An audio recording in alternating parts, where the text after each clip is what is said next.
Hello, Roundy. How are you doing?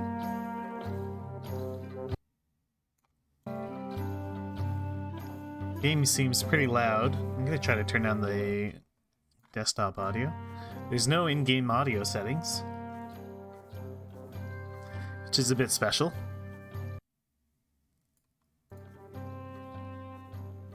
I don't even know if you can name... I don't even know if you can name people in-game friendly, but if I can, I'll name someone after you.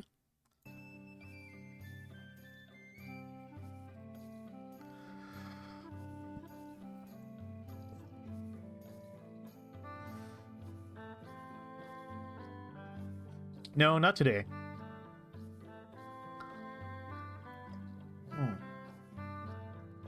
Although, speaking of coffee, I should refresh my coffee, so I'll be right back.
Yes, indeed. I am the Baron of Dragon Pass.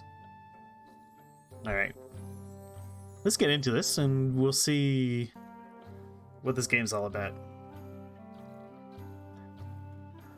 Oh my god. I'm sure we don't need to read this.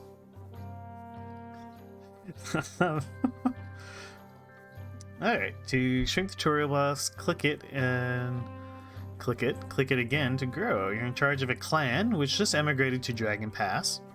We begin with choosing your clan's backstory. Once you've read the text, click continue. Alright. There once was a time when gods and people walked the earth together. Your clan traces its ancestry back to those times. Your clan history begins when you join the forces of the storm god, Orlanth. Back then, Orlanth was simply one of many upstart rebellious gods bent upon conquest of the world. Orlanth's unique contributions at that time were personal honor and a close kinship to the other deities, who seemed to be on the winning side. There are no right or wrong answers. Choices mold the mythological profile of your clan. For now, click the Whoop with Orlanth choice. You can review all your choices before starting in Pass. Okay. After many tribulations, adventures, and discoveries, Orlanth proved himself worthy of marrying Ernalda, the Earth Mother. The two formed the marriage ring and created a great harmony in the world through this sacred bond. Your clan took part in the wedding ceremony. Most clans either whooped with Orlanth or learned a secret from Ernalda. I don't know what whooped with Orlanth means. A few clans stood with Elmal, god of horses and the sun, as an honor guard. How did you prepare for the great marriage? Your men and women donned gleaming armors with Elmal to protect celebrants. Your men whipped with Orlanth and drank the 8 known drinks, so that your heads would hurt during the ceremony. Okay, well, the tutorial says we should whoop with Orlanth. Each early event starts with your clan with knowledge of different divine blessings. Again, there's no best answer. Gotta get fast moving along with Orlanth, yeah. Orlanth's struggle to remake the world was just beginning, and many other gods joined him in it. Orlanth fought Yelm, the Bright Emperor, and undertook many wars of conquest. Other, more peaceful deeds were just as important. Your earliest famous event was the healing of Orlanth when the peaceful blah blah blah. A 100-day hunt when Orlanth and his son Adea tracked the Sky Bear. Jested settlement where Orlanth and Isseres, the talking god, outwitted foreign deities in a difficult negotiation. The procession of the animals, where Orlatha the cow mother led the sacred herds into Orlanth's stead. Barntar, son of Orlanth and Arnalda, learned of harnessing oxen and plow. Okay. Oh, there's more. When Pella the pottery goddess made the first pot to store grain in. Roitina, lady of dance, first did the clan making dance.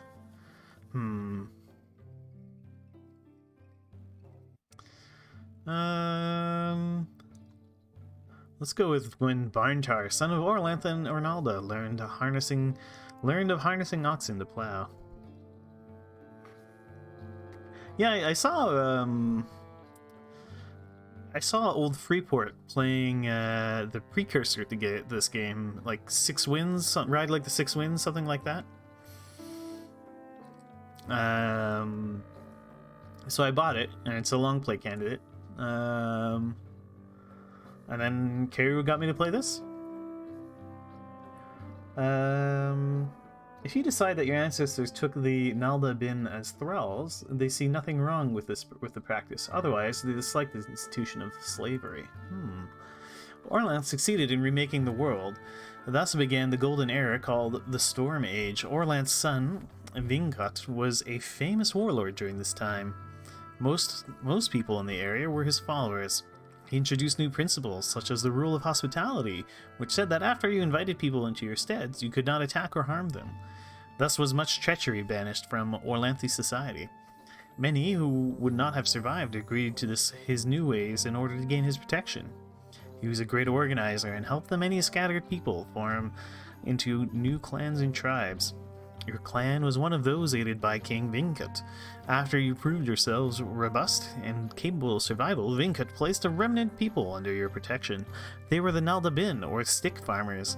You had a choice whether to make them into thralls, slaves, or adopt them as members of your clan. How did you add these strangers? Ah, Six Ages is the prequel. Gotcha. Came after. Too many words? Well, what do you guys say? Should we have taken them as thralls or as adopted family? Well, I don't want to do polls. I think what I'll do, because I think that'll be a bit too cumbersome. What we'll do is I will take counsel from chat, and chat can try to convince me one way or the other, just like the councils in the game. So chat, what is your wise counsel? Should we take these guys as thralls or adopted family? Okay, family. Okay, everyone's saying family, so I guess we'll go with adopted family. The foes of the Vinkotlings were many, and your people fought hard against them. Which one of them in particular did you fight? Bos Tagan, the Troll Lord, Ukar Gra, king of the Basmoli Beastmen, Chinkis Moor, the Elf Warlord, Tata the Green, champion of the Flatland called Prax, Vezvena, warlord of the Ice Tribe.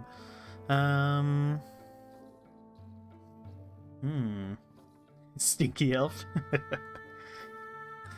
Yeah, we could fight the Stinky Elves. King of the Basmoli Beastmen. I think I'll go with the Basmoli Beastmen. The Storm Age ended in disaster, when the gods and creatures of chaos came and destroyed nearly everything. Orlanth and his allies fought hard, but chaos almost always won. Many gods died, and new ones rose to prominence. Many people died too. Catastrophe shook the world, the sun fell, the rain of blood, and the terrible laughing tsunami. The darkness got so bad that even Orlanth and his companions had to abandon humans to their own destiny. Only a few deities, either small ones or weak ones, remained. The world stagnated and died. Your clan was diminished to a ragged handful of hardy survivors. It's good, nice. Yeah. War clans can devote more clan magic towards war, and more of the farmers can muster to fight. Peace clans devote more clan magic towards crop and herds, but balanced clans are in the middle. Alright. Hart the King was the leader who emerged amid the turmoil of darkness. The efforts of Hart and his companions helped set the world in order again. He created the laws that we follow to this day. One of the great distinctions which Hart discerned among his clans was that some of them tended towards either peace or war, while others maintained a balance between these two principles. Which kind was your clan? Hey FGs, how you doing?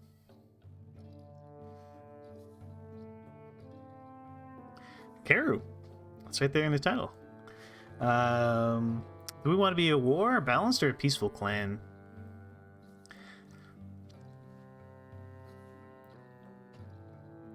I need your counsel, chat.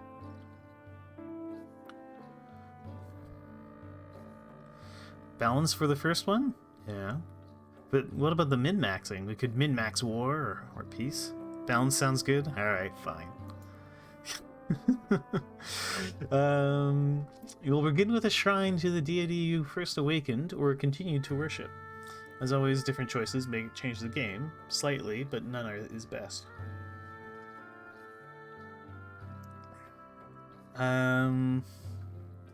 Finally the sun rose again. While the rest of society worked to protect themselves, find food, or otherwise just survive, the first priests worked to reestablish links with the ancient deities. With a new harmony between people and deities, the world was slowly improved. Once the awakening process had begun, it got easier and went quicker as the gods woke each other too. Who is the first deity which your clan helped to awaken? None, our ancestors are good enough. None, we retain worship of our loving deity, Elmal, Aurochs. Elmal, the loyal Thane, Aurochs, the Stormball.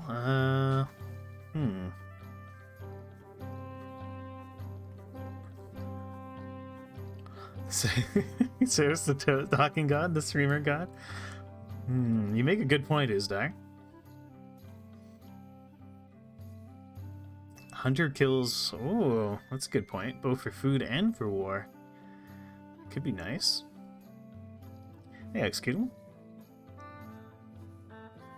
What Mord would have chosen? It's true. Mord would go with the cow mother.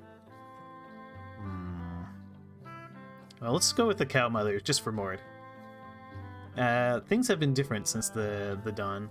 1300 years ago, Orlanth and the other gods retreated from the world, leaving it to mortals. You can still contact them through ritual and sacrifice, or enter their realm by reenacting stories about their deeds, which contain great magic. But they no longer walk beside you. When you settled in a new place, you marked this great change in the world by naming your land not after a god, but after a mortal like yourselves. You called it Hortland, in honor of the king who taught you how to survive during the darkness. Ooh, there's like a dragon thing. Hey there, Tastern, how you doing?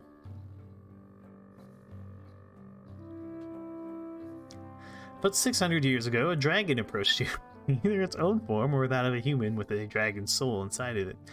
The dragons had always been hostile, or at the very best utterly uncaring. Orlanth was always the dragon slayer. You had to choose whether to believe it and cooperate and learn to do what dragons know, or whether to maintain neutrality. What was your attitude towards the dragons? Hostile, we would never believe a dragon. Neutral, we didn't go along. Positive, we joined into their dragon knowledge. Whatever your ancestors chose, you'll want to treat the dragons and their kin in the same way.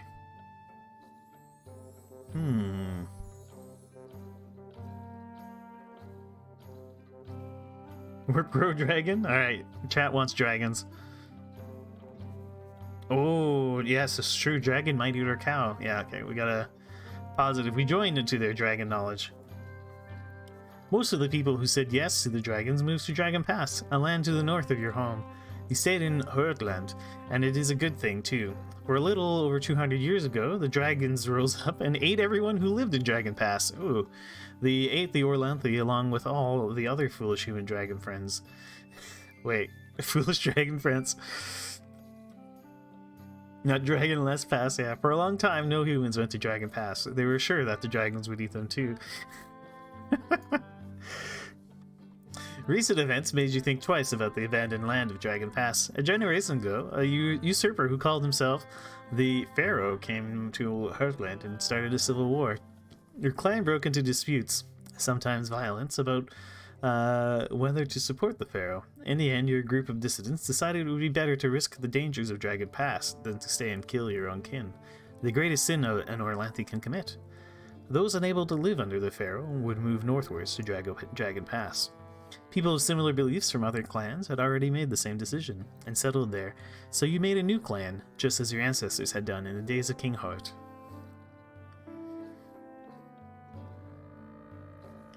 No, never. Larger borders are harder to guard. Enemies will find it easier to elude your patrols. Your new clan made the dangerous trek to Dragon Pass and selected a place to live. Like the other Orlanthi refugees from Heartland, you settled in... oh man. Kiviniland. Kiviniland? Kiviniland. Kiviniland. Let's go with Kiviniland. A mountainous area in the southeast of Dragon Pass. You would call these lands your home, or Tula. Tradition required you to make a formal land claim. How much land did you claim? As much as we needed, no more. More than we needed to grow into. Lots more than we would probably need. Huge tracts, far more than needed.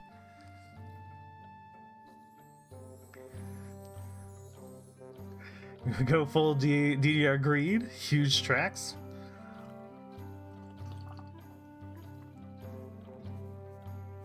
This is true. We could plant more grain for Novgorod that way.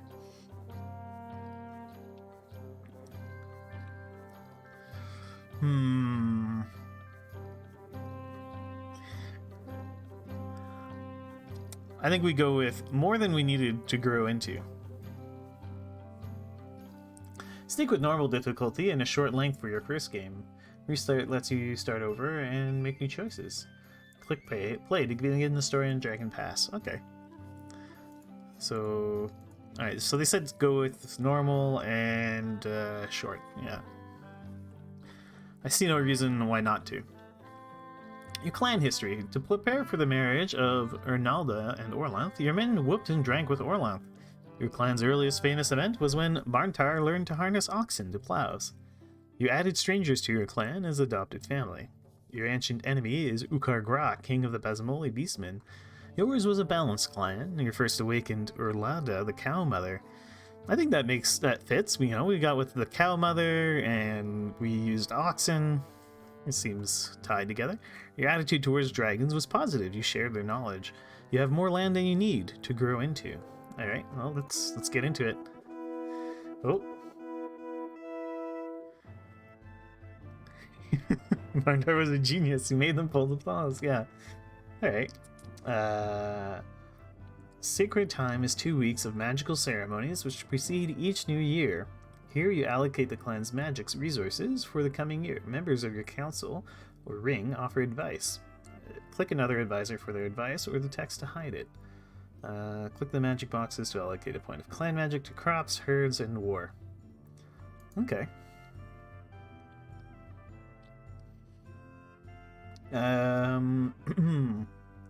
So we made the dangerous trek to Dragon Pass and claimed more land than we needed to grow into. We built a clan hall, some steads, and a shrine to Orlanth.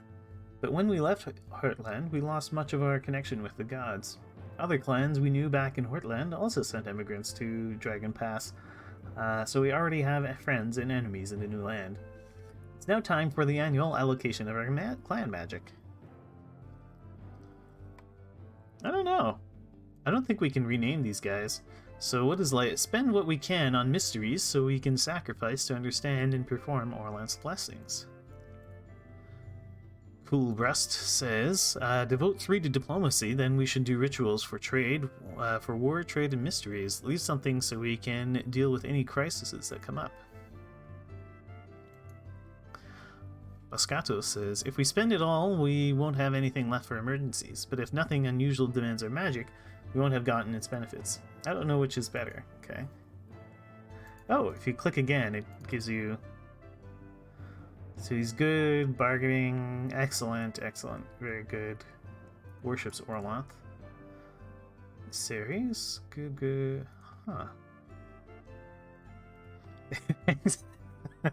Thanks for us, that was worthless.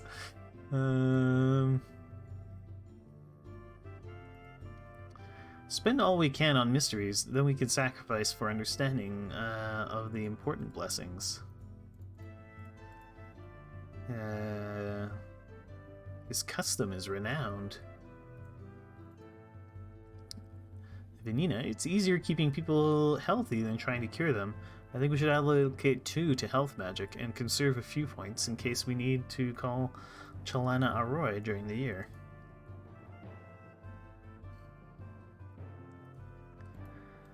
They all seem to worship someone different. Allot 2 to crop magic. Our herds are also important. So earmark 1 for them. Leave some magic available, blah blah blah. Okay. Yeah.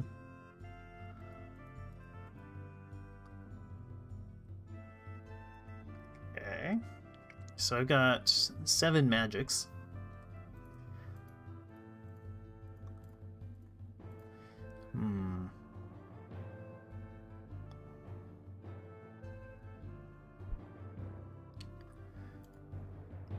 Well, I liked what she was saying about health.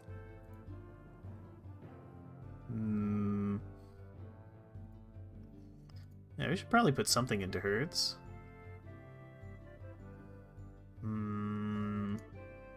Crops, 1 in diplomacy? Do something like this?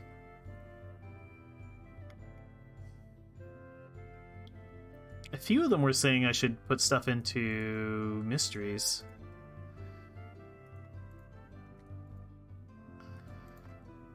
Devote 3 to diplomacy.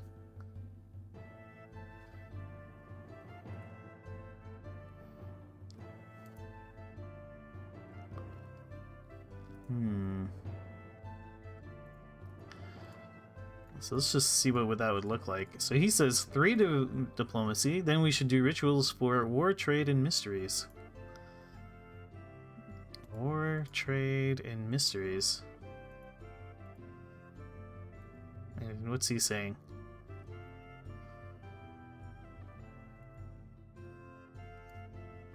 He didn't have anything useful to say.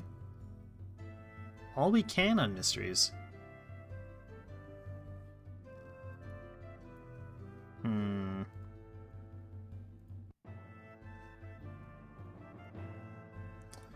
Alright, let's do something like this. Oh, welcome, Kaladin. I would think so. We'll keep 1 magics in reserve. We'll see how that goes. Let's check on the neighbors in the menu at the left. Click Relations. Relations with the other clans of Dragon Pass are important for winning. It's generally better to be owed favors, but we'll ask someone for cattle. Slide the control at the top until favors due is in the center.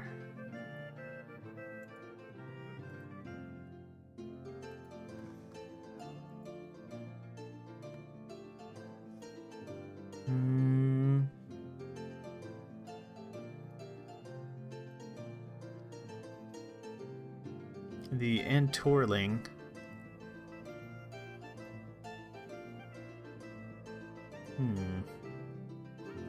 Oh, that's them there. Okay. We are the Anmangarn. That's us there.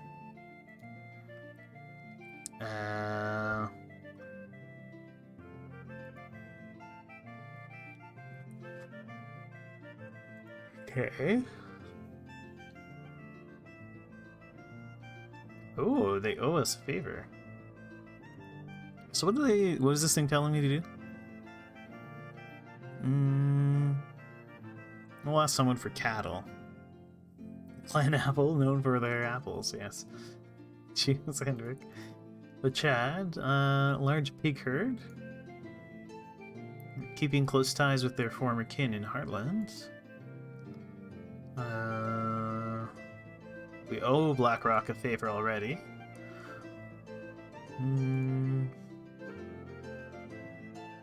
We already owe Blue Spruce a favor.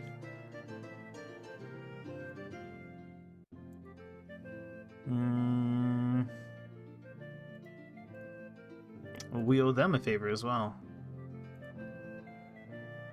Hmm.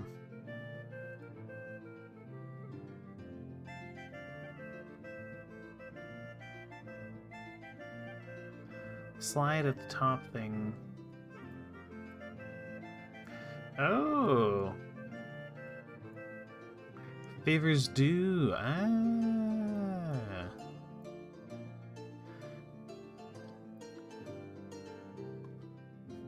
Click the info balloon if you want to hide it. Click the emissary button to... Okay.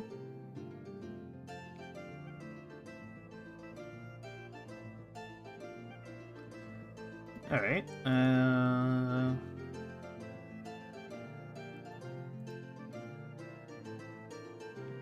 For the aggressive pursuit of trade.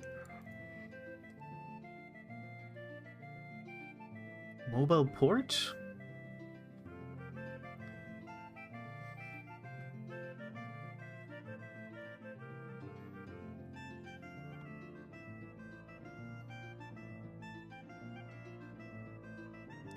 Oh, I see, yes. Feuds. Oh, we have a feud with two guys.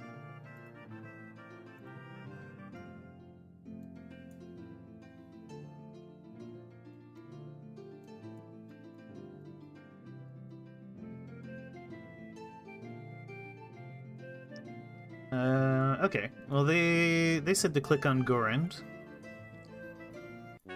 Send them an emissary. The dialogue chose Coolbrast as our best diplomat. Press the small picture of his face.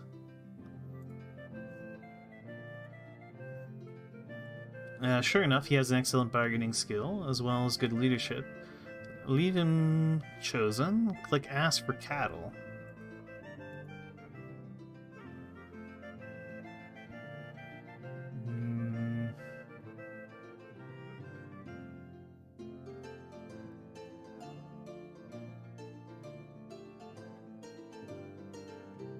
Ah, here we go. Ask for cattle.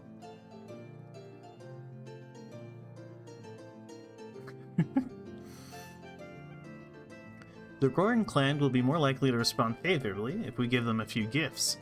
Adjust the goods slider to bring 10 cows worth of goods. Okay.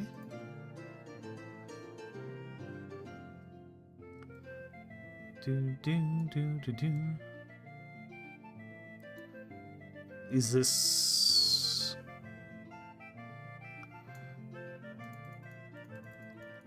Is that 10 cows worth of food?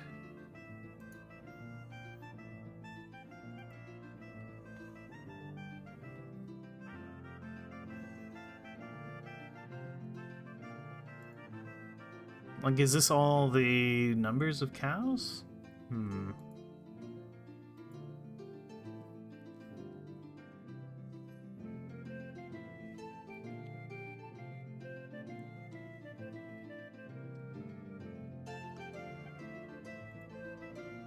I guess that's 10 cows worth of food?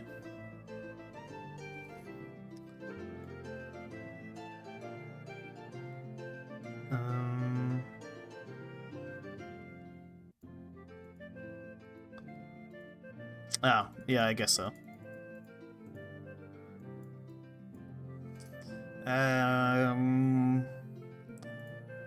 So bring 8 footmen. Click send to send out the mission.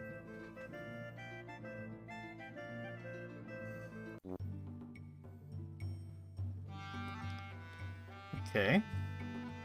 While the mission is on its way, events will require your attention. The ring will advise you when you click someone.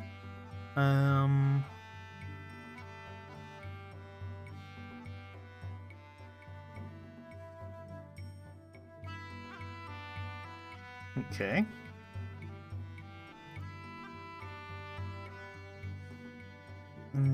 Away from Tula. Okay. Alright, so, Sora, good seller, a trader priestess of the talking god Ceres, comes to trade. In addition to the usual exchange of goods, she asks if we have any white horses. Although we have some light gray horses, none can truly be called white. We should at least show generosity, so she will spread our good name among the other clans. Could paint a horse white? I've done it before.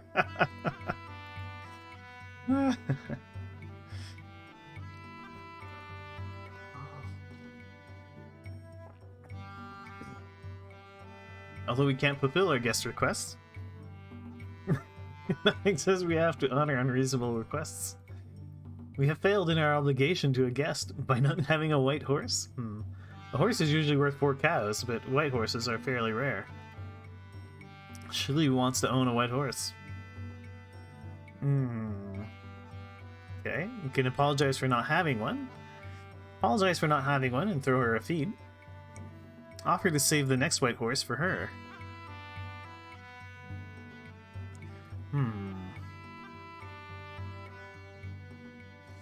What do you say, chat? What should we do?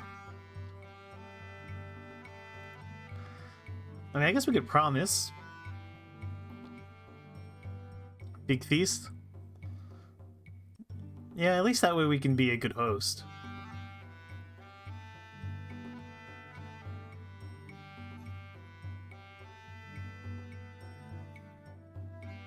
I think we should paint a horse. I don't know why the option isn't there. I don't trust him.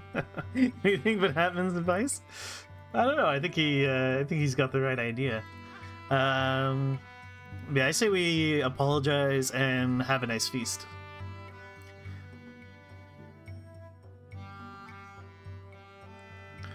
So Sora said that the lack of a white host reflected poorly on neither our generosity nor our hospitality. And the feast was proof of both. Okay.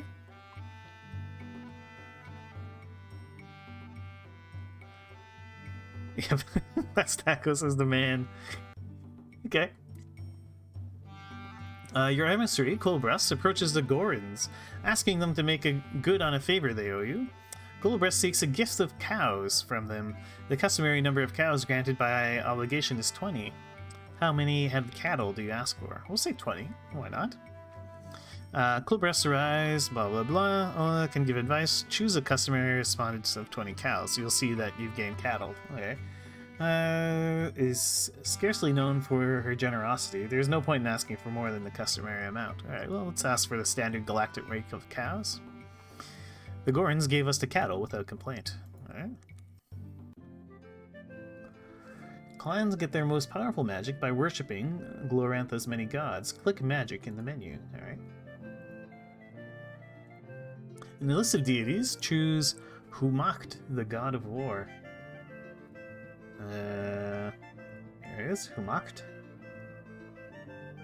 The right side shows the magical benefits which a temple to Humacht can provide. Click build. God of war and death of all endings, he is the patron, severest of warriors, each of whom has a list of stringent vows to uphold. Okay.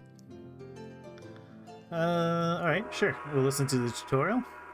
When you build, the battle luck blessing will be chosen automatically, though you can change it. Worshipping Humacht will make us our warriors stronger. Humacht is the god of death. That's not something we want to encourage more of. We should have at least a shrine to the god of combat to enhance the effectiveness of our warriors. Worshipping Humacht will make our warriors stronger. Just remember, we're currently devoting 8 cows and 16 goods to the gods each year. By all means, we should build a shrine. A warrior needs a sword, our clan needs a temple to Humacht.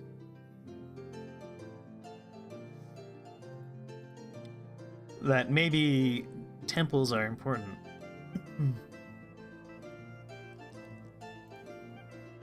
Which one is Varson's? Yeah. Yeah, he's a Humacht follower. This is true, yeah. But we'll build the shrine anyway. That's what the tutorial tells us. In the list of deities, choose Humacht. Okay, yeah, we've already done that.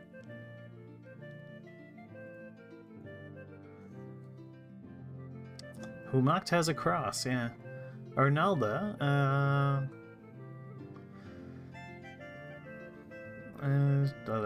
okay. So we've got blessed crops. Helps ripen the crops.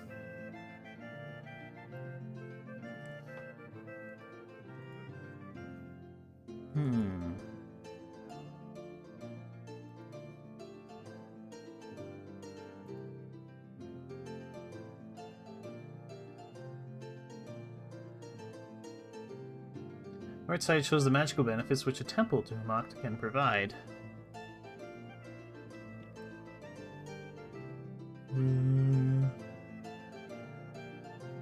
Click build. Increases our flexibility in battle. When you build the battle, a luck blessing will be chosen automatically, though you can change it. Okay.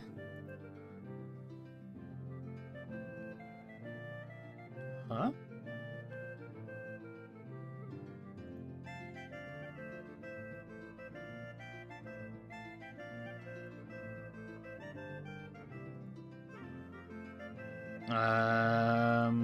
Sure, why not? Let's build a temple.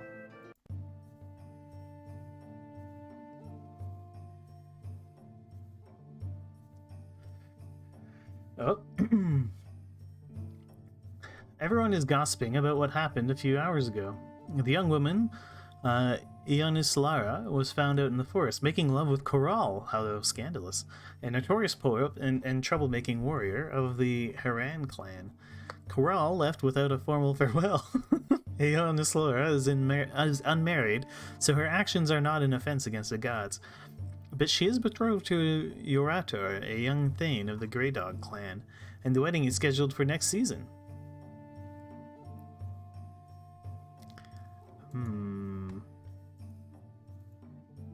Yorator's clan is allied to all ours. Corral's clan is on the cusp of a feud with us.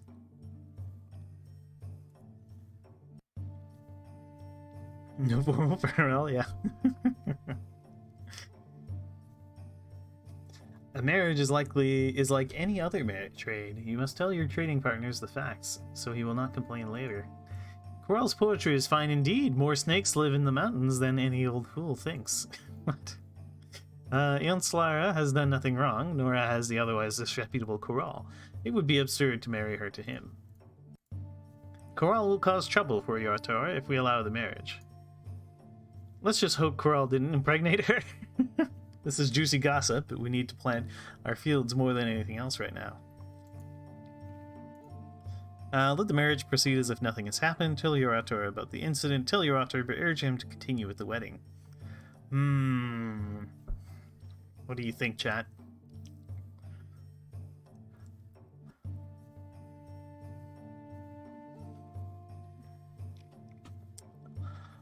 I'm torn between tell him but urge him to continue with the marriage, or just let the marriage proceed as if nothing had happened.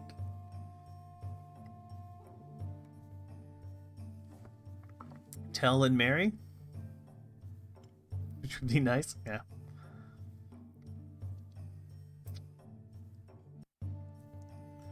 Well, I guess we could go with tell Yorator but urge him to continue with the wedding.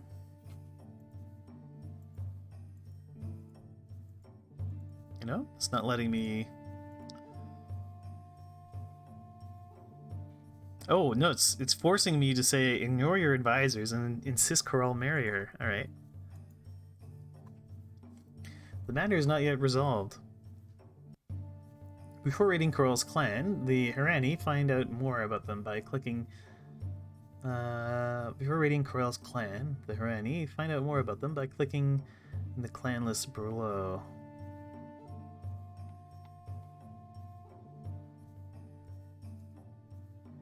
They're known for their aggressive pursuit of trade. Their trade, blah blah blah. They owe us a favor. Choose to launch a retaliatory raid. Okay. You mistake my intentions, Corral said. I meant not to eat the whole cake, but merely to sample the dough. When our people heard this, they were outraged. Raged the Haran clan in retaliation for the insult, even though it is sea season. Alright. Now decide who goes on the raid. Footmen, mostly farmers, who are quite capable of fighting. Weapon thanes, full-time warriors. And women auxiliaries who heal and encourage. And then click proceed.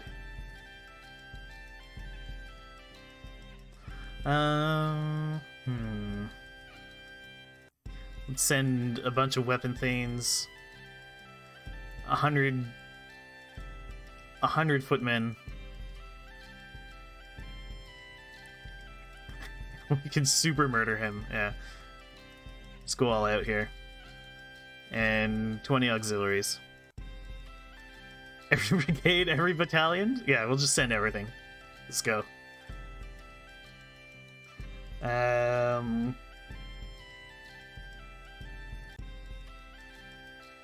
We were spotted by the Huron patrols, and our 9 weapon thanes and 178 footmen are facing 13 weapon thanes and 135 spearmen.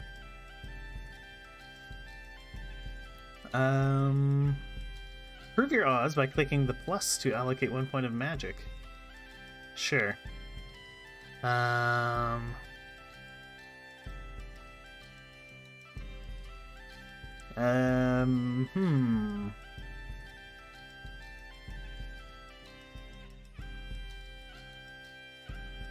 Make sacrifice. What should we have as our objective? Plundering, burn, kill as many as possible, take captives, survival?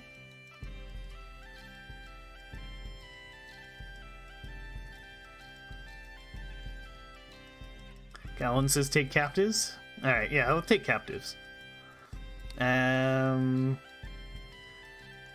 say we do charge tactics. Sacrifice to Humacht? Sure. Well, why don't we sacrifice to Orlanth as well? We ran through a storm of missiles and smashed into the Harani. There was a brief battle. Our magic blew away theirs. Unfortunately, we weren't able to take any captives. We captured 40 cows and 3 horses. Took 20 cows worth of loot. With their careful attention, our auxiliaries kept 9 warriors from dying and healed 17 of the wounded. So we didn't lose any weapon thing. Oh, we didn't lose anybody. Oh, we lost 1 footman. Okay. Oh no, that was just a wound. Okay, cool.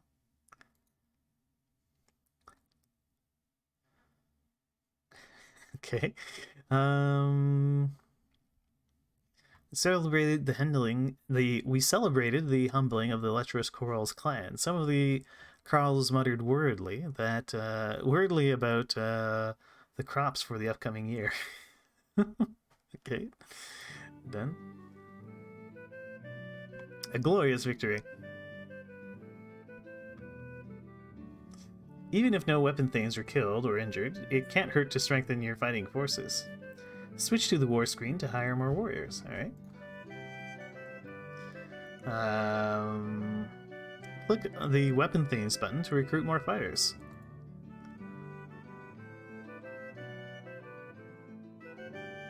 Choose the maximum number of weapon thanes by using the slider or clicking the plus, then click recruit, alright?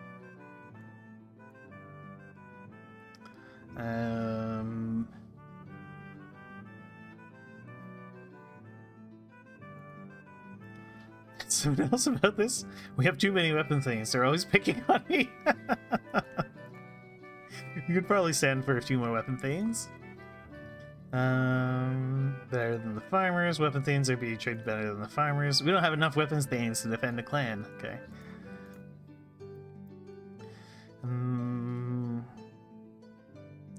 Our full-time warriors, they require a horse, twice as much food as a farmer, and annual gifts worth 1 crow. Let's recruit from promising Carls. We're able to raise 4 weapon thanes. Okay. Switch to the lower screen, which provides information about the world of Glorantha. You don't need to know all of this right now, as to win the game, be familiar with the myths. Sacrifice to the appropriate deity to learn their details. These will help when you reenact the myth as a hero quest. Okay. And he says to click the sword story. Ah.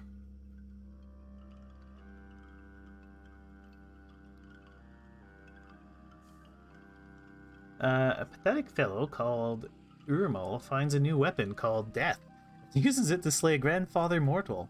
He shows it to Orlan's brother, Humacht, who takes it from him. Despite Humacht's attempts to control it, the use of the weapon spreads, and soon killing becomes commonplace.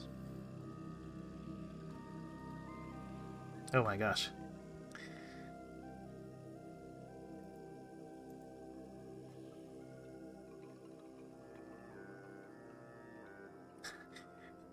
So there's an awful lot of lore here. I don't think I'm going to read all this. Well, what do you guys say? Should I read this lore?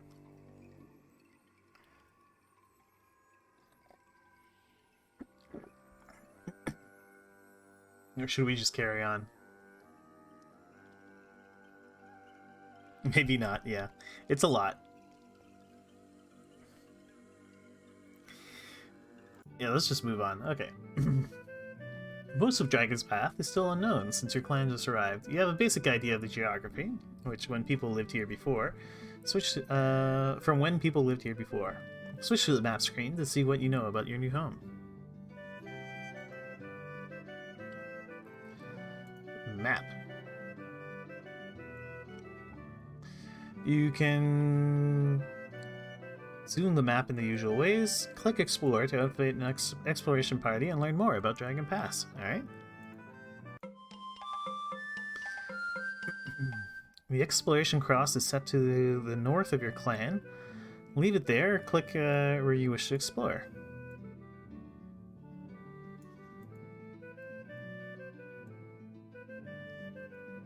This is us, isn't it? Why don't we go exploring up here?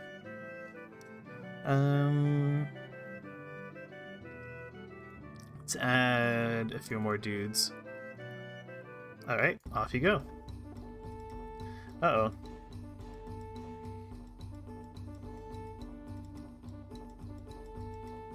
Oh, really? Okay.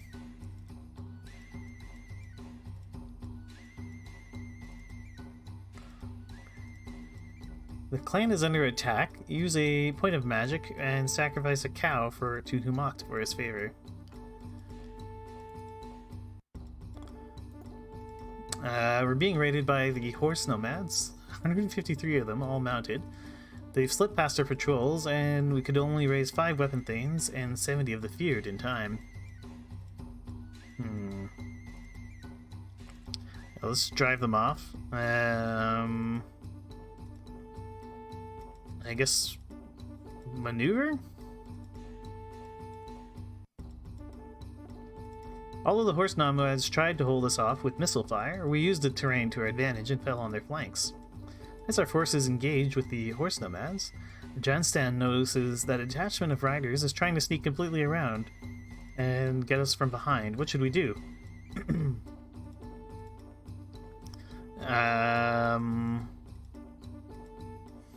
I guess make sure Varsons knows about the threat.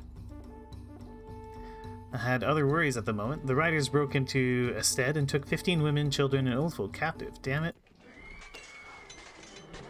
There was an extended clash. Their battle magic confused and confounded our warriors. We were forced off the battlefield, and the horse nomads made off with 22 horses. They took 14 cows worth of loot. Damn it.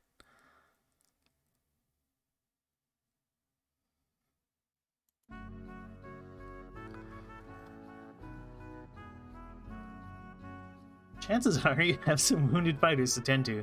One quick way to heal people is to call on the healing goddess Chalana Arao. Switch to the magic screen. Okay. You definitely need a new marshal.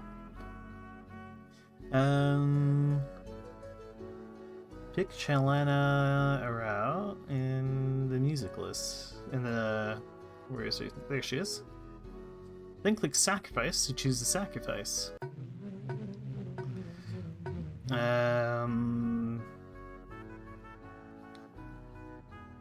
Click the healing button.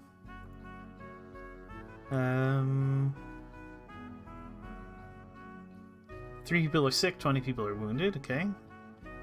Otherwise, choose at least 15 goods for entreating the goddess, then click Sacrifice, alright.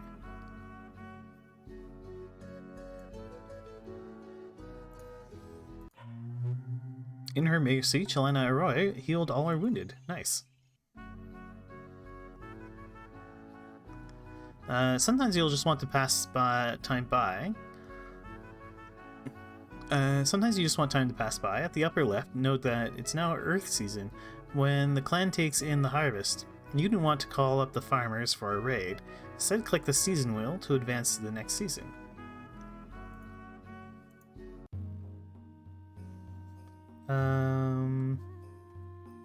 An earlier decision has a delayed effect. See what your advisors have to say. Sometimes matters brought before the clan ring are not truly issues for the ring to settle, so choose leave this matter to her kinfolk.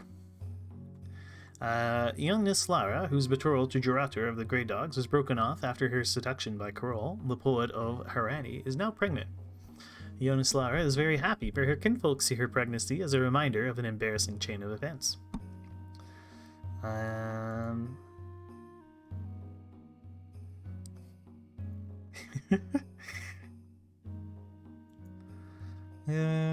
Neither custom nor law. This is a private matter and should remain so.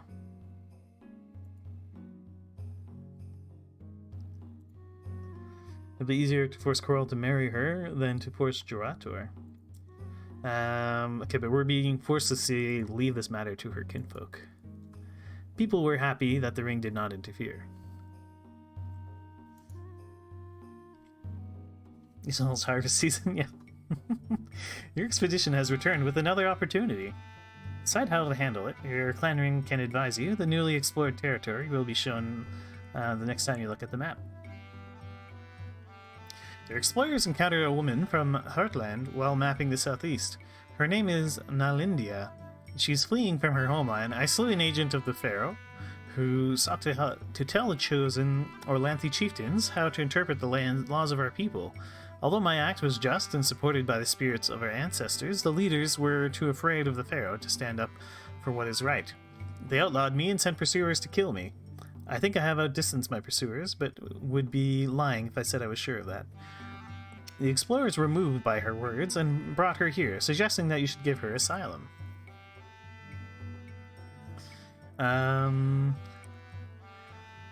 Adopt her as a weapon thane in the chief's household. By all means, adopt her, honor her as the great foe of the Pharaoh. Do we really need another weapon thane? The Pharaoh will send evil sorcerers who will kill half the ring. Give her 10 cows worth of easily portable trade goods. After the Pharaoh displaced the rightful ruler of our land, he said we would be allowed to live in peace. His officials were unrighteous and drove us to settle this rough land that people admire here. We have proven ourselves to the people who love and trust us. We can afford to decide. Okay, what do you guys say? Yeah, I think I agree. I think we should adopt her. Weapon thane in the chief's household? Sure. Extra population, extra weapons thanes, action mood. Adopt her as a weapon thanes. The people were proud to see a foe of the Pharaoh honored in such a fashion. Enough Carls, it's time for a Carl laugh. Yeah. This year's harvest was a good one. However, because we raided during the sea season, we were short-handed. Couldn't fully reap Ernalda's bounty. Despite the fine harvest, we won't be able to feed everyone this coming year. We could send another clan to another clan for food, or slaughter some of our herds.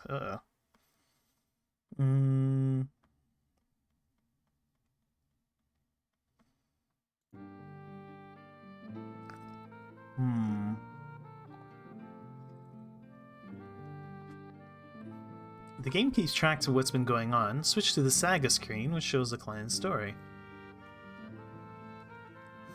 Later, you may decide to restore a game by using the restore button. Click the season wheel so more time can pass.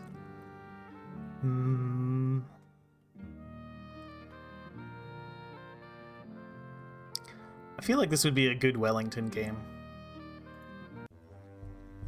Alright.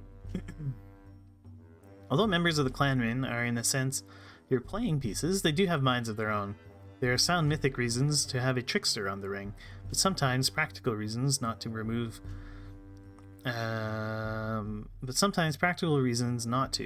Remove Bastakos from the ring.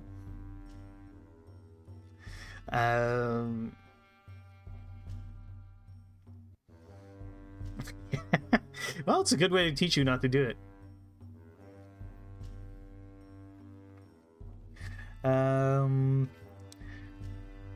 Harsaltar, a thane of the Heron clan, comes to complain that he was insulted by a member of your clan ring. Bastakos dined at our clan hall and spent the entire night insulting me. He waved his bare buttocks in my face and touched my wife in an improper manner, and spit chewed food in my face. Because he is a member of your ring, my clan considers any insult made by him to be an insult made by your entire clan. Unless you punish him, there shall be war between our clans. This is a hero. The people love Bastakos, but do not want a feud. Hellstar is very bullheaded. He will be hard to convince of anything. Of course I was right to ridicule him. I can convince Harlstar that the tricksters should not be taken as seriously as those delivered by a normal Orlanthe. He is right to insult Harlstar, but wrong to fondle Harlstar's wife. Urimel's japes often made fights worse. Once, for example, he helped the dwarves kill many elves with a thing called death, and he did it for a laugh. Have them duel. Remove that. So I think this is forcing us to remove.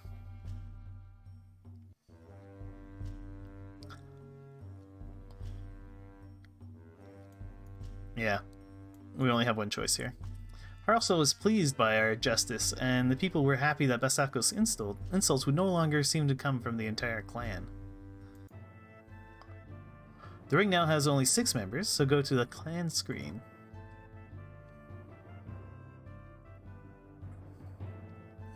Click Reorganize to pick a new clan ring.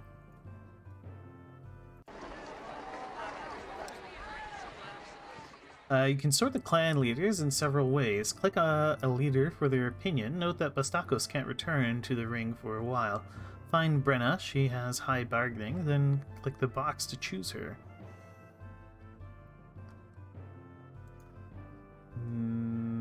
So Elgain... Lycan... What's this? Oh, he's already on the thing. Okay.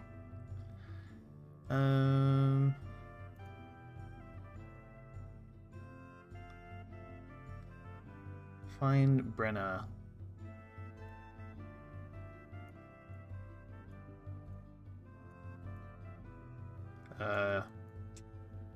She has high bargaining.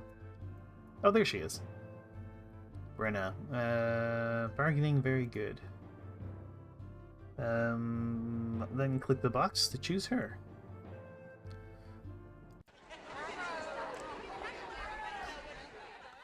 Although the ring organization ceremonies take a while, there are no new events to deal with, so click the season wheel. A problem has arisen within the clan. Choose the first option to try to smooth things over. One of your Carls, Lankbent, complains that his wife Euristia dishonored him. It all started when he went to worship at the Isolting Temple and was insulted by Rangor, one of their Carls. He challenged Rangor to a duel, but Euristia did not want him to fight. When the appointed day of the duel arrived, she found where the men were fighting and knocked Lankbent dizzy with a big branch. He could not complete the duel and has now lost his honor.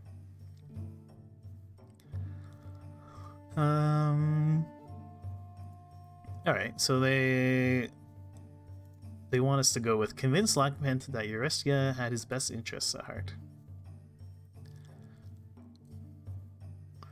That didn't work. Even the most silver-tongued chief can't always win over the people. Try something else. Tell that to the goose egg on my head, Lankbent protested. Encourage Lankbent to duel Ragnar again. Scold Euristia. Scold Lankbent. This is not a matter for the clan ring. What does the council have to say? By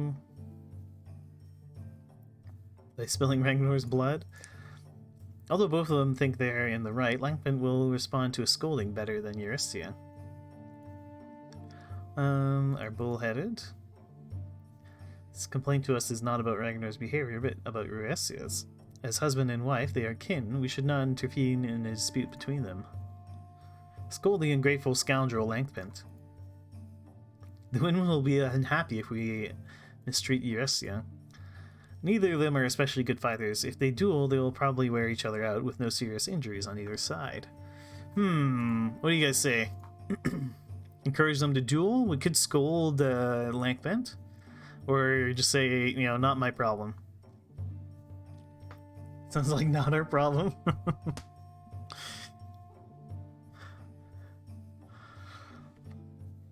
The lawful answer is not always the best one, but it tends not to rankle any feathers.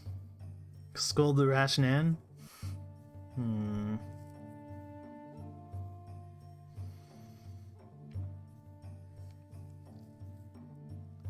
He should listen to his wife.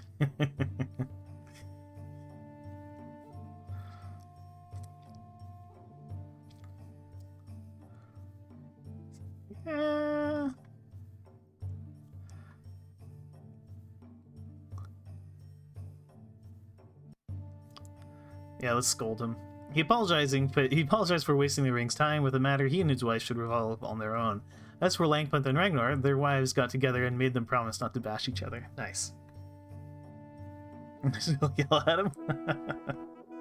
You have played 1 full year now. That's it for the tutorial. Learn more from the manual. Keep playing with the consequences of the previous decisions, or start a new game from the control screens. Have fun. All right. Okay, so I guess we're on our own now. So 37 babies were born, 20 children as adults, 33 more head of cattle, 19 fewer horses. Produced 741, ate 770 bushels, 21 were lost due to food. Ooh.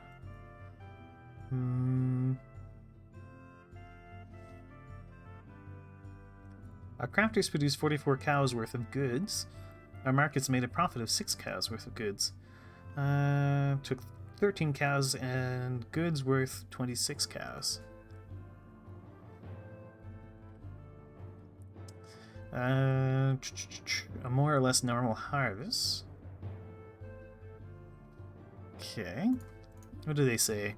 Spend what we can on mysteries. Okay. Devote 3 to diplomacy. Spend a point or 2 on trade magic.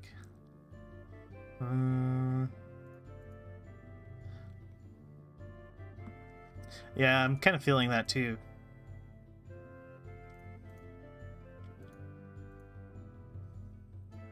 Alright, let's put 2 on crops. I'm actually thinking we put a bunch in diplomacy, because maybe we can stop people from killing us. 1 in herds and 1 in trade, and I'll keep 1 in reserve.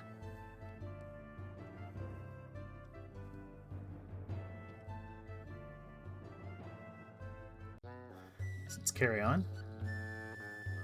Oh, weird duck people.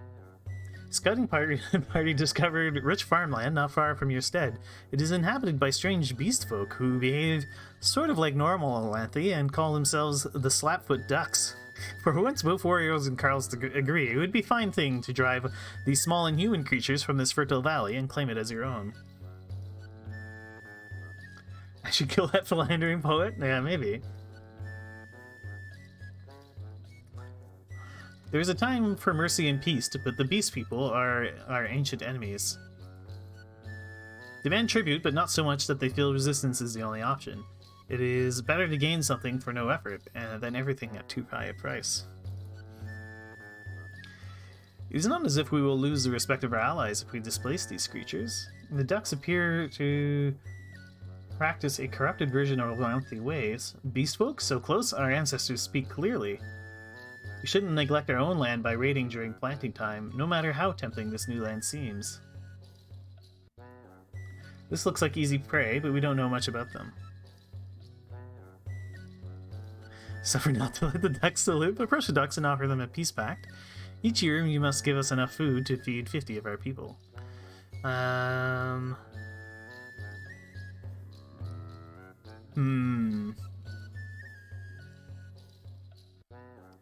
Big peace with the ducks. Get food problems just solve our stuff. I mean, we could get lots of roast duck, right?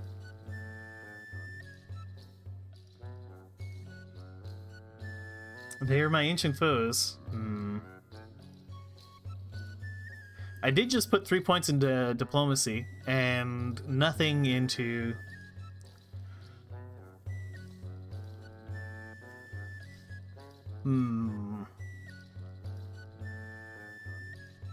They are our ancient enemies, but I didn't put anything into war.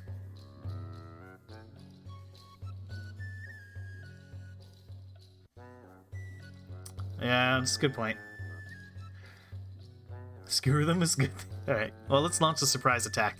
against the puny ducks. And we should obviously go all out. Time to die, ducks.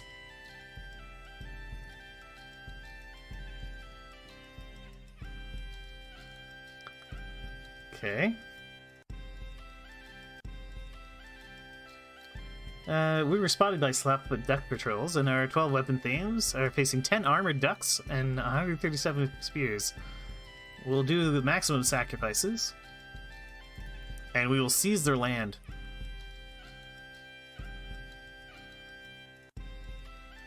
And we'll charge. Although the Slapfoot ducks tried to retreat, we pursued relentlessly, and they could not disengage. There was a bloody battle. We pressed them so sorely that the Slapfoot ducks gathered up everything they could and left their Tula. We took 38 cows worth of loot. Nalindia distinguished herself in the fighting. Due to their prompt healing, our auxiliaries kept 3 warriors from dying and bandaged 9 of the wounded. So we killed a whole bunch of ducks, and we took some... Oh, look at the poor ducks running. So we gained goods and morale. Rudely did the impertinent ducks rebuff our offer to share their land with them. Boldly did we raid them, driving them quacking from their homes. Oh no, we lost a bunch of cows. That when the warriors were away raiding, the Blue Jay clan brazenly rode into our lands and stole 13 cows. Dang it.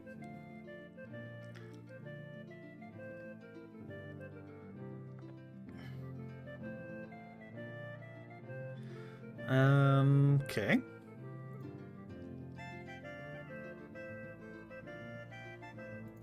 That's farming. We need 262 farmers and to work all our crown pens.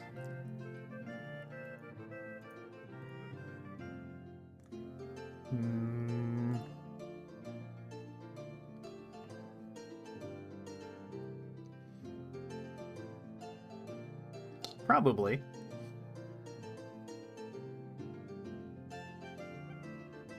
Yeah, I kind of agree, but they are our ancient enemies. I guess we can increase our pasture land.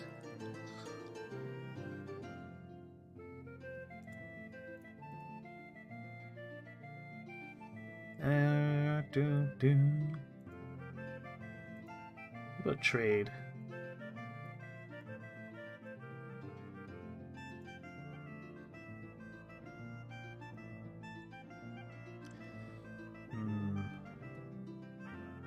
Alright, let's just pass the season. We'll see what happens. Oh, no. Okay. Born Gold has quite a temper. Born Gold, an accomplished holy warrior of Elamal, comes to your clan looking for your aid in a great hero quest. Our people are cursed by fighting and dissension. Hendriki fight Heartlanders. People in the Dragonpass squabble. Differences are more important than similarities. I wish to go to the realm of the gods so that Orlanth may fight me. Then people will be loyal and united again. I need your magic to help me.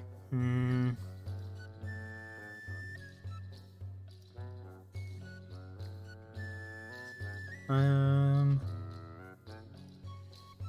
popularity is such that our neighbors would sooner follow the advice of a one-legged top toad. Almost possible of the great reward.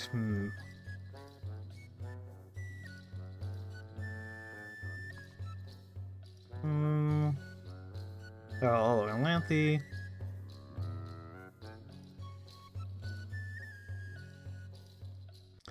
That's quite a temper. I doubt he will reconcile. Yeah, I kind of agree.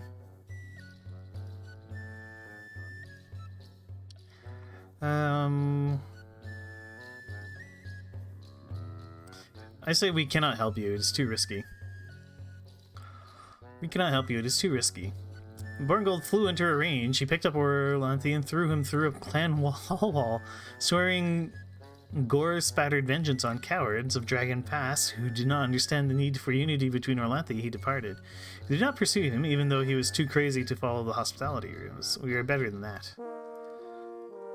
Hey, a defined baby boy. He looks just like Coral the Poet.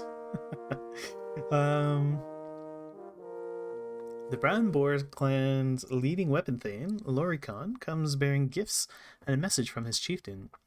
You think we are mad, but we know you think this, and you know that we know that you think this. Unlike other people who pretend to us that they think we are normal, even though it is obvious that they think we are mad, Loricon pauses for breath. Therefore, we can trust you. He says that in recognition of our honesty, he brings us 2 large wagons full of a strange blue cheese. The Brown Boar clan is known for electing mad leaders. Decline the cheese politely, thank him for the cheese, and give it a reciprocal gift. Tell him that you consider the offer as good as the deed, and tell him to keep the cheese. I mean, I'm a big fan of blue cheese, so I think we want to thank this guy as thoroughly as we can. So thank him for the cheese and give a reciprocal gift. We thank him for the cheese and give a reciprocal gift. We told him to express our gratitude to his clan and his chief after he left. The carls gathered around the wagons, wondering what to do with this cheese, which smelled bad and good at the same time. We will try a piece. Oh, come on, Callan, it's blue cheese. It's obviously great.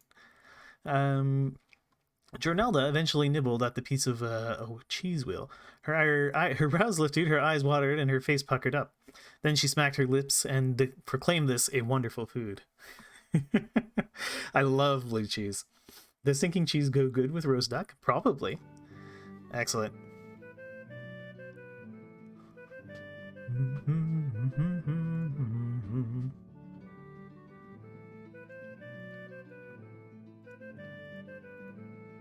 We should sell some of our cattle.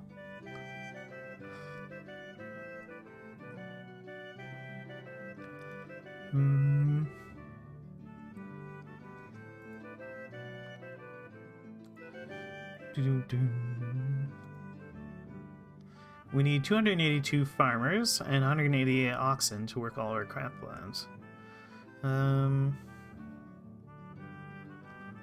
Okay.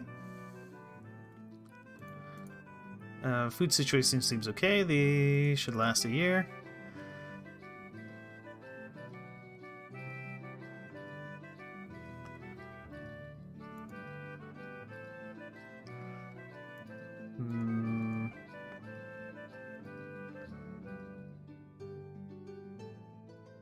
Okay, looks like we're fine. I do hope we have a good harvest. It takes 282, blah blah blah.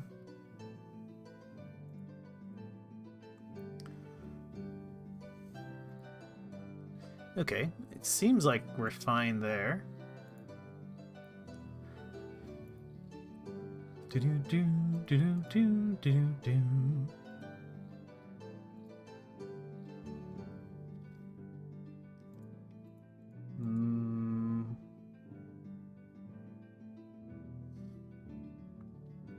Have I made friends with the Finns yet? No.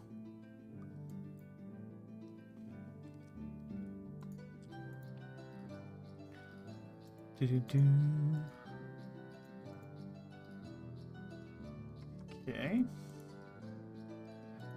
Let's see. Favors we owe. Favors due. Our tribe. All tribes.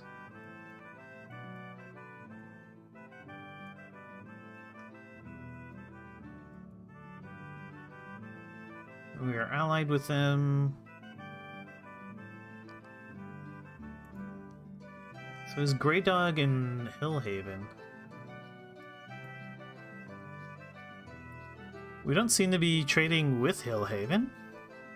Should I maybe send an emissary?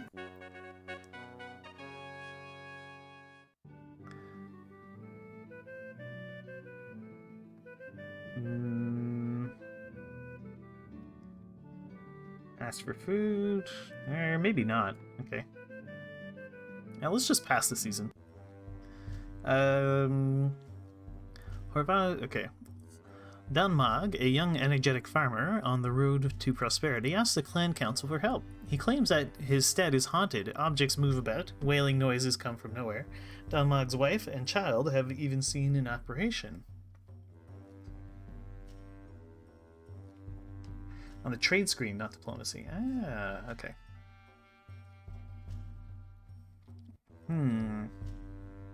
So what are our options here?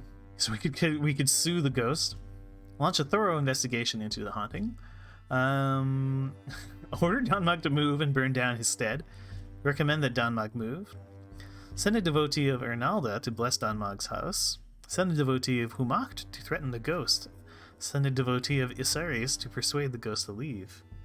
We could sue the ghost, yeah. What's he got to say?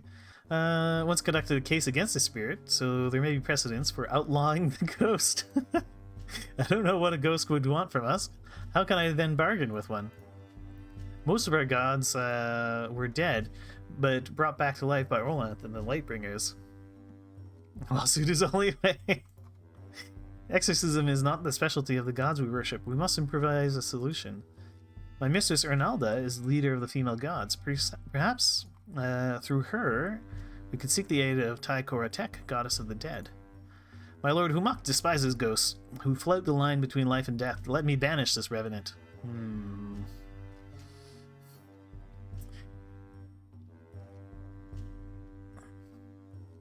We did put a bunch of stuff into diplomacy. Maybe we can just talk the ghost into leaving?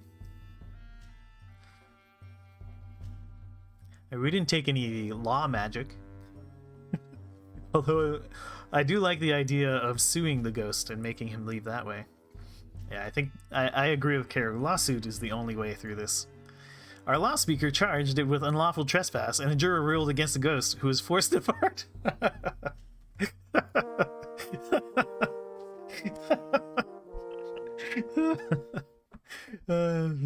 Traders from the Blue Jay clan are here with 5 horses for sale. They want 5 cows worth of goods each, even though they are taking slight advantage of us. I say we should agree to the price and get these fine steeds. Send the traders on their way. Murdoch level skills, yeah. Send the traders on their way. Buy as many of the horses as you can afford, paying goods only. Buy all the horses offered, with goods first, then cattle.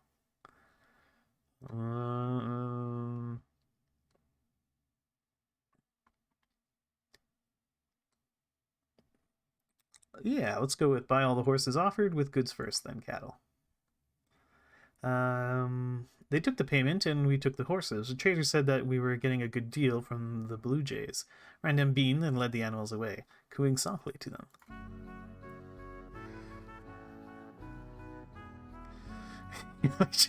Yeah, Wellington is our law speaker. That makes sense. So how do I send a caravan? Oh, I see.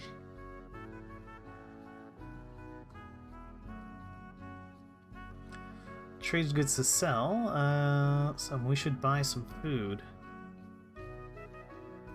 Could establish a route.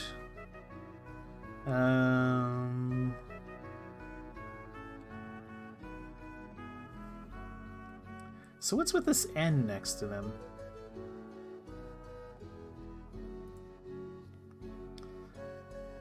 And does our relations with people matter at all? Because I'd like to trade with our allies, Grey Dog or Hillhaven. We're already trading with Hillhaven. Where's Grey Dog? Oh, Grey Dog's super far away. N means neighbor. Probably, well, trading with our neighbors probably makes more sense. What about Isolting?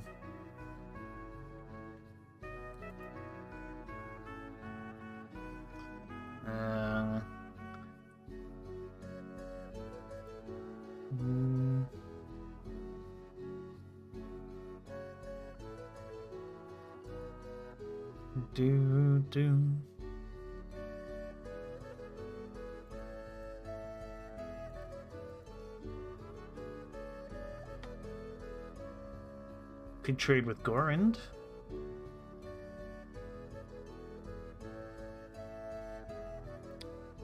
So it's better to send groups with gifts first? Hmm.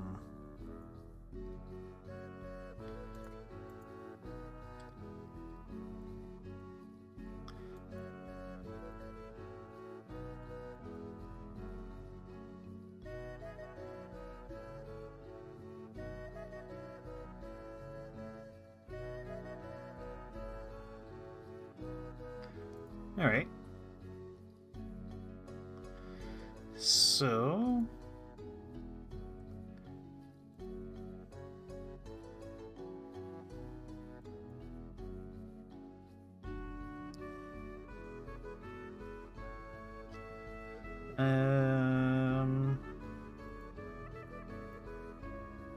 Where is Gorand? So I have no idea why I would want to trade with one group over another.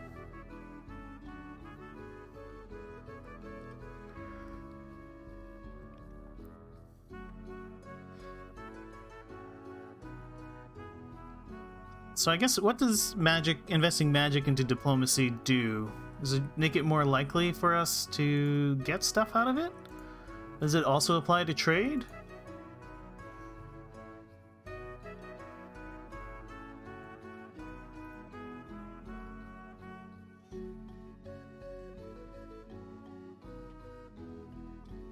So Gorand already owes us a favor.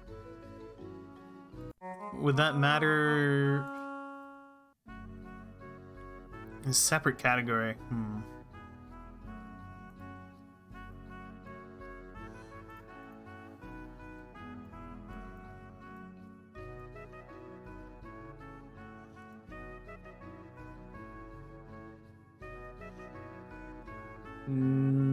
We're feuding with Bakad. I wonder if we could get these guys to stop feuding with us.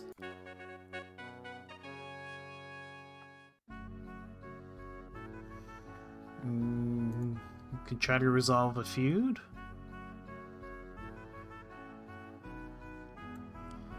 Send him with some cattle and some goods.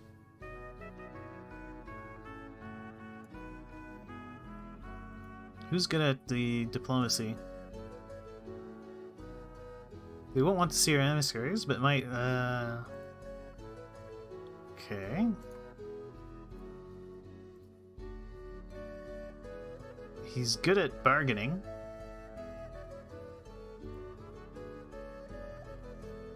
Well, let's send him with 10 cattle and 10 goods. Alright, off you go.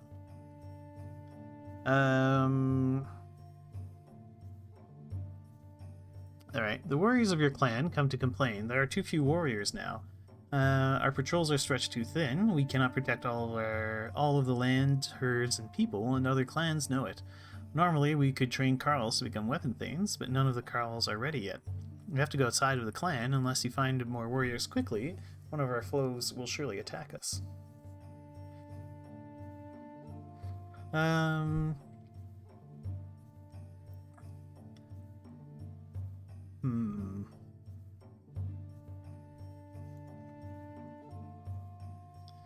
Precedent does not forbid us from forgiving outlaws. The more time we spend looking, the better candidates we'll find. Other clans will be sure to raid our herds if we don't have enough weapons thanes. Carls are not worried about lack of warriors. They're glad to have fewer mouths to feed. We could send Brenna on a mission. We need a poem to rival the Lecher?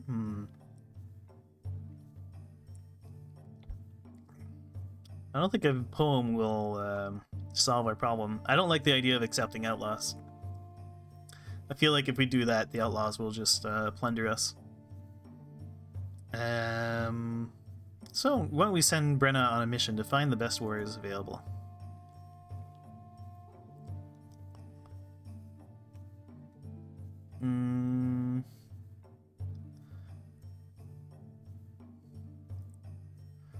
Maybe go for 2 seasons? Oh, look at this guy with all the pigs. Fulbrust has presented your gifts to the Bakad Tran and extended an offer of peace. The Pakadi accept your gifts and give them grudging praise. Wilms, their chief, is hard to read. Josral, the clan trader, seems receptive. Garnath, on the other hand, is clearly marshalling arguments why your emissary should simply be killed.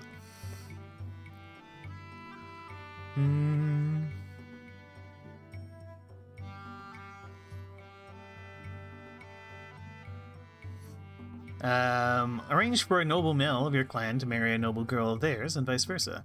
Offer them wealth. Offer to lend support to a ritual of their choice. Offer them a treasure. How about I think marriage always seals a deal. The marriages were agreed to. Bride prices were exchanged for dowries. Twin feasts were held in our halls and theirs. Excellent.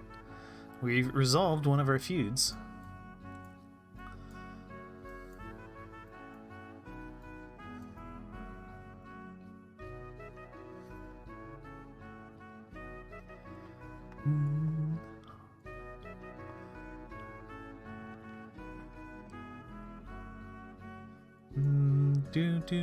Do.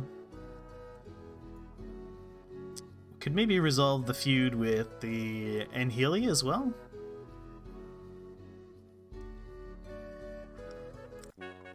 I don't feel like having feuds, so I rather resolve it. Yeah, let's send 15 cattle, maybe 10 good? Yeah, 20 goods. This seems reasonable.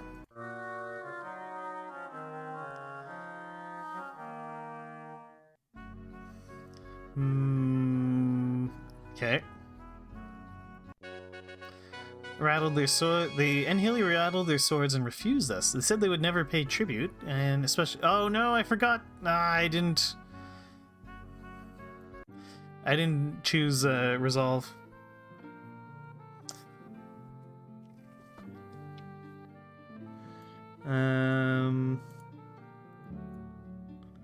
Should give gifts to our neighbors, so they will want to form a tribe with us.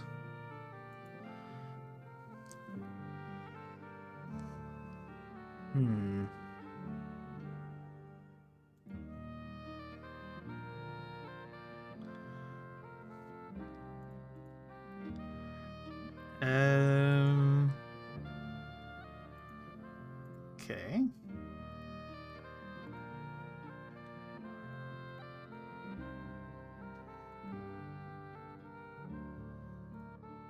All right, let's try to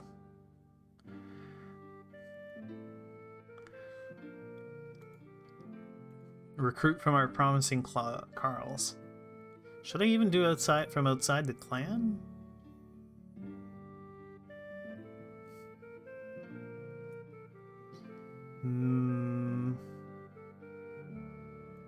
Let's go like that. Alright, 4 more weapon things.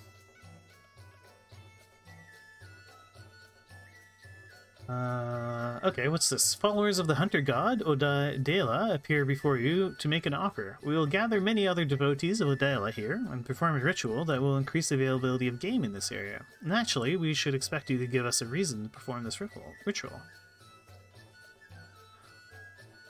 Accept their offer and tell them you owe them a favor.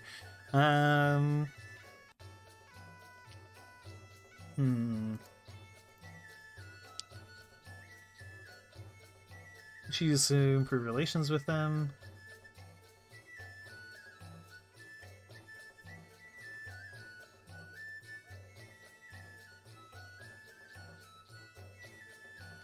And here's already good. If hunting gets easier, we'll have more time to prepare for war.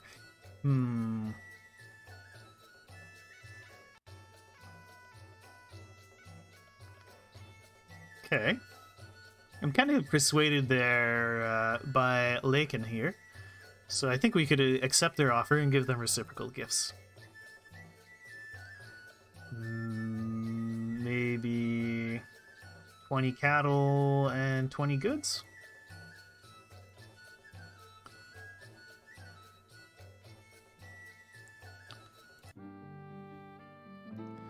Um...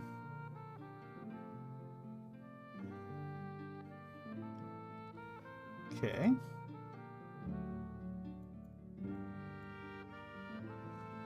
Although our wildlands could support more hunters now, when our hunters raise their children to be hunters, that may no longer be true. Let's have, let's say, 20 hunters?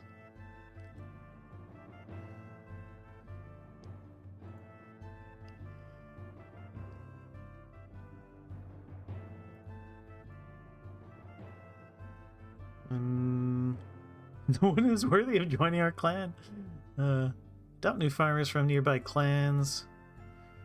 We still appreciate such recruiting. We don't even need the farmers. Okay, fine. Requires that we have at least a shrine to Lunk or me.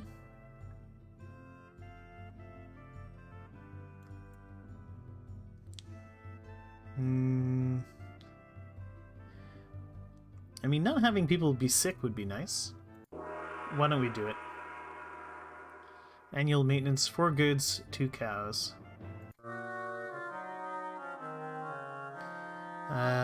Ooh, +2 pop. Okay, even after 2 seasons of traveling to all the clans, I found only 2 new warriors. Okay. 4 weeks ago.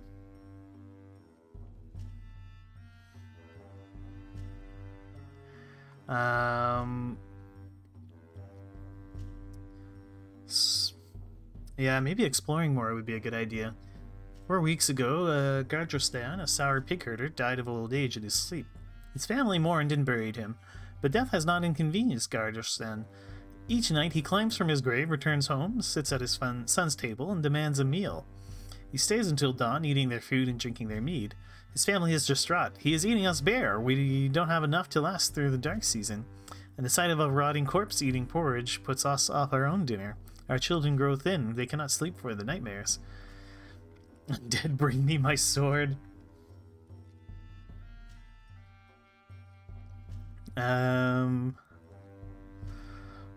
Prepare a feast to sate him.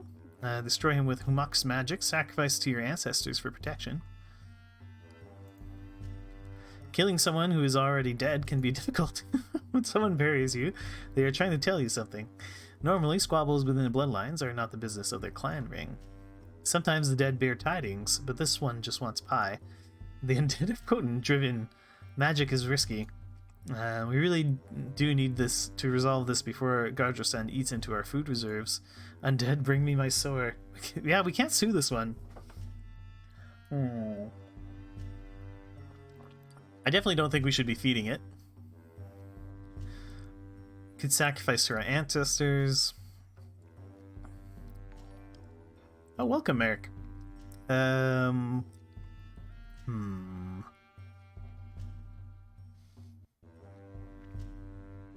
how could we sue him? It's perfectly legal. I think we go with sacrifice to our ancestors. We could have Varsons destroy him with Humok's magic.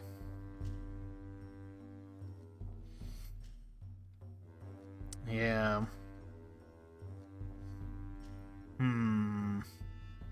No, the undead must be purged. Although he is an ancestor in himself, so I feel like destroying him would be wrong. Hey, Proto. Tell the family to tolerate Gardrostan until he passes on. Yeah, let's sacrifice to our ancestors. We held a ceremony at Gardrostan's grave, imploring his revenant to join our honored ancestors in the afterlife and trouble his family no more. The grave grumbled, then fell silent. That night, Gardrostan remained in the earth, and his family ate dinner in peace for the first time in weeks. Done.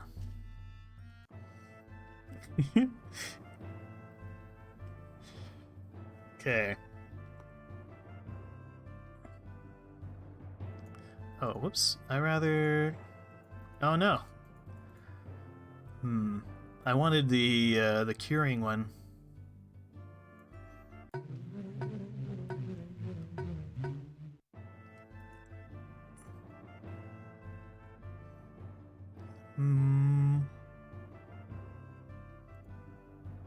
Okay.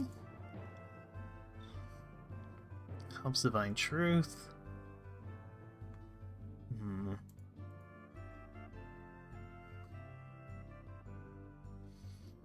Oh, you have to sacrifice for mysteries. Okay.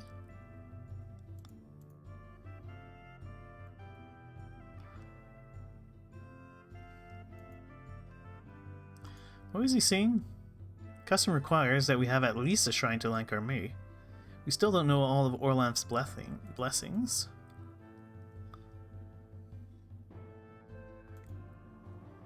We don't have shrines to Ceres. Our prosperity and friendships will suffer.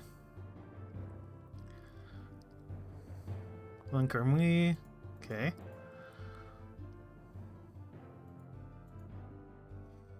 Our clan magic is poor. If we had a trickster on the ring.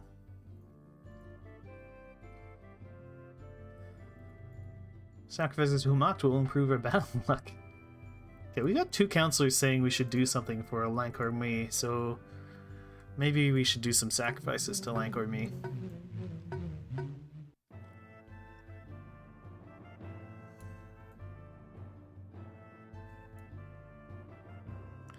Learn new blessings or myths, helps our dealings with other clans. 7 good stands to work for you? Alright, so sacrificing cows isn't necessary. Let's learn new mysteries. I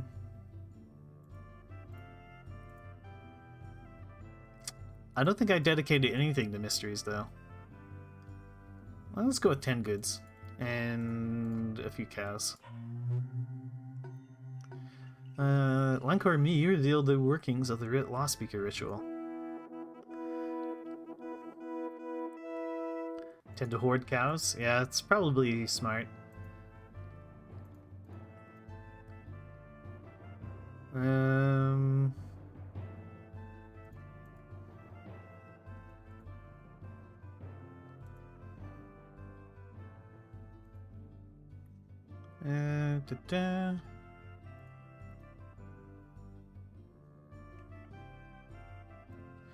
Alright, let's do crops, herds, mysteries,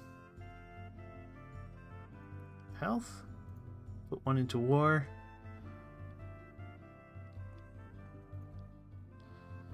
Maybe 1 in diplomacy, 1 in trade? Yeah. 105 fewer cows? Oh yeah, here we go. 33 babies were born. 50 more people. I did give away a lot of cows. We produced 753 and ate 790. Yeah, we're losing food.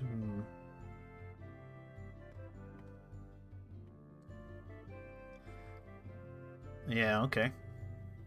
So let's go with this. Farmer morale plus. Remember the Odayala worshippers who were going to improve our hunting? I heard that they were successful, and the hunting does seem to be excellent of late. Excellent.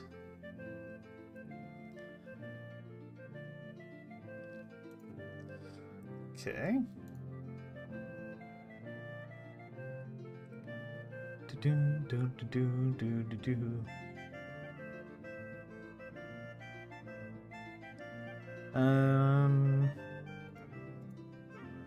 We need 282 farmers.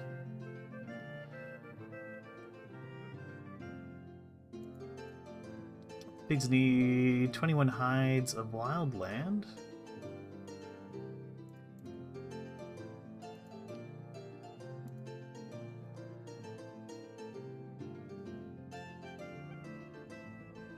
I don't know what's best. Okay. I think our farming is okay.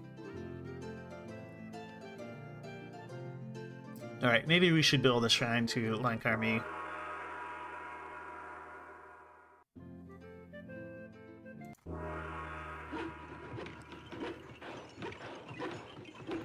Okay.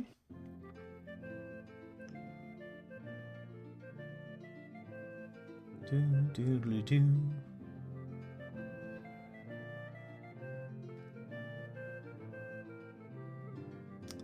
You should farm more land. Okay, go all the way up to 1,000.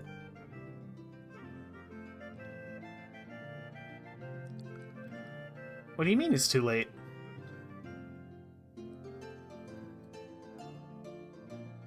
I haven't passed the season.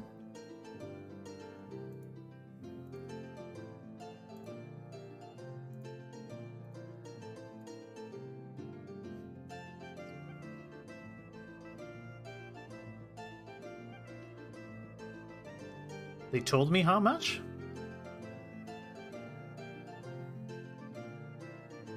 Oh, I thought I ended the season. Okay.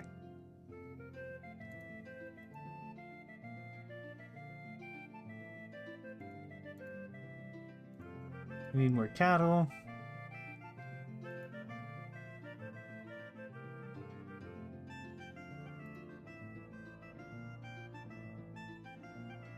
Okay. They're all saying we should slaughter some animals.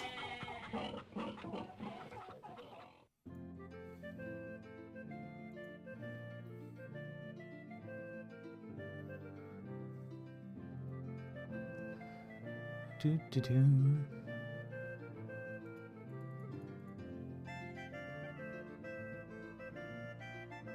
Slaughter 30 cattle?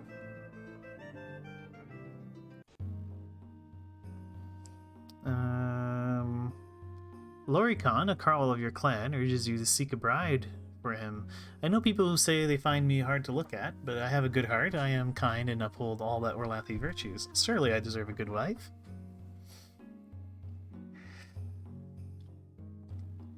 We have more important things to worry about. To make a marriage is a holy act. No natural means can make him desirable. It is unusual to offer gifts separate from the bride price, but it might be our only hope in this instance. He is very stubborn. It will be very hard to convince another clan to give us a bride for him. Our best chance of finding a bride is among the Grey Dogs. What a look. Yeah. Seek a bride for him. Seek a bribe, offer, refuse him. You must accept that your lot in life is to be unmarried. Yeah,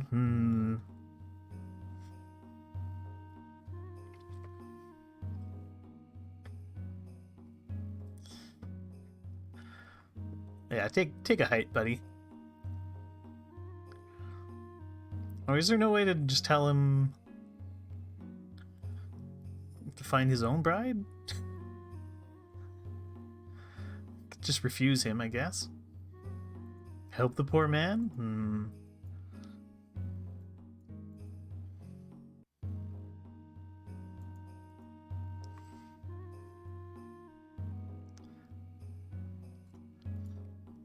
Alright, let's seek a bride, but we're not spending anything on it. What do you say? Grey Dogs.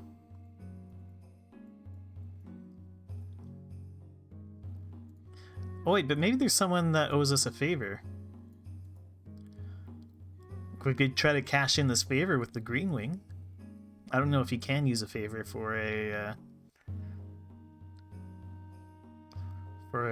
bride.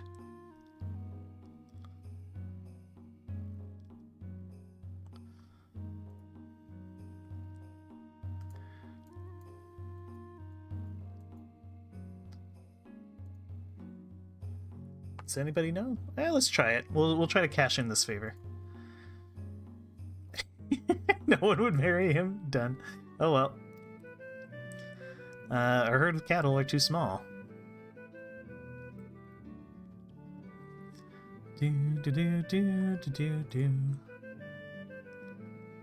Yeah, we tried. Okay, let's pass the season. Natalina, a member of the Gorand Ring, comes looking for warriors willing to join a hunting party. Their Tula is being terrorized by a gigantic and dangerous creature called the Black Worm. There'll be 3 cows worth of goods for each warrior willing to help.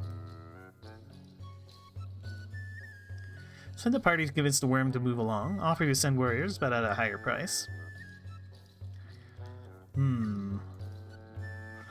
Could talk the worm to the worm and convince it to move along. Our ancestors would bless us.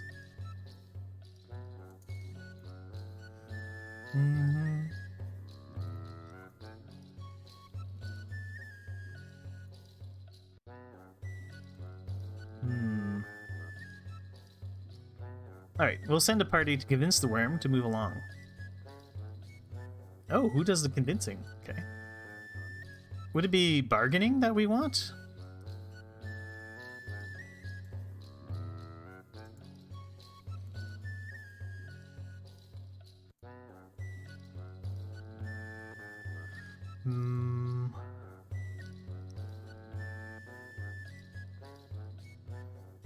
Yeah. He's renowned with that. Good, good, excellent. Well, he's excellent at bargaining, leadership, and customs. So I guess we'll send him along. That's right. While lawsuit against the dragon. Let's send a couple of weapon things and some footmen. How much do we give the worm? Let's try to give him goods. Maybe 20 goods? Clover sought out the worm and told it that it was unfairly harming the people of Clan Gorand. It agreed to go elsewhere and thanked us for our courtesy. You not as bad as humans dragons had to eat, it said. Done. Okay, I think, looks like we solved our food problem.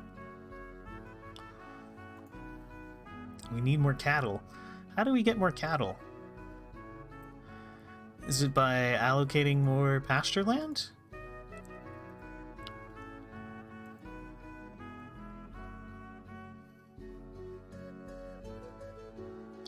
Cattle raids, and trade. Okay.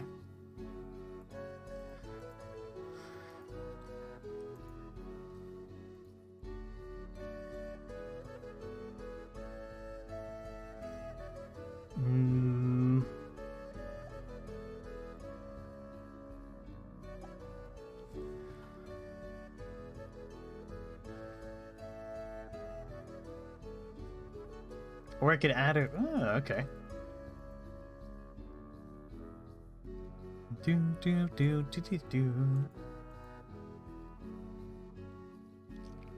Our most productive crafters are women.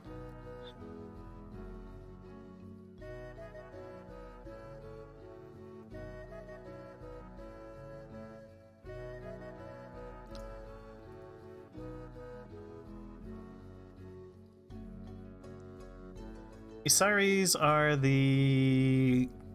Those are the, Is that the trade goddess, or is it the, diplomacy goddess? Trade, okay.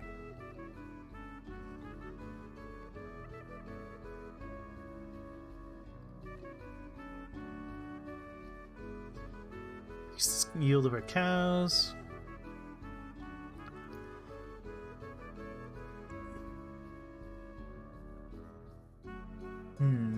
I'm gonna be right back, just a moment.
Alright, I'm back. Okay. What was I doing again? Yeah, alright. Armors are confident, weapons things feel resolved.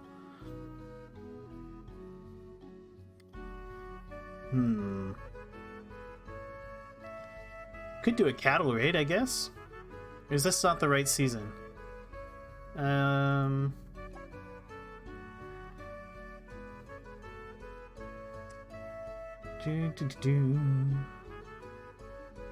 Sacred times, relations screen.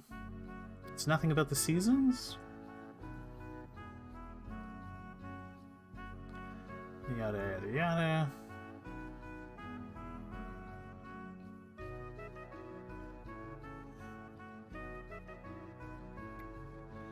Clan screen, sacred time.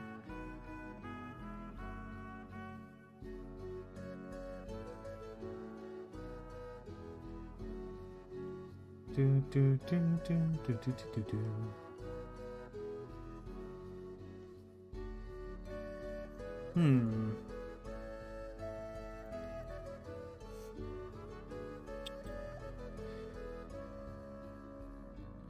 So for these like trading partners,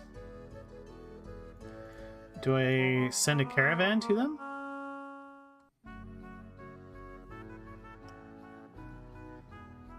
Sea is planting, earth is harvesting, dark is very snowy and cold. Alright. So I probably don't want to be doing any big like raids or anything right now.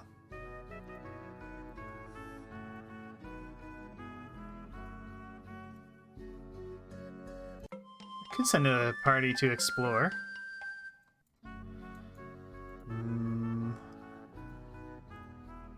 Head up this way.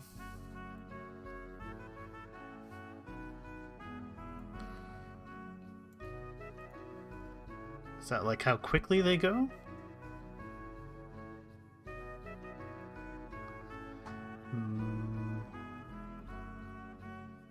Sure. Off you go.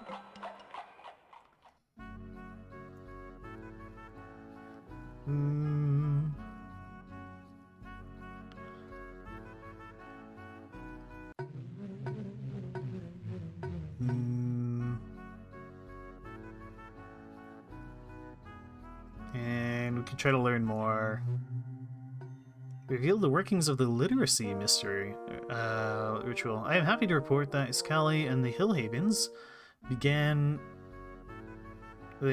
a while ago to find excuses to visit Ianislara and her kin. She has grown glad to see him, and has her family, who granted them permission to marry. Iskali proclaims himself lucky to find such a beautiful and fertile wife. Nice. Nothing unusual to report. Okay. 3 great Orlanthi Windlords, or Holy Warriors, came to your Tula. They retell famous stories of Orlanth, telling your secrets of the myth-making of the Storm Tribe you did not know before. They delight the children with a display of magical flying abilities that Orlanth grants them. They ask the ring for help with a secret mission. The nature of our quest is so terrible that we dare not describe it. We need warriors, silver, cows, or a gift of magical power. How can you help us?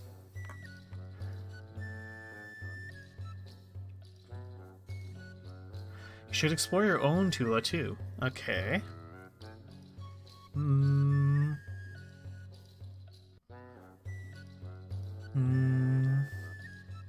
Orlanth vanquished many terrible foes, and often he did not tell his kinsmen where he was going. They seek silver in vain. Our forces are all mined out. These Windlords are very powerful. They can defeat our entire force of warriors by themselves. Okay. We couldn't afford to give them cows, even if they were prepared to tell us why they wanted them. They deserve our help. Okay.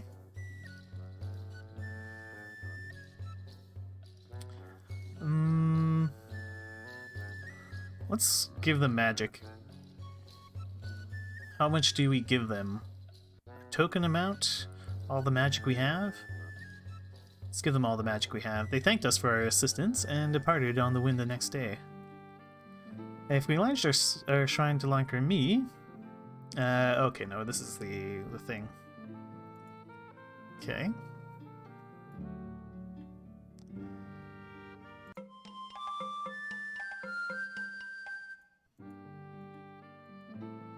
So you said we could explore our own area?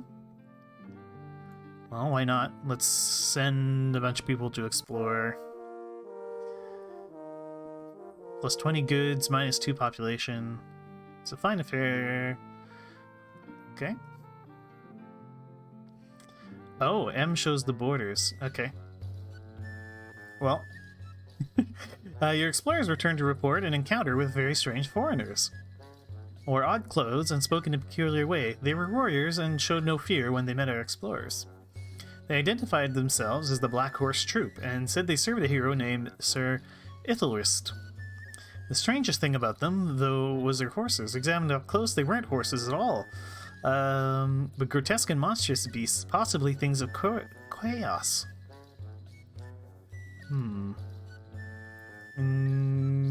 Maybe skeptical of our warnings.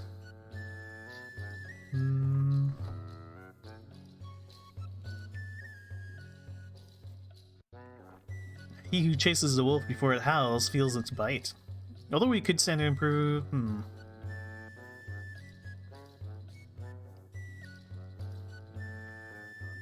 So we could invite them into the Tula. Could leave them alone, make war on them, see if they wish to trade treasures. Or warn other clans about them.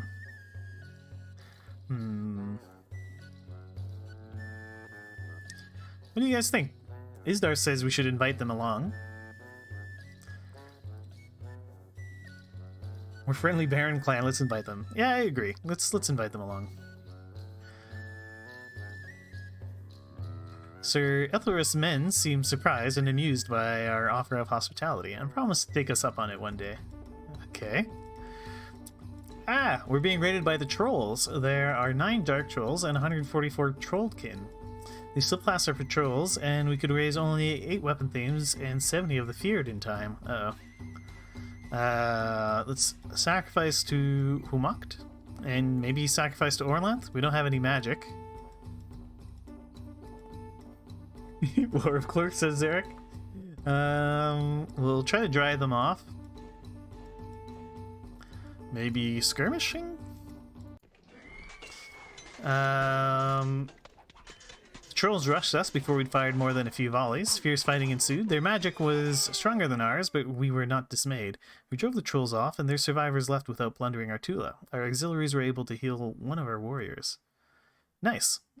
We lost 3 fighters, though.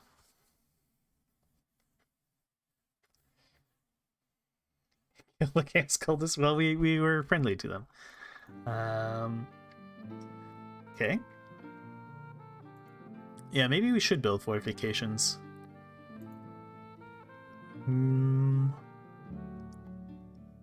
Luckily, we have enough warriors and their morale is high.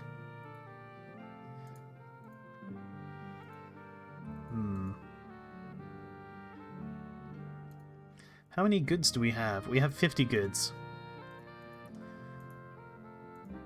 Well, let's build a rampart. Or maybe we should build a ditch to keep some of our...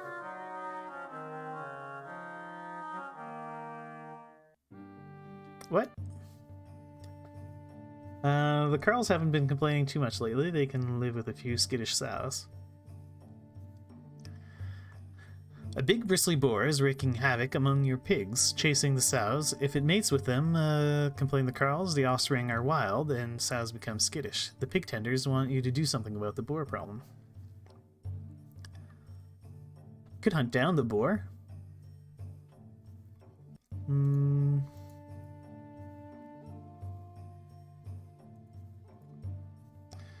can't afford to compensate every Carl who suffers a minor loss. Without a strong central treasury, we are without authority.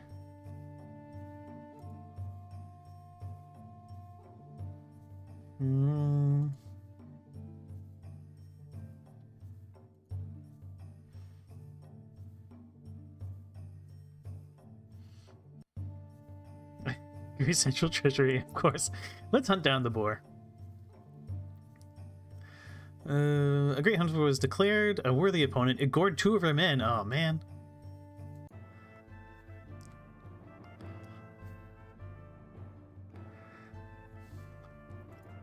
Should I try to train more weapon thanes? Okay.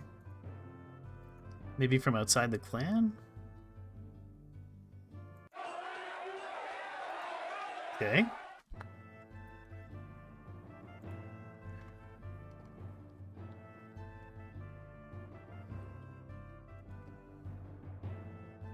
We need more cattle. We need 312 farmers. We have 368 farmers. Okay. And 200 oxen.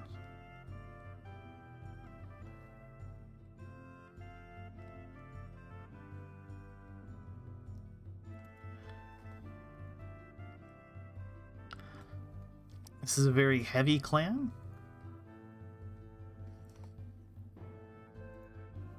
What do you mean?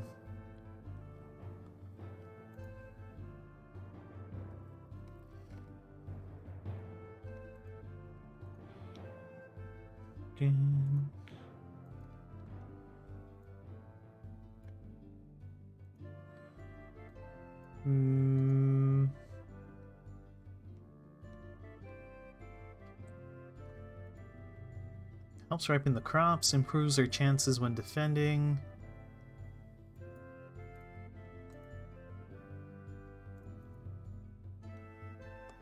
Allows our oxen to plant more land, lets their farmers work more productively.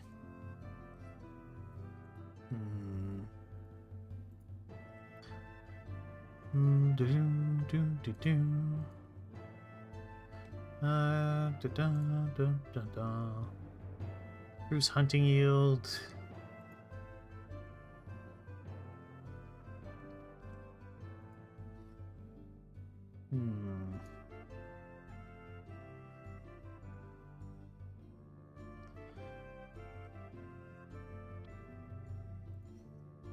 Enhances our explorers, allows our women to defend the Tula. I need a lot more goods, yeah.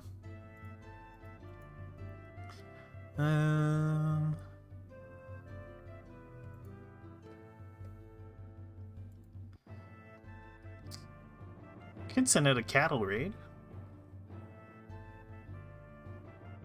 Raided by the trolls, blue jays, and horse nomads. Raided the Slapfoot ducks and the Harani. Well, this is the time of year to go for a raid, right?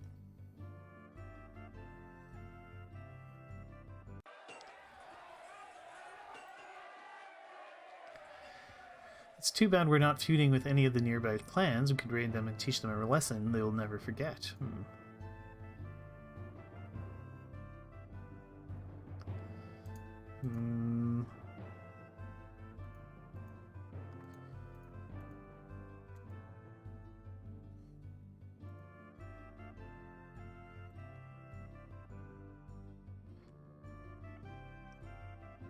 Well, we're at war with the Haran, so why don't we raid the Haran people? Oh, you have to raid someone nearby you.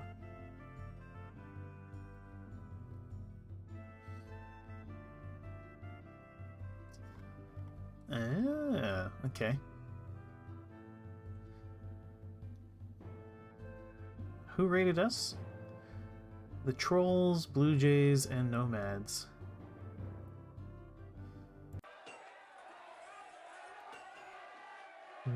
We're already feuding with the Haran.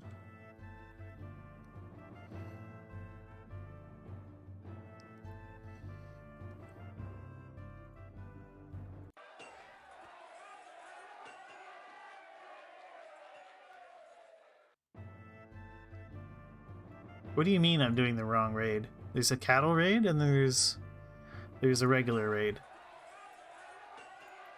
So we're feuding with the Haran.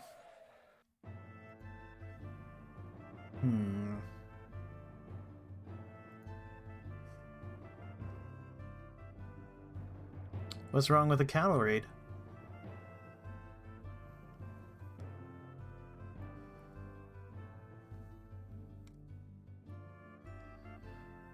There's poor tribe raid. Is there any reason not to, like, just max everything out? I guess that mean if I max everything out, then we risk getting raided back.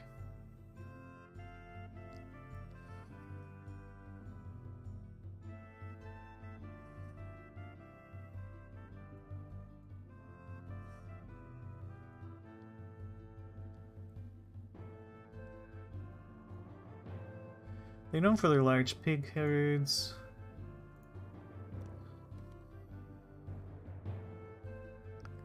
Everything else can go on raid? Okay.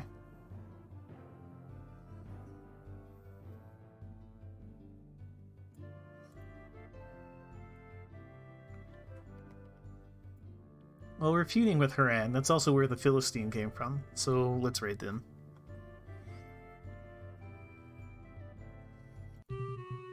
Our warriors were battered and confused by fierce gusts of wind. Several of them are still suffering from shivering spells. Oh, man. I guess we didn't raid them? We got lost in the wind? So we got 36 babies, 39 fewer heads of cattle, and 1 more horse than we did last Secret Time. Okay, we're stockpiling food. We have 0 goods.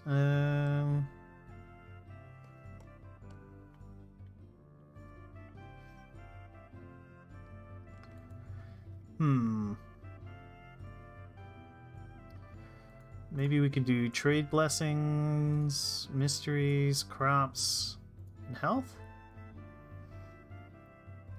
Although maybe we should have 1 in war.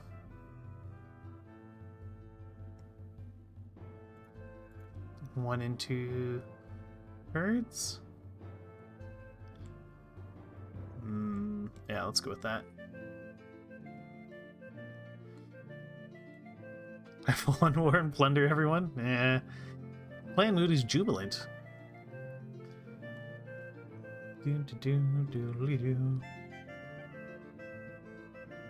Okay. We need more cattle. Okay.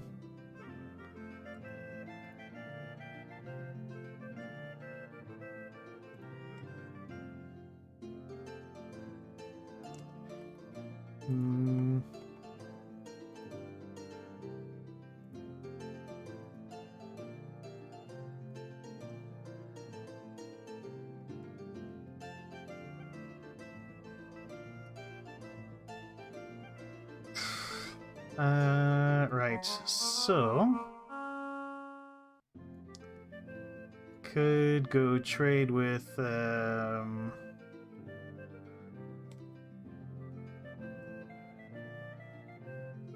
two of them are weakening my magic.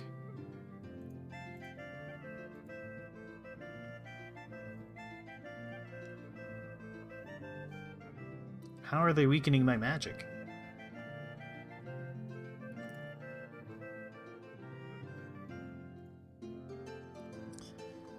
This is a balanced clan, so if I wanted to reorganize, because I guess I want to have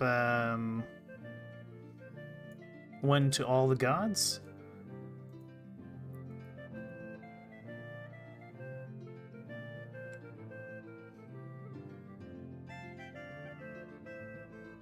Seven different deities, okay. Alright,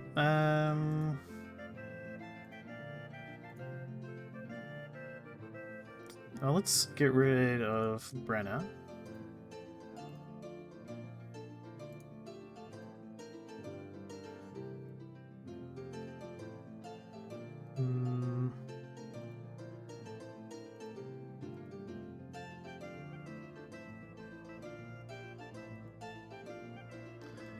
Okay. So she's excellent at combat. And worships someone not already on the council. So, sure, let's bring her in.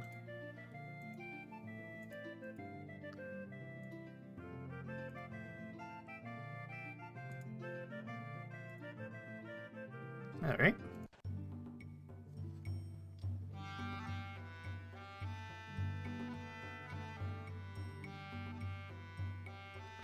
brought in a lady. An old woman who introduces herself as Leica brings a baby to you. She has been raising the child alone in the woods, so you can assume she has been outlawed from our clan for some reason. I raised this girl in a shield so that she will grow to be a mighty warrior. It is time she had a clan, so I bring her to you. Her name is Keriew.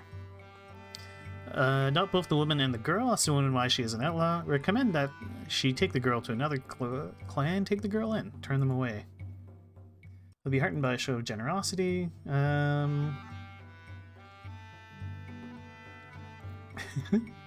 We must let the girl in. It would be sheer villainy to refuse her. She blah blah blah blah blah.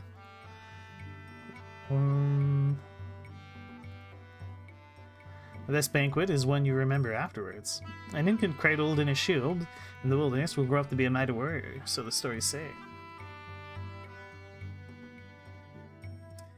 I agree.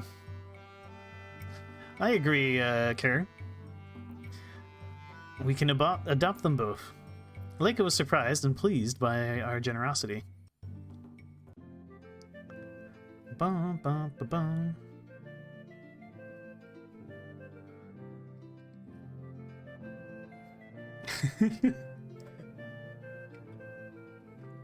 All right. We need more cattle. How do I get more cattle? I guess we could trade for them.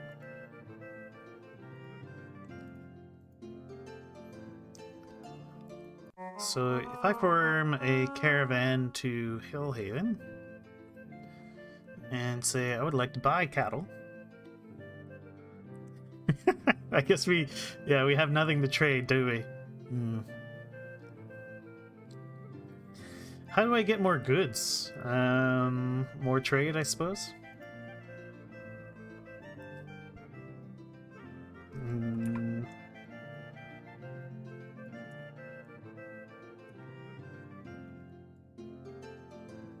Yeah, we could send out someone to explore. Why don't we explore our own lands here?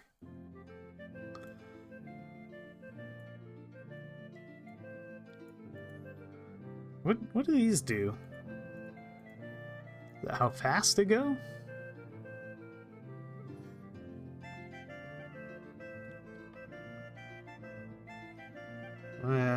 Send some weapon star things. Maybe we should send someone else. He's great at magic. Who else would I send? I don't know who's good at exploring.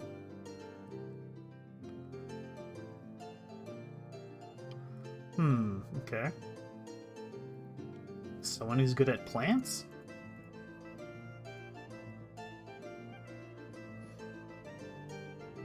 It's not explained, really? Okay. Oh, you know what? I know exactly who we should send to explore. Let's send this guy.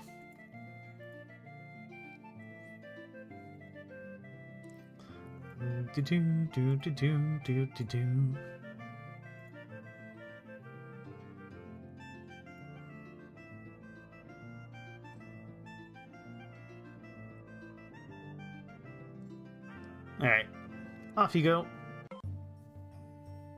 While on the exploration mission, Mustakos and his companions were confronted by warriors of the Isolting clan who claimed they were trespassing. They were trespassing on their Tula. They said, "Because you have not given the greeting, you must be here to rob us."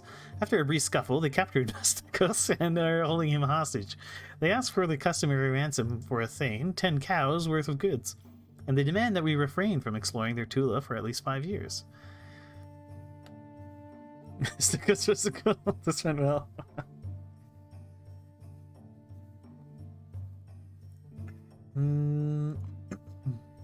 They are looking for reasons to dislike us. It won't be easy to persuade them to give Mustakos back. Why should we have to pay for walking on their worthless Tula? But we were exploring our own lands. What? Surely Mustakos would have given the greeting if he had been given the chance to. Bad King Urgrin's daughter was once captured while on it, blah blah blah. Alright, fine. I don't know.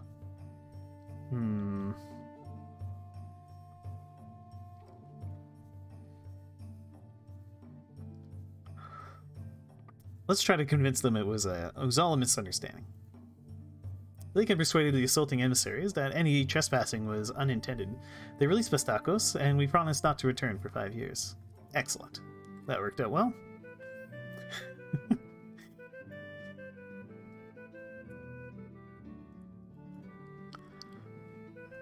Wartime? Isn't this the... Oh, fire season, I guess, is fine for attacking?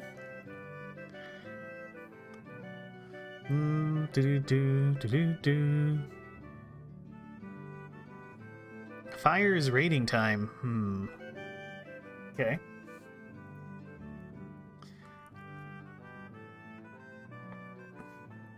Who should we raid?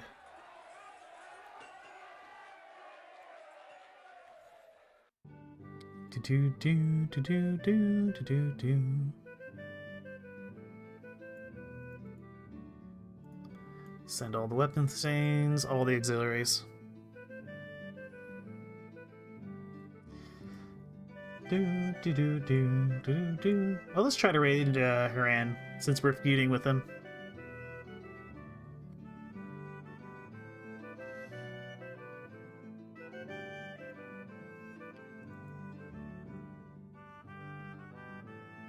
Pink Eagle's angry with me. Alright, so... Enli and Haran. Let's raid Haran.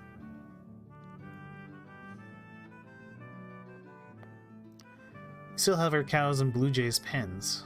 Yeah. Well, we'll attack Haran. Although...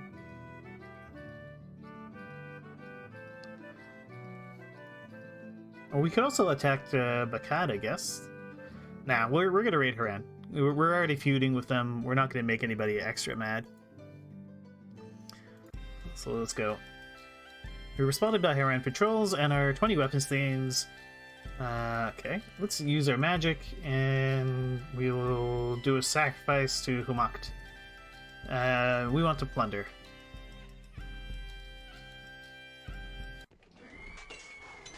Oh dear. The Rani attacked while we were still sacrificing. They hit us before we could reach the advantageous ground. There was an extended clash. Their war magic stunned many of our warriors. We were driven off and had no opportunity to obtain booty. Oh, man.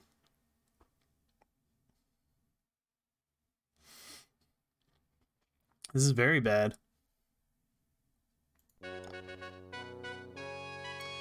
To ransom back the 44 captives they just took, they asked for the traditional ransom, 220 cows worth of trade goods. Alas, we only have 38 cows worth of goods.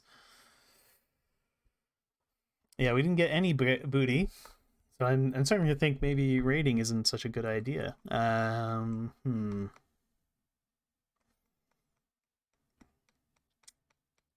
would lose all my cows.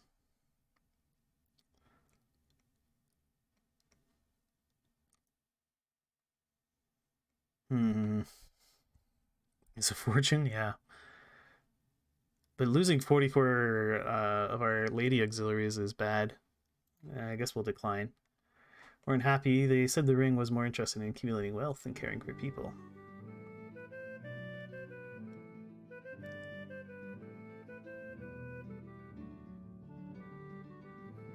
You should have fought that. Okay, do we just raid them again?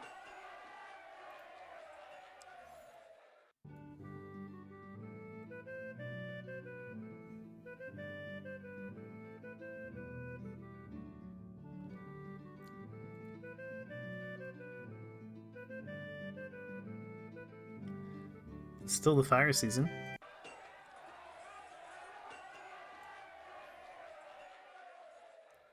Yeah, let's just raid them again.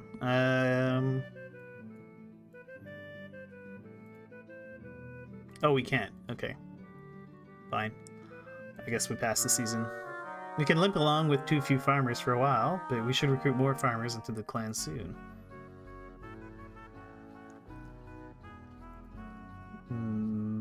Don't I have a lot of farmers?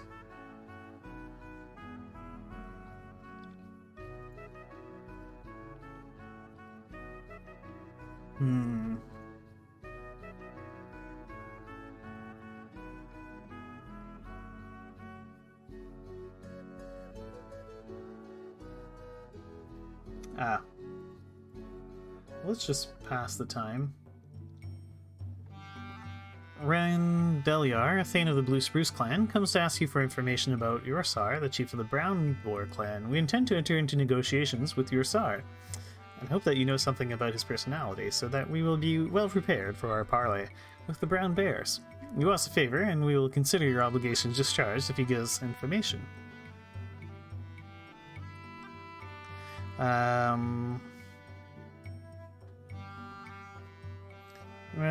Grows a good pull with us, but we must not hurry.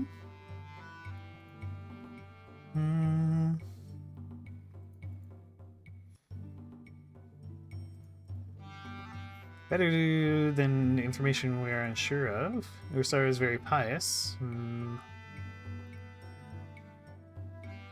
Well, it's going alright. Well, it's actually not going that well for the clan, but I'm having fun with it.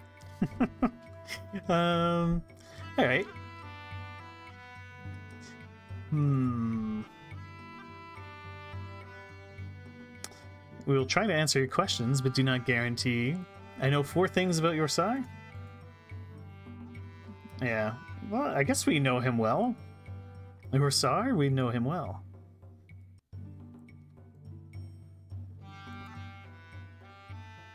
Is Yorsar a generous chief? He's too cautious. A skinflint, that means he's cheaper. Cheapo, right?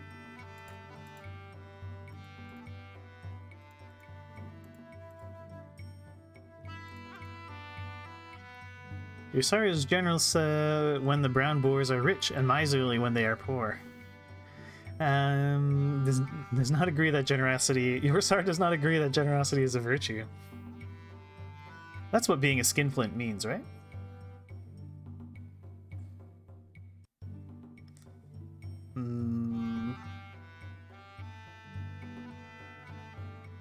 Means a miser, yeah. So does not agree that generosity is a virtue. +5 goods, +5 mood. Randeliar departed and thanked us for the information. Not long afterwards, he returned to Artula to thank us again. Your words gave us insight into Yorsar, and we used that insight to set up a favorable trade agreement. He gave us gifts, and the people were happy. Good. A family of travelers petitions you, seeking membership in your clan. The father, Wastandos, speaks on behalf of the others. His family made the dangerous trek from Ursulia in search of freedom and prosperity. So far, they have found only misery. Wastandos promises hard work and loyalty in return for your generation. Accept them as cotters. Assign them fine land and a starter herd. Assign them some land. Force them to be thralls. Offer to introduce them to the chieftain of the... okay, well, we're for sure gonna take them. What does he say? Back in the darkness, blah blah blah, came to our ancestors who adopted them into the clan. But we must treat them with justice while they are here. We don't need more mouths to feed, we need more fists to smite our enemies. I like this lady. If we wish to help them without offending our long-suffering carls, we can make them cotters. Good things come to those who are merciful. Although it would be virtuous to help them, we don't have enough cows to support the clan as it is. We don't need more mouths to feed, we need fists to smite our enemies. Let's accept them as cotters.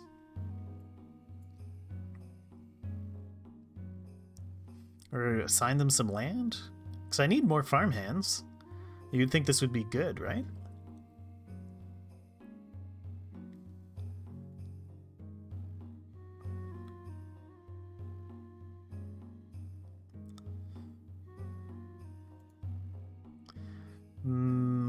Let's assign them some land.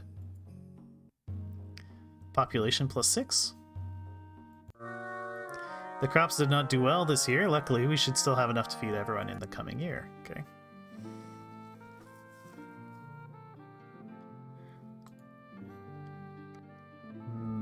Okay.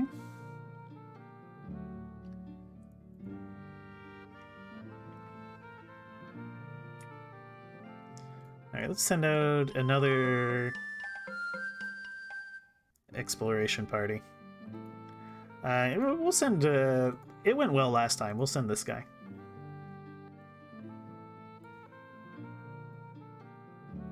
Okay, off you go, Bastakos. While exploring, you find evidence that a great battle was fought on your Tula some long-forgotten day. I'm an accomplished boaster. Let me go to our neighbors and brag of this find. Why would I brag to the other tribes about this? Although this land has been empty of humans for hundreds of years, we are not the first Orlanthi to live here. Those weapons are very ancient. Maybe they were made before the dawn. Conduct a divination. Who cares? Let's get that junk out of the field so we can plant. I wonder if we can use this to bring cheer to the weapon thanes.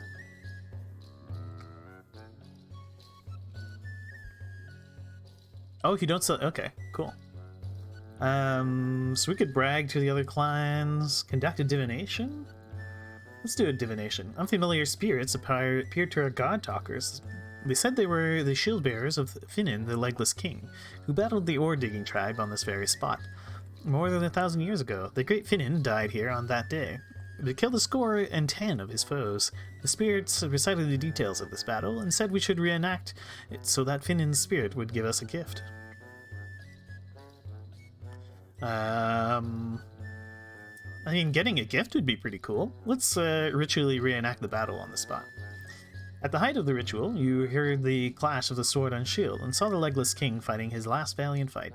Soon afterwards, 2 weapon thanes from far off Tarsh came to Ertula. They said that they had dreamt about King Finnin, who told them to come here and offer their services to us. What do? Accept the weapon thanes. Nice. Population, weapons thanes, horses. They told us their version of the story called Humak the Champion, which was well known up in Tarsh. Suddenly there are snakes everywhere. They are in the grain bins, under beds, in the rafters. They crawl into any open space. They scare the cattle. This is worse than a nuisance. It's a plague. Orlanth is famed for slaying dragons. Snakes are like dragons. Honor Orlanth and he will slay these snakes. If we caught and skinned these snakes, we could fashion their skins into decorative items, which we could trade for other useful items. Orlanth once slew a snake which seemed to threaten Ernalda. She was vexed, for the serpent was a gift from her sisters. We shouldn't squander cows on such a minor threat. I don't like having to heal snake bites. The most poisonous bites can't be healed at all.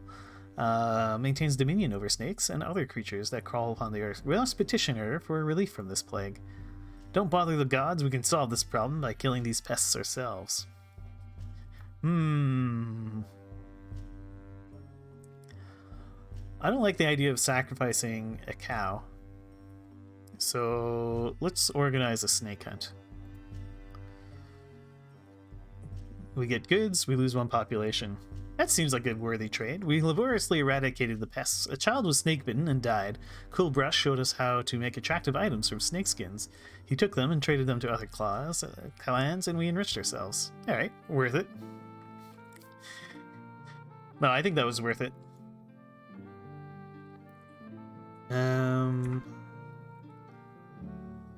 Plus 10 good, minus 1 freeloader. Exactly. We could explore some more. Let's see. Who should we send?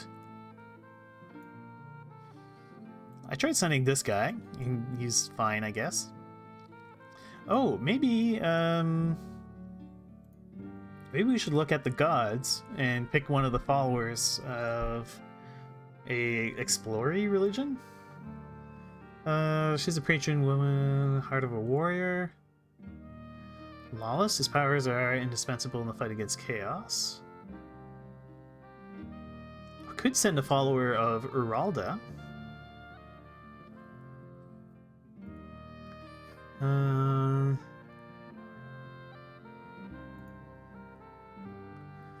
Maybe the Heart of Hunting would be good?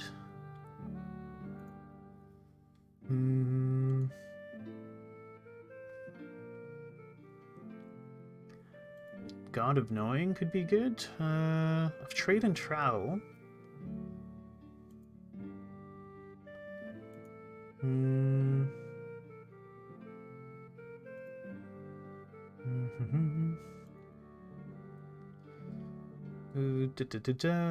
Okay. Plowin, Peaceful Farmer God. Hmm.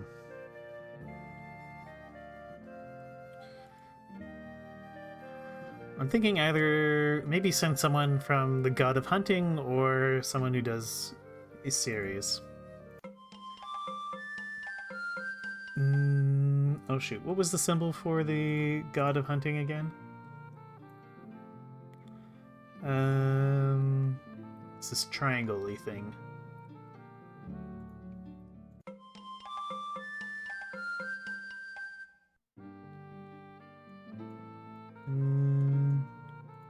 This guy.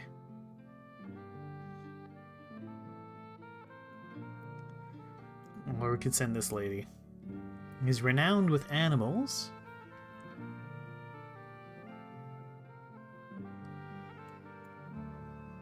She worships Ernalda and Odalia. Oh, let's send this guy. Maybe some extra dudes?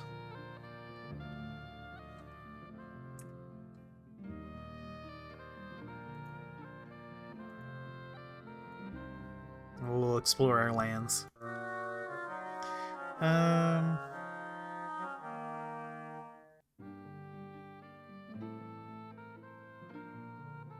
Wait, what? But we're on our own land!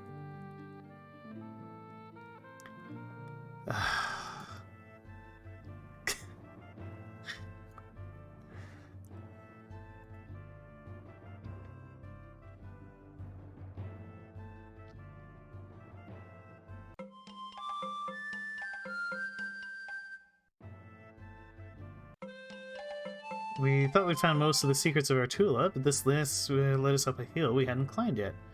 Large fused lumps of iron, which we all know everyone wants. Cool. We're being raided by the Hirani. They have 18 horsemen, 140 spearmen. They slipped past our patrols, and we could raise only 11 weapon thames and 62 feared in time. I guess skirmish and drive them off?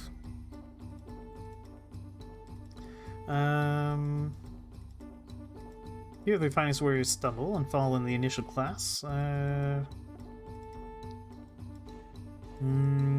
Shouting instructions from the rear and may rally the enemy if Krolmar does not act quickly. What should Krolmar do?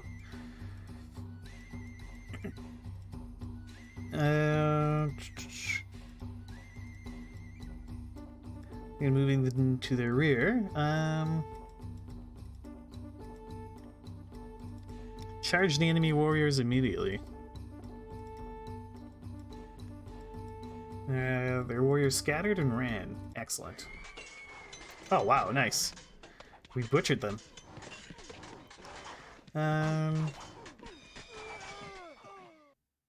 We left without plundering Artula. We captured 10 horses. Nice. Weapon thing. Yeah, we butchered a bunch of them. Excellent. Pistivos, a Thane of the Alkenval tribe, comes to ask you if you know the details of the making of the Storm Tribe story, and if you will share them with his clan. We wish to improve our ability to move about in the realm of the gods, he says. He reminds you that you owe his clan a favor. Just make up the details.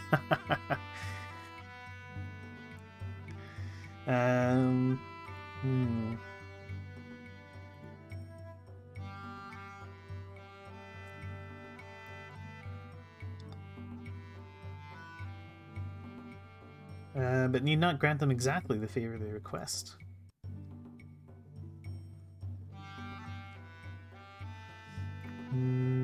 Better to tell them stories than to have them to give them cows. You teach them secrets, they will prosper in the realm of the gods and may bring back powerful weapons.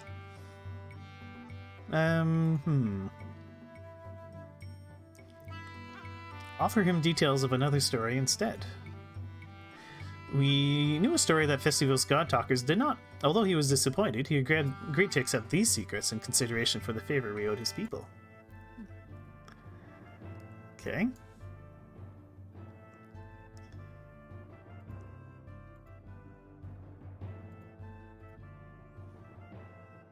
We could explore again. So is that other guy I sent just gone now? Yeah, he's just dead. Dang. Well, sucks to be that guy. Let's send this lady.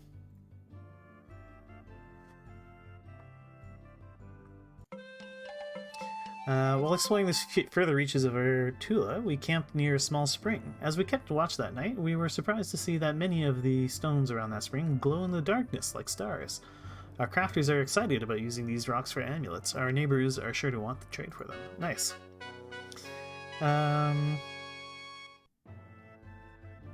The Antorlings would probably give us cows. Nice, okay.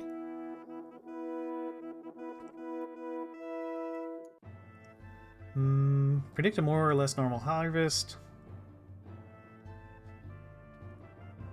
Okay, let's spend on trick mysteries. I think we want to do that. Health. Yeah, okay, and then keep one in reserve. Are here from the Isolting clan. They heard about our find of iron lumps. We are very interested in your supply of iron lumps. We will not want to pass up this chance to let us pay you for it.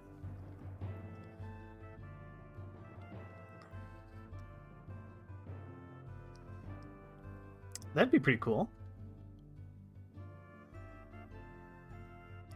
Offer to set up a trade agreement where they send us 20 goods in exchange for the best iron lumps each year. Offer them all the iron they can find on the mountain's side in exchange for 60 cattle. I do need more cattle.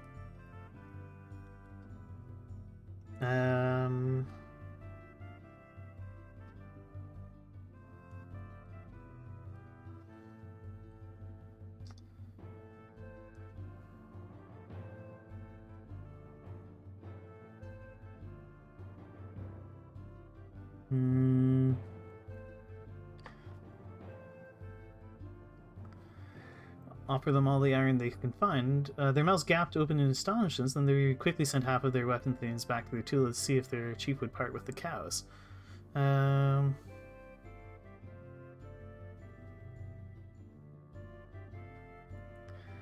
metal workers were sad to see the iron go, but felt better after we sealed the bargain with the feast. Okay.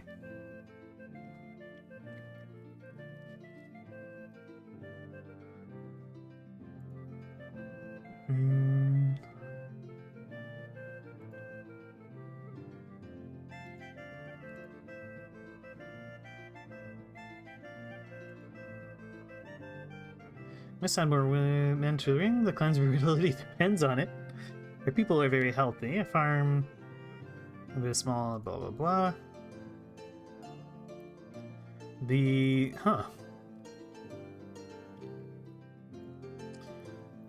Dun, dun, dun, dun. Do, do, do, do, do, do, do, do. Why don't we explore some more?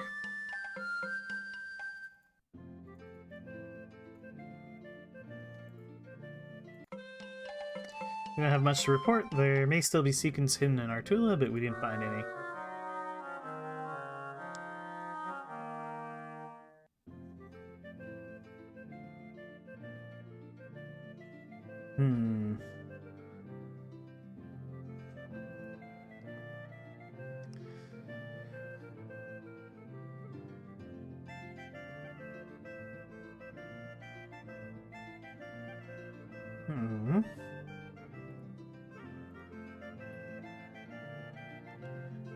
We keep losing population. I don't know what I can do to improve it.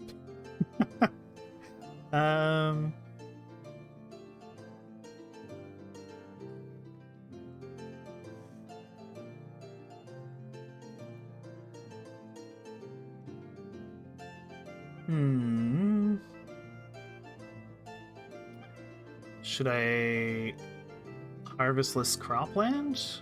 Oh, that's just the...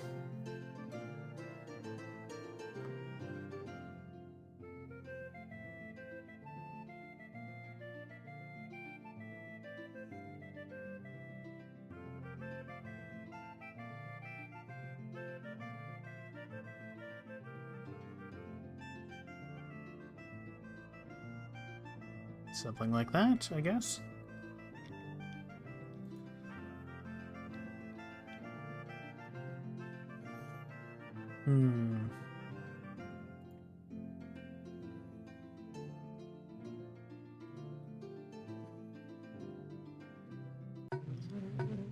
Should I make a sacrifice to this guy? Like Amir finds the truth. Okay. With clan farmers invite. Okay.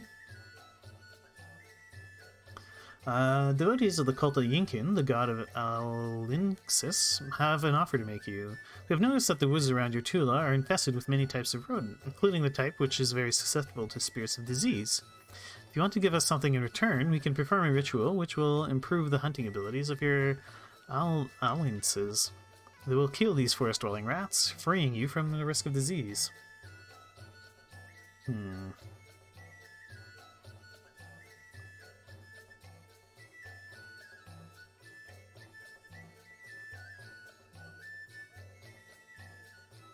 Any asking price can be bargained down.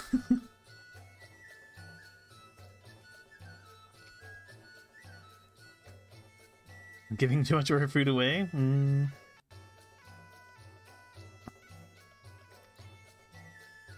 Alright, let's say let them share in our clan magic. We'll offer one clan magic. Or could we... Yeah, he's got little eyes on it. They thanked us in Yinkin's name and said their god's children would have a good hunting to our gift. They gathered our Alinxes together and said they're willful creatures following the Yinkin cultists as if they had become sheep. Cannot tell which were made by people and which by cats. Finally, the Yinkin people emerged and said that the ritual was a success. Okay.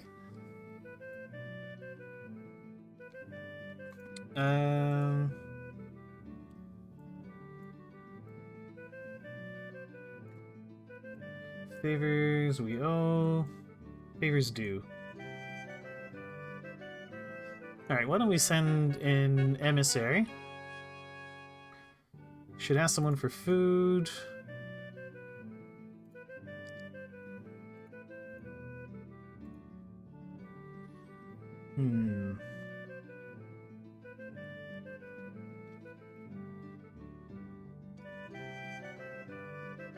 Do.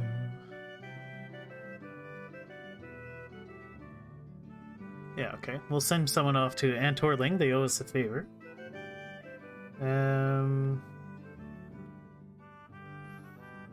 We could ask for food.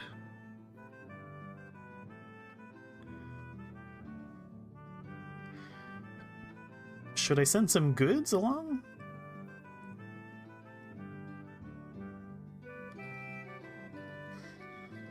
I mean, they owe us a favor, so...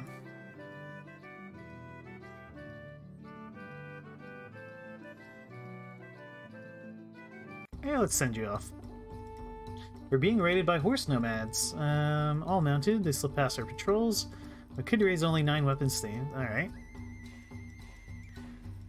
Okay, we'll drive them off. Let's use skirmish. Ouch.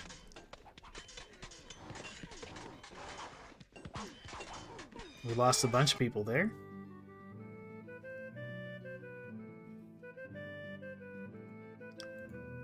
Okay, let's pass the time. While plying the fields, the Carls find something strange. It's the enormous skull of some kind of dragon creature. Might be worth something as a curiosity. This treasure is ours. Ours! We would be mad to get rid of it.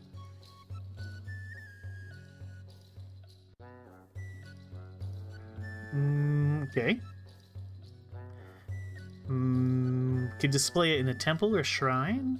Or display it in the clan hall?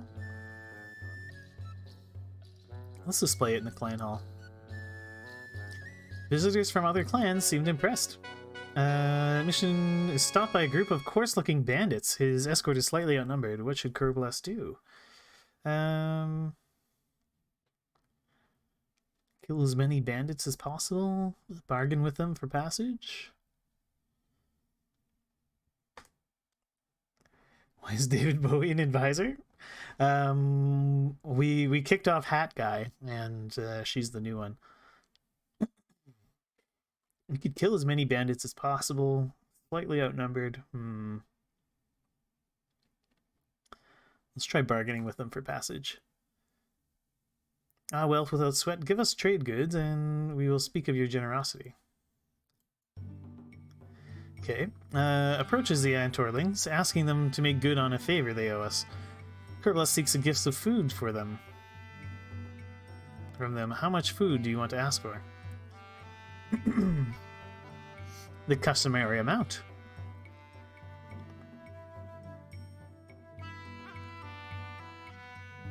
A little less than the customary amount.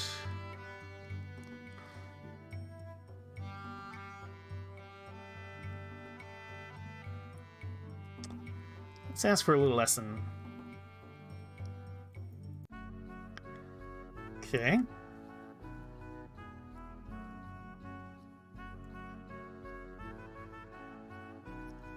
Herds of cattle are too small. Yeah.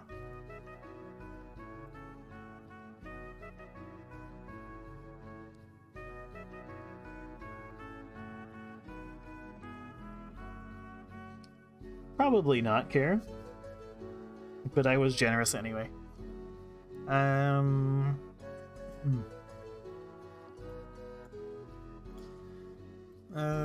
Favors due. Alright. Let's send somebody to the Apple Tribe. And we will be asking for food. Or should we ask for cattle? Well, let's ask for cattle.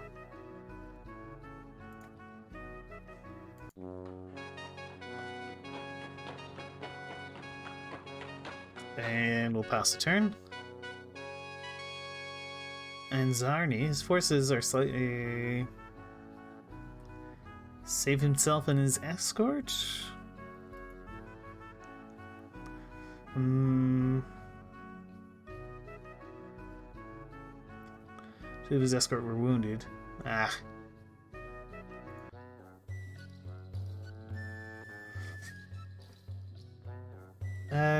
Two spirit talkers seek audience with the ring to see if you have any need of their services. Spirit talkers are Orlanthi, but they wander around in the wilderness with ties to no single clan. From the kind you're used to, they deal with spirits, not good gods. They are strangers, meaning that they are not of your clan, but can be trusted to follow normal customs and belief.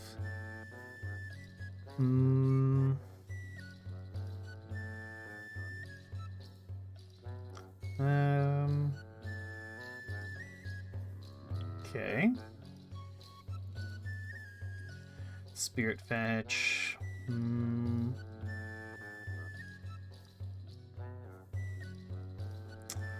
They talk to spirits, including our own ancestor spirits. Okay. Well. How about, you're strange and weird. How about we ask them to protect us from the undead? The spirit talker shakes his rattle, tastes the air, and says that will cost you 32 cows worth of silver. That's a lot of cows worth of silver.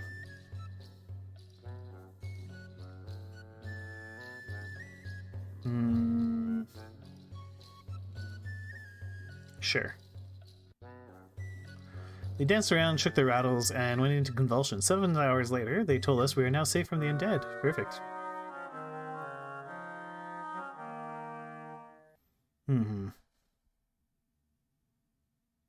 Oh dear.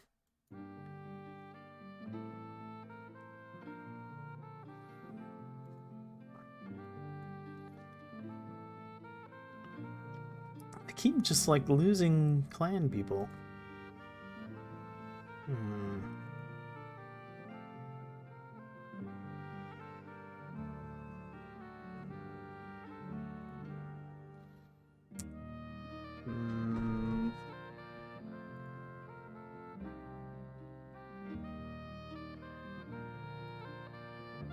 Who owes us favors?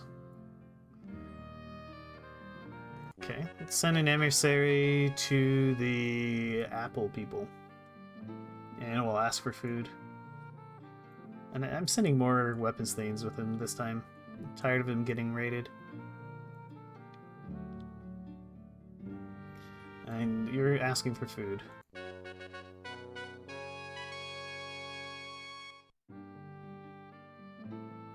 Afraid of losing away. Ah, man. We're being raided by trolls. Okay.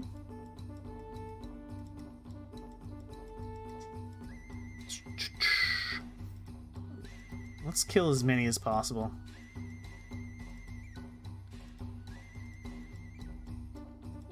Or do I just drive them off? Yeah, let's just go with drive them off.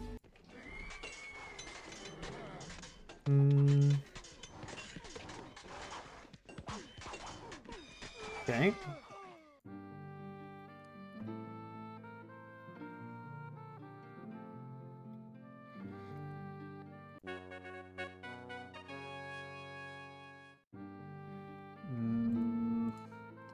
I think let's try for the food again.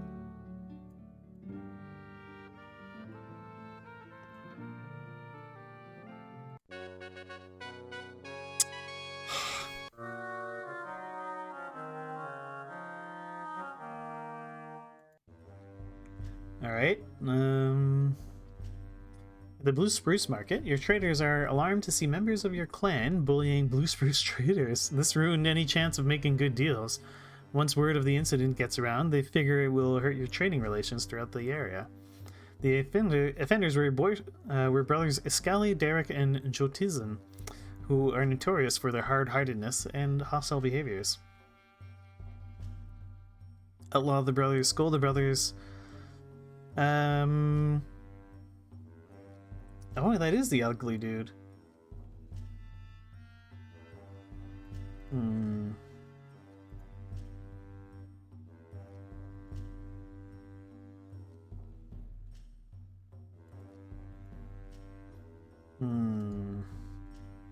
Your crime is not good. Their action will lead us closer to war.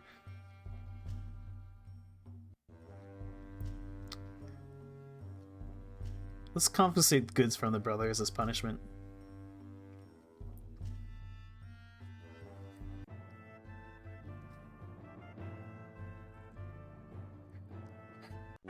Alright. Let's try this again. Go to the Apple Tribe. Ask for food.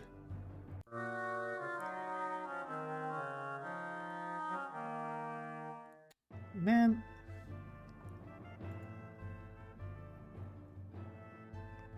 Alright, and we'll pass the turn.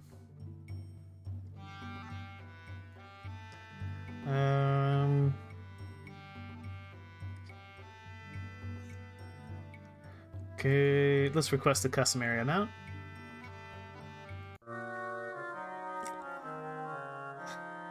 Come on.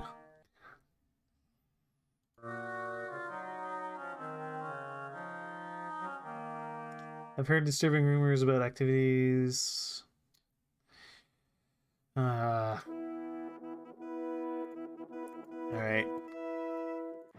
We're putting everything into war.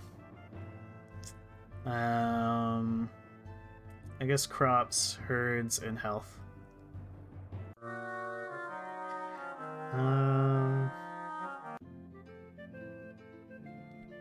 Yeah, time for revenge, yeah.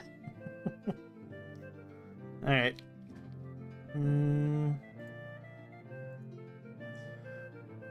Let's try to get more weapons things from outside the clan.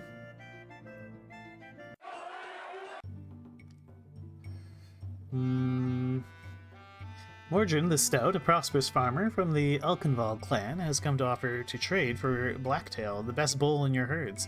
He's accompanied by his 2 adult sons, Krolmar and Harknorl. He makes no secret of his determination to get that bull, offering 30 cows worth of trade goods for it.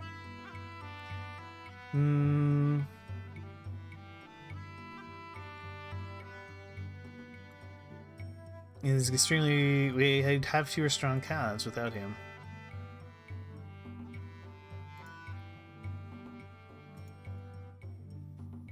Look at the gleam. He'll pay more than 30 if need be.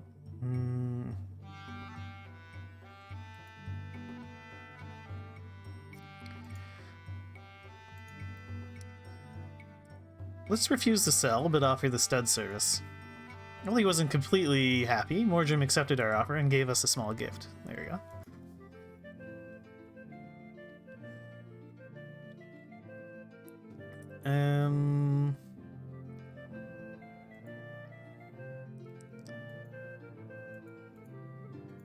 And we can offer additional gifts.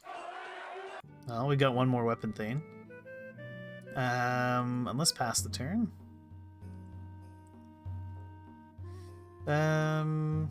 A group of refugees come to our Tula seeking help. They are from Orlanthe. We sought land to the west of here, and we were captured and enslaved by cruel horse nomads. Loving freedom, we escaped. Yet our escape has cost us much. We beg you to aid us. Oh, he sure did. Look at that.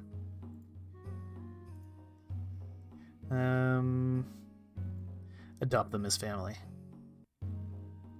Do you make them Carls or Katars? I'm not sure what the difference is. Are Katars families? Farmers? Because I need farmers.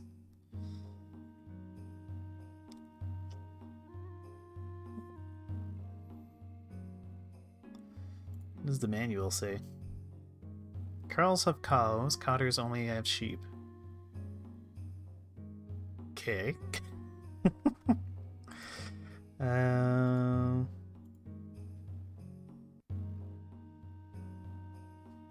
Let's make them Carls. It's 5 magic.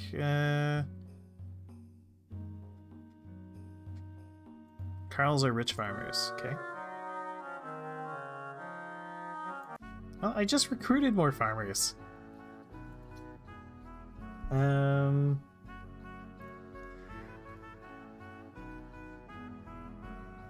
Okay. Do.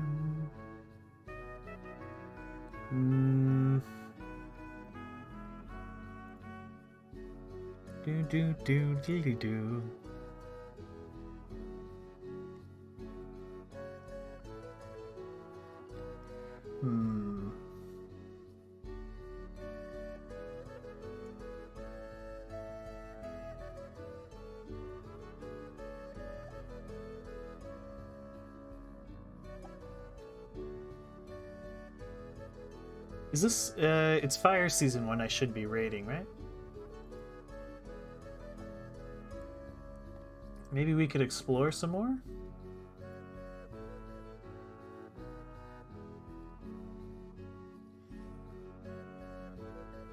Earth is harvest, right. So I should not, shouldn't be sending people out. So let's explore.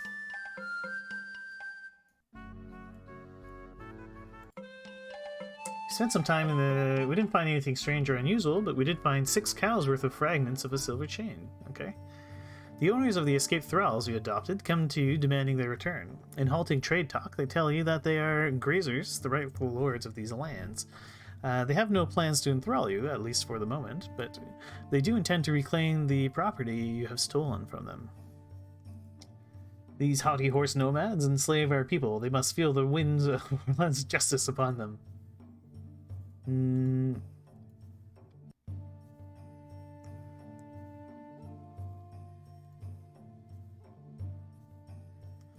What shall we do to the slavers? Attack the grazers immediately.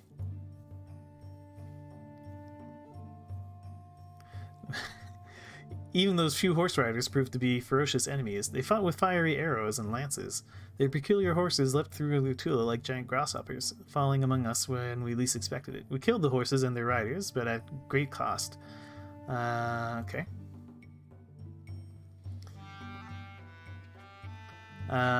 Genera, a young woman of your clan, renowned for her cleverness and beauty, is now of marriageable age.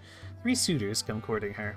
Harold of the Hendart clan promises a gift of 10 horses to the clan ring if he can have her band in marriage. The gift is above and beyond the bride price and need not be reciprocated. Beniski of the Gorin clan says he knows a secret story of the gods, which he will tell you if you let him marry her. And Brandgore of the Blue Jay clan promises the eternal esteem of his clan in exchange.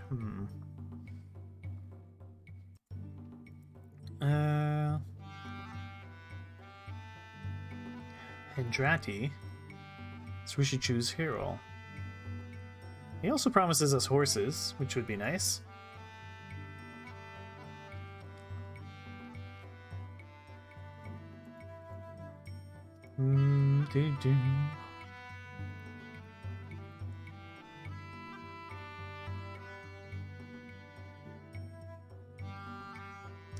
Knowing the rite of myths makes it easier to travel.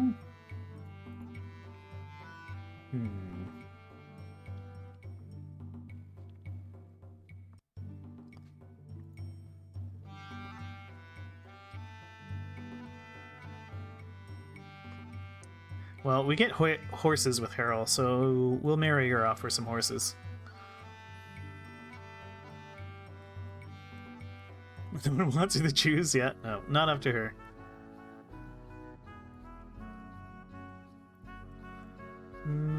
I guess we could explore some more. Let's send this guy. Turn up a well-hidden cave. In this cave is that rare green-colored clay used for high-quality pottery. Ooh, excellent.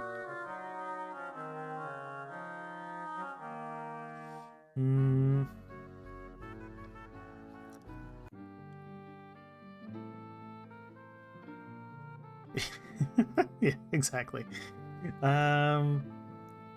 Okay, it's now Emengarn. Oh, not Emengarn, it's the dark season. We could go for a raid.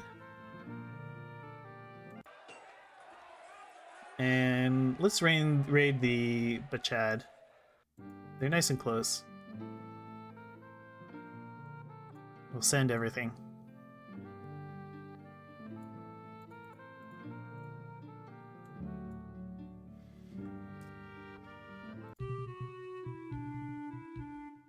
Oh man.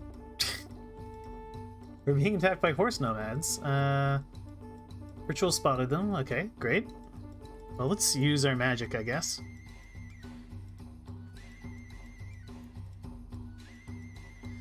Could take captives?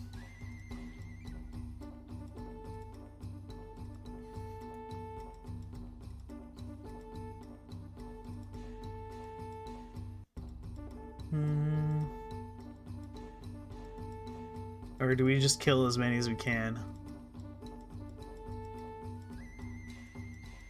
Yeah, let's go with captives. Oh, nice. Had to charge through a devastating hail of missile fire. There was a terrific fight. We captured 49 horses with their careful attention. Blah, blah, blah. Okay, we lost some people.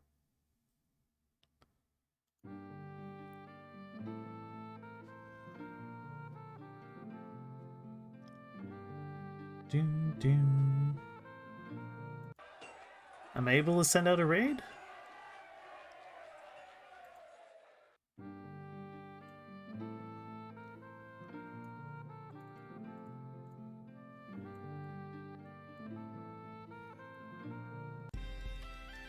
All right. Okay, let's use our magic. And we're going to want to plunder. Let's use the skirmish tactic.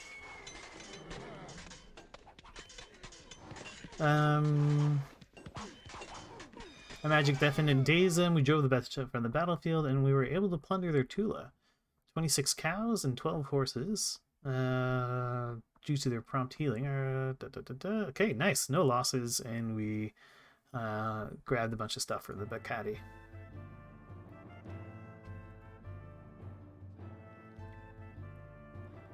Alright, let's pass the season.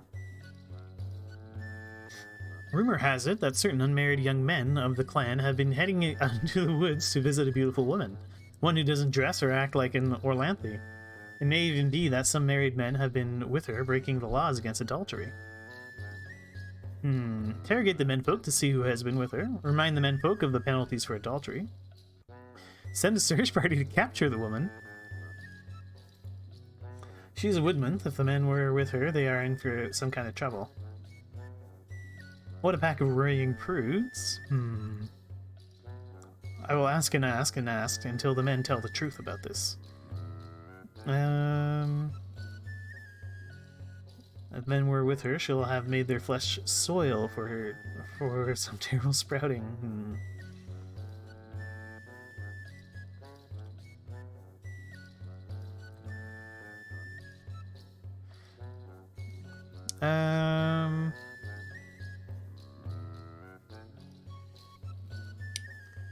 Alright, let's interrogate the menfolk. 3 men admitted to having been with the woman, who they say had eyes that were impossible to resist. What do we do? Admonish the men and to be more careful. Okay. Lurikun, Carl from your clan, urges you to seek a bride for him. I know people say they find me hard to look at.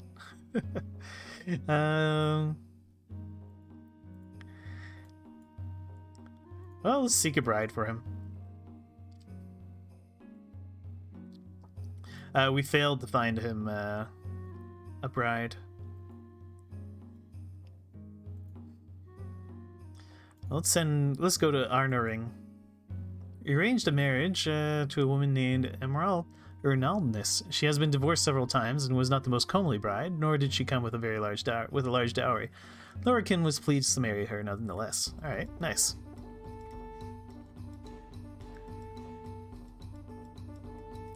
A cattle raid by the Bakati. They have 7 horsemen and 22 swordsmen.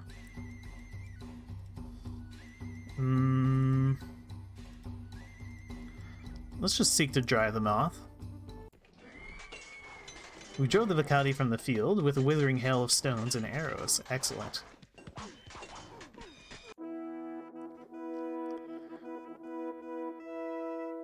Oh, we can't do a war ritual this year.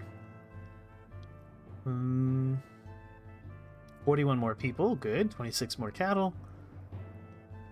Excellent.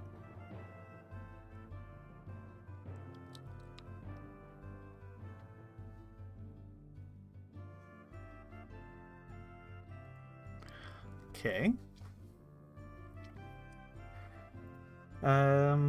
Let's put stuff into these things. Since we can't do war stuff this year. And we'll keep one in reserve. Is furious with us, we can expect wild gales and punishing storms as evidence of his wrath. Worse, our war magic will suffer for years to come. Oh man. Elgain has died of old age. Her last words were to bless our clan and curse the elves. Oh, we lost the population in a mood. Verlaine, one of the men who admitted to being with the mysterious woman of the woods, is stricken by a ghastly seizure. Plant tendrils burst out of his mouth and ears, eyes, and through his clothing. Within minutes he is dead. Anyone who had contact with the woman of the woods must come forward. Cast a curse-lifting spell on all of the men of the clan. Cast carefully on all clan members.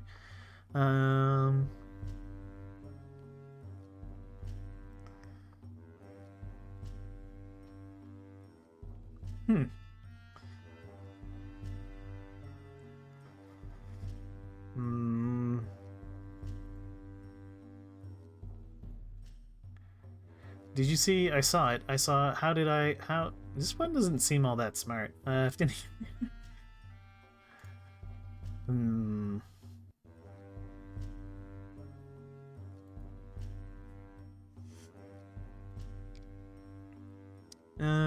Let's cast a curse-lifting spell on all clan members.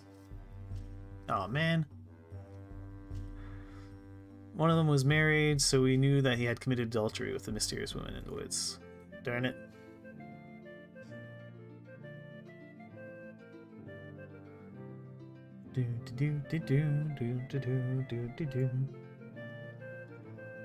Why don't we go ahead and explore?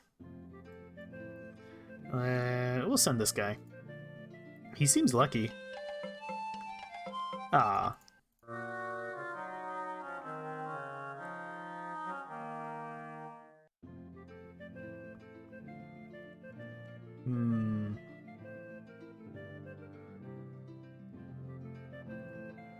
How do I recruit farmers, though?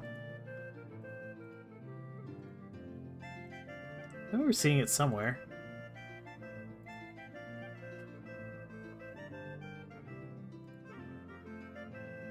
Even if we give anyone the great honor of joining the clan, we shouldn't give them anything. Let them earn their livestock.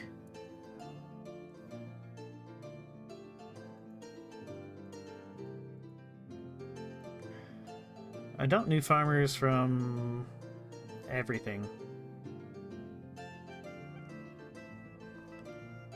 We can offer them land, I guess. It would take time for people to pick up and move. Okay. Oh man, mood dropped again. Hallstar, a young energetic farmer on the road to prosperity, asked the clan council for help. He claims that his stead is haunted. Oh, okay, yeah.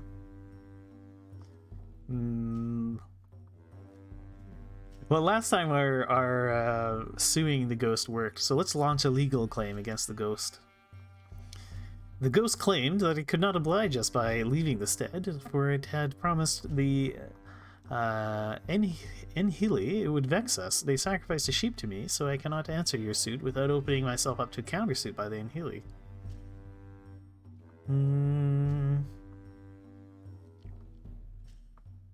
Okay, the ghost legal cancel, yeah.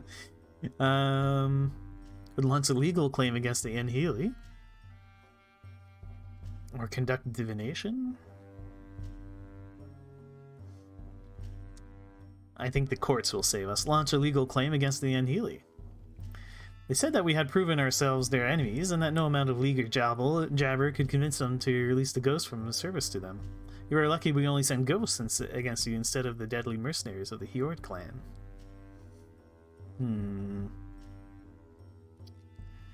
Alright, let's conduct a divination. The spirits of our ancestors said that this ghost was sent as part of their feud against us.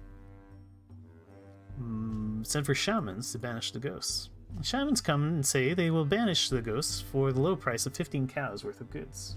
Well, I have 15 cows worth of goods. Yes. We accept the arrangement. They danced around the Haltzer stead, banged their drums, blah blah blah. Said they had banished it. Good.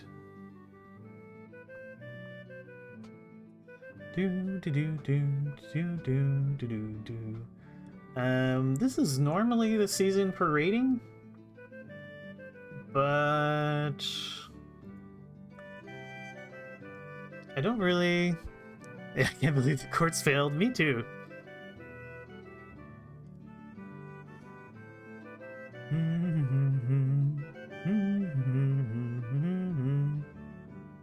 But we could fortify our stuff some more. We do have some spare goods.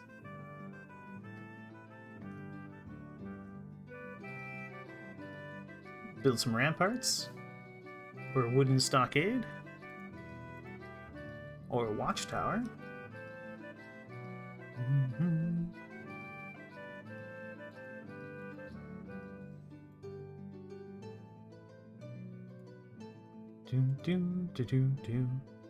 The watchtower is nice and cheap. Plus population plus 137. What? We were able to attract 70 new Carls to the clan. They brought with them 67 children. Perfect. They're being raided by the Black Rocks. They had 16 horsemen and 150 swordsmen. Luckily, our patrol spotted them. Okay. Just want to drive them off. Had to charge through a withering hell, blah blah blah. It's cutting a bloody swath through your forces. Although he has taken several wounds, they're not slowing him in the least. It's clear he's a devotee of Urox and in a berserk killing frenzy. And Gory finds himself nearby. What should he do?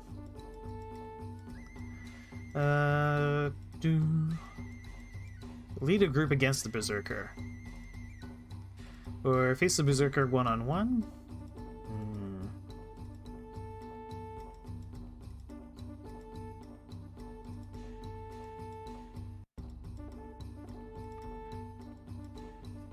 Maybe maneuver the nearby warriors out of his path.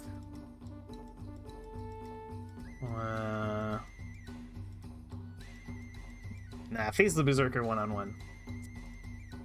Everyone gave Angori and the Berserker a wide berth as they faced off. The Uroxy swung first, but Angori dodged the blow. His swing up and over in a figure 8 motion, catching the back of Angori's neck. Oh dear. They vowed to fight even harder to avenge Angori. Well, there goes Angori. Brothers moment? Yeah. There was a bloody battle. Their war magic was stronger than ours, but our courage was greater. We drove the Black Rocks off, and their survivors left without plundering Attila. We captured 4 horses. With their careful attention, our auxiliaries kept 3 warriors from dying and patched up 5 of the wounded. And we lose a footman.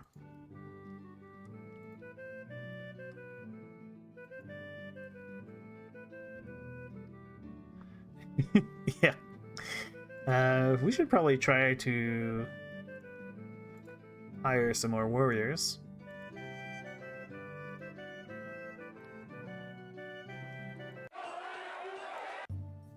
Okay. Let's do anything. Cultists of Urlada, Mother of Cows, visit to complain that we have neglected the proper worship of Uralda, and her grace will fall from the clan if we fail to honor her properly. Ask them how we can honor her more properly.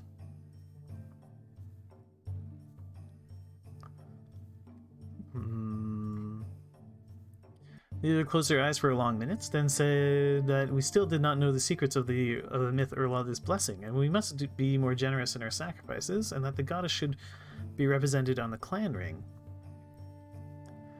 Ask them to conduct a special ceremony to Uralda and throw a feast in their honor. The feast was joyful, and the people looked forward to fattening our thin herds.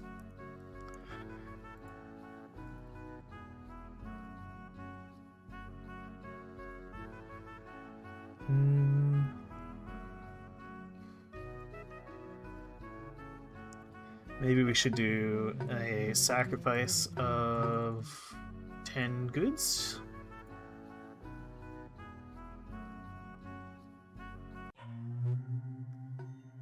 We learned some of the mysteries of Urlada's blessing.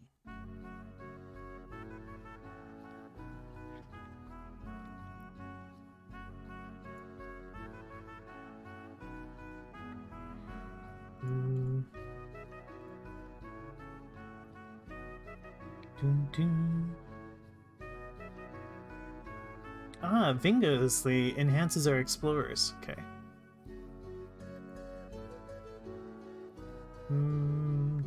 Helps us find things. Okay, Diela would be good too.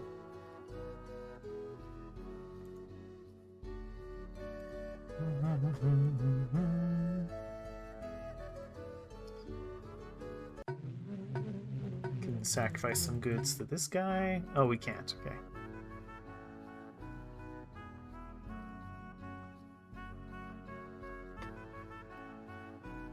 Yeah, it's a bit like cultic stuff. Yeah, why don't we do some exploring? We'll send this lady out.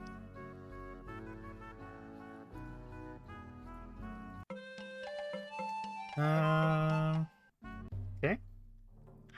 Divorces are not uncommon in Orlanthi society. What is uncommon is that the screaming rancor that marks the divorce of Kenstrel and Eurystia, who's kin to several ring members of the Anzarni clan, insists that Kenstrel return her dowry, the exact 10 cows she brought with her. Since they were married a decade ago, and those specific cows have long since departed for the land of the dead, her insistence is less than reasonable. She would listen best to her kin in the Anzari, but if we approach them in the wrong way, we could start a feud. She doesn't really want the cow, she wants to pen this Kenstrel for disappointing her.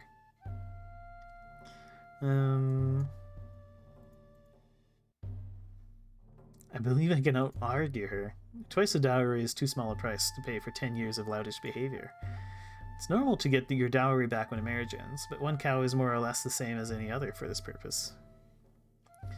If only her kin were of any clan other than the Anzarni, they believe we have repeatedly offended them.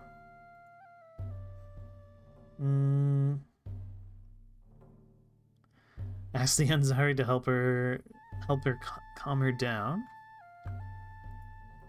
Or do we argue that she's misusing the law?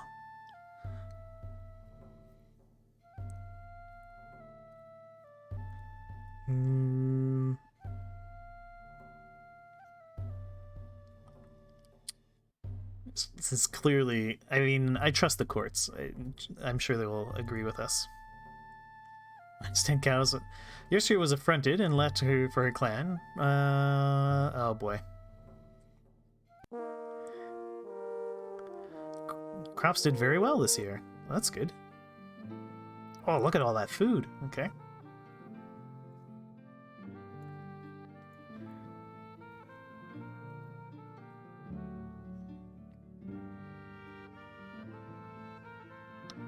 The court helped their harvest, yeah.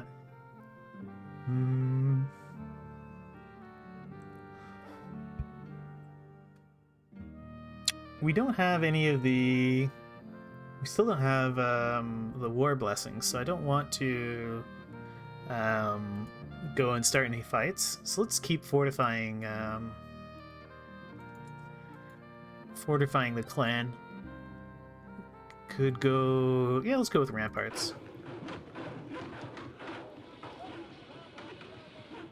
And yeah, we could explore some more. I'll send this lady again.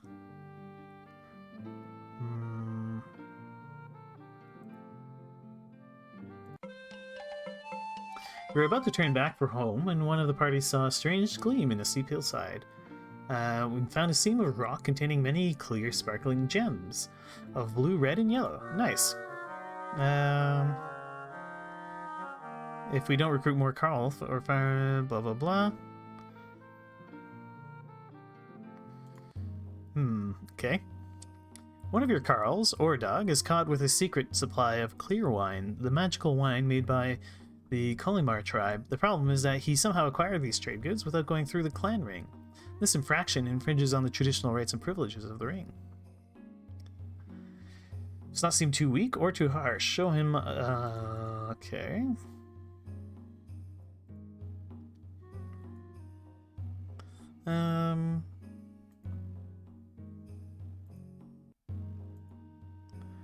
Nikki Munkar would be harsh.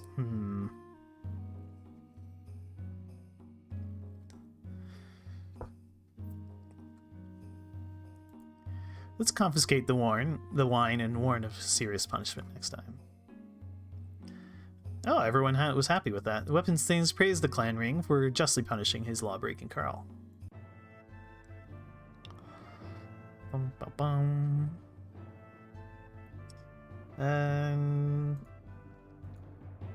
How did I...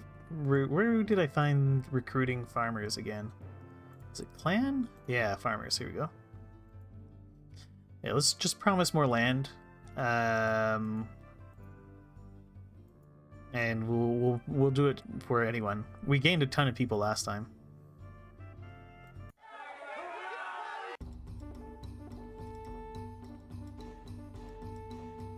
We're being raided by the Alkan Valley. They have 10 horsemen and 146 spearmen.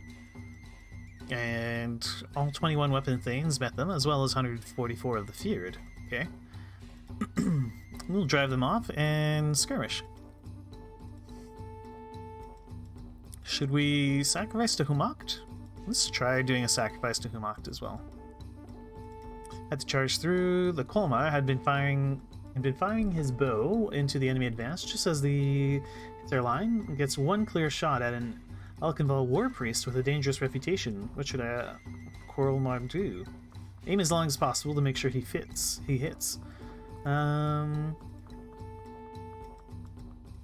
Use his personal magic to guide the shot. He's aimed well, but the enemy warrior has gotten away. There was a bloody battle. Their battle magic was stronger than ours, but we were not dismayed. We drove the Alkan Valley off, left with the plundering. We captured 7 horses and took 8 Alkanval auxiliaries captive. Nice. We're getting cows, I think. And we've fought them off.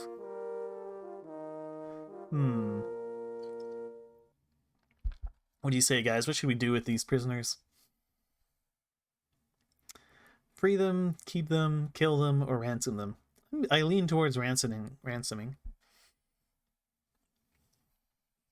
Battle thralls? Yeah, I least want to do the thralls thing because our ancestors ransom. We need stuff. Yeah, I agree. Let's ransom them. Hey, we ransomed their prisoners back. They'll convolute for 40 cows worth of goods. Excellent.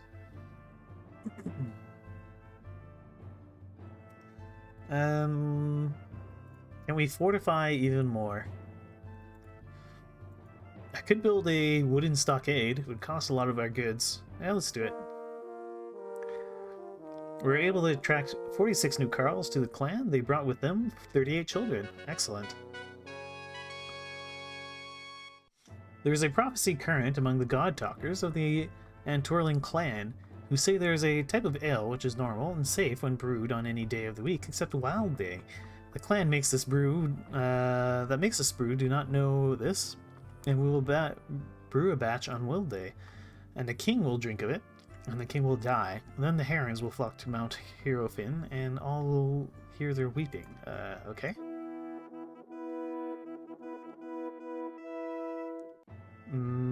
Okay, we can't perform war rituals again. Alright, well.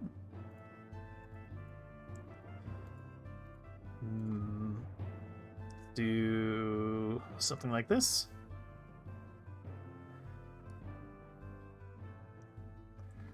Uh, 39 babies were born. We initiated 19 children. 253 more people. Produced lots of food. 8,945. 55 cows worth of goods. Our markets made a profit of 16 cows. 17 cows and goods worth 34 cows.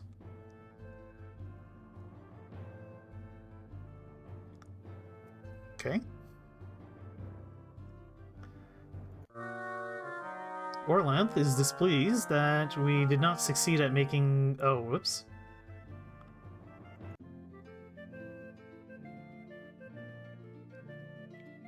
Let's keep trying to... Seems to not be any downside to doing this.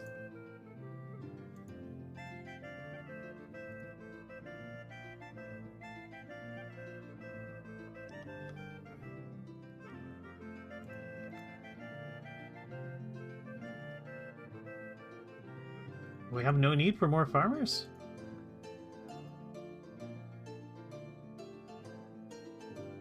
Alright, I guess we don't need more farmers.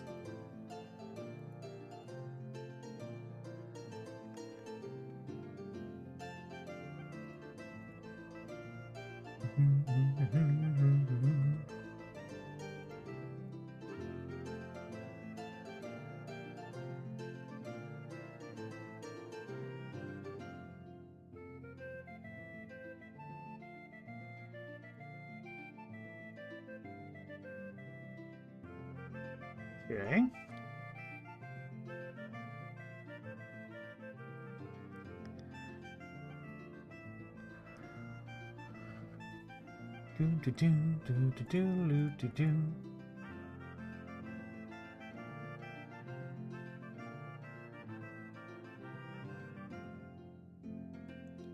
Alright, we seem to have plenty of farmers and stuff. So we shouldn't be doing anything too crazy.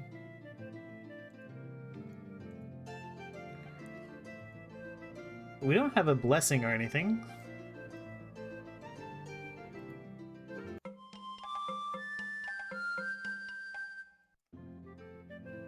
Could send someone to go explore this thing. Let's send this lady. We'll give her a good number of weapon things and let's say 30 footmen.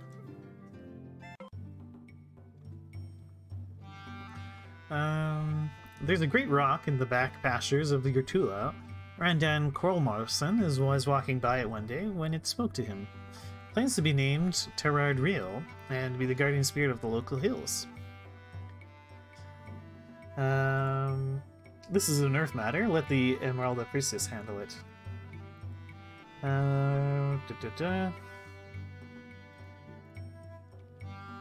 Just like men, like spirits. If we befriend it, it will do us some good. If we are willing to worship it, it will help us year in, year out.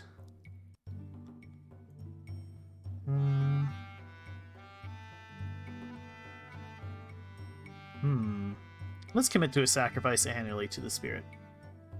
Who leads the ritual?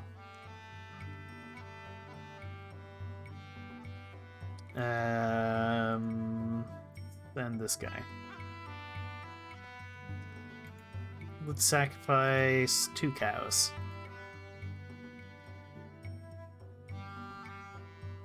Okay. Do do do do do do do do do.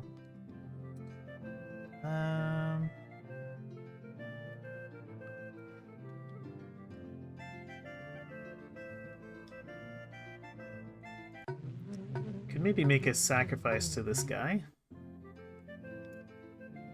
Oh, we can't. Okay. Well, let's pass the turn then.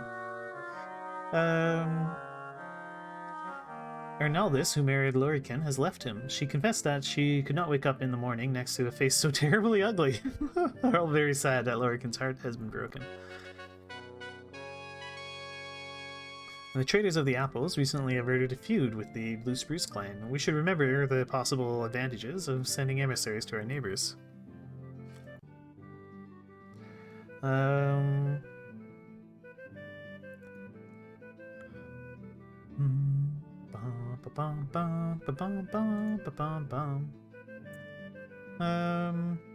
Let's improve this temple. Oh, we can improve it. Okay. Should we sacrifice to her?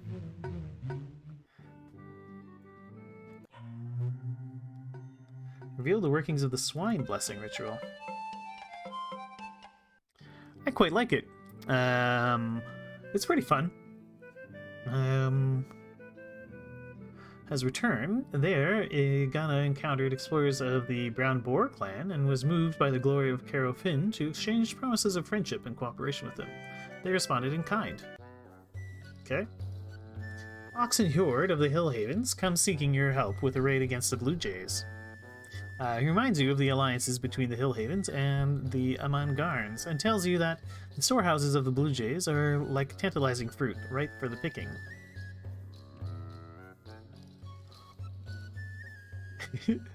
We could... what do you guys say? Should we offer sacrifices, politely decline, send a full war party? We cannot be so eager to threaten to steal the Hill Havens' thunder. Even if we send more warriors in the Hill Havens, how can we be proper Rolanthe if we refuse it? That's true.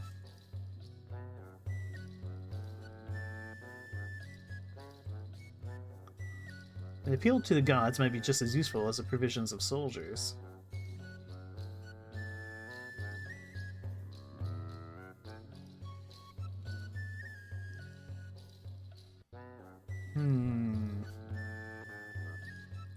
Let's send a full war party. Oh dear.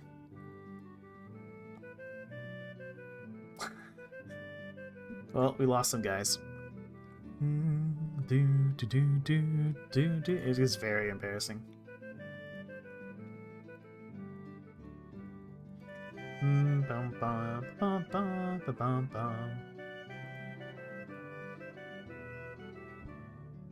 Alright.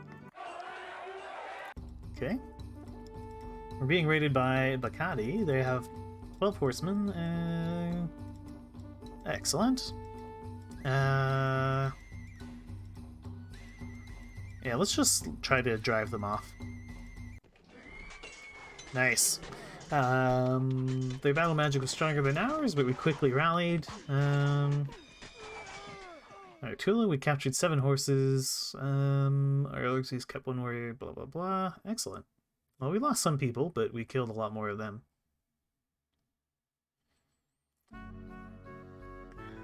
Do, do, do, do, do, do, do.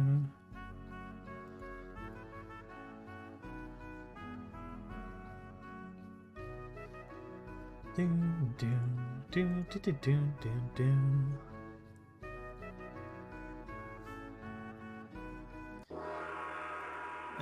We still don't know all of our last blessings. So why can't I build more? Maybe I just don't have... I guess I just don't have the goods for it. Do, do, do, do, do, do, do, do, do.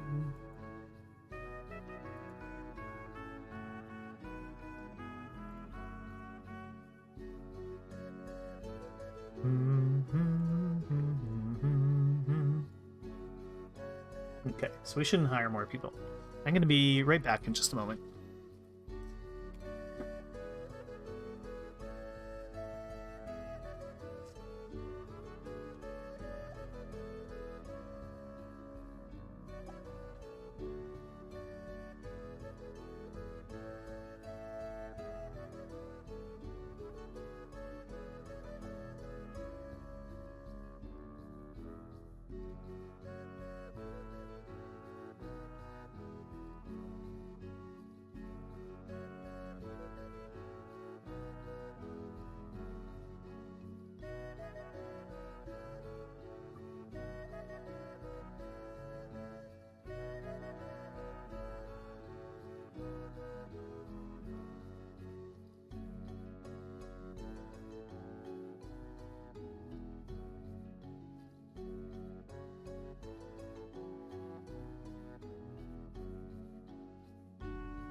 Come on.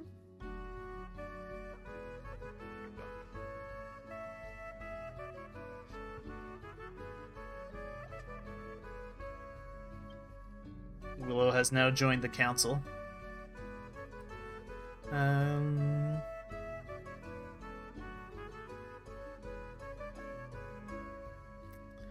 So, what else could I do here?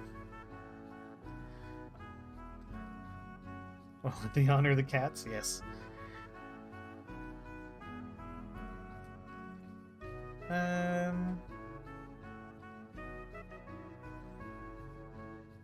May you join the council? Well, there's no way to actually rename people in this, I don't think.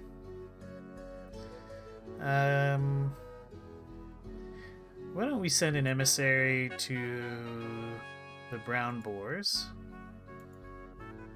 We'll send Coolbreast, or whatever his name is. He can have 4 weapons thanes and a bunch of footmen.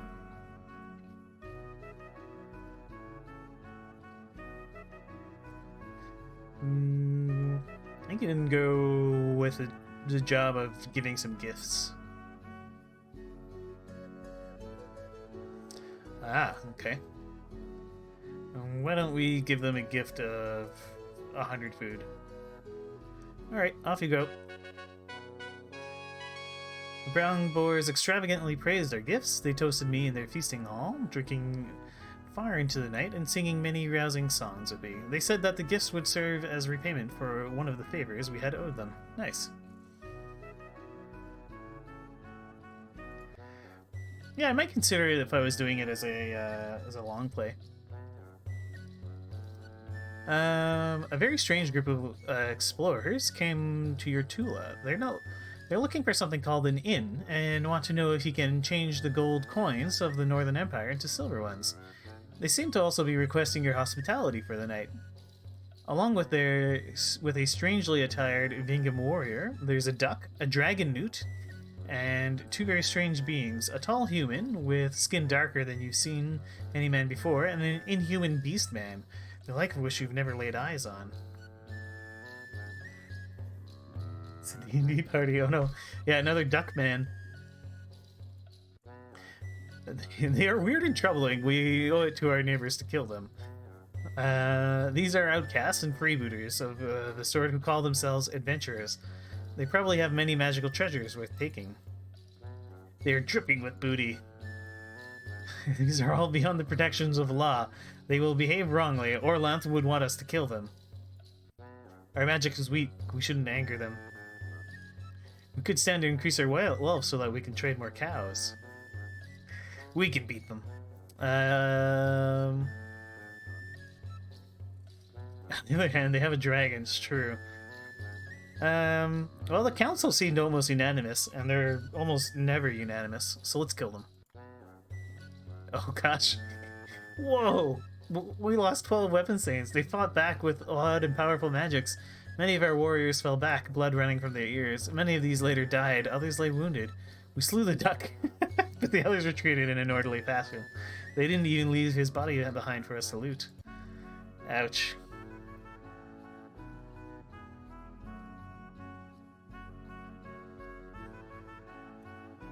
Well, my council said we would get a bunch of loot off of them.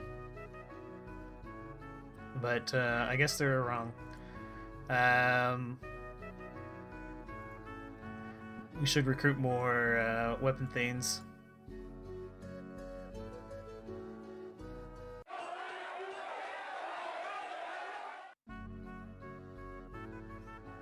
Well, the duck's the only one we killed, right? A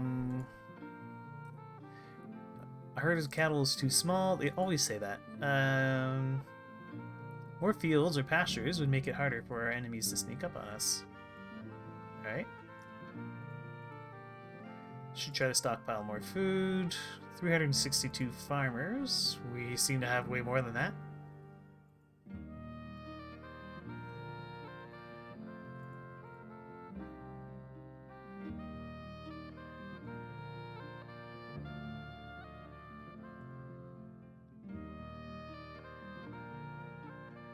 Okay. Alright, well, let's just pass this. While clearing some forest, your Carls find an ancient cart decorated with dragon insignia. It was very old.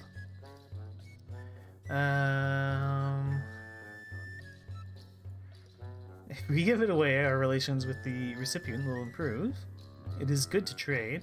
200 years ago, the Empire of Dragon Friends was destroyed by the very dragons it courted. If it is valuable, we should keep it. Our ancestors supported the Dragon Empire. If we proudly display this relic of that time, our clan magic will be strengthened. Put it by the temple. Yeah, let's put it on display. Extra magics and treasures. Clans who once cooperated with dragons admired our new treasure. Those who had fought against the dragons in the past were displeased with us. Rumor has it that certain... Oh, damn it, this thing again.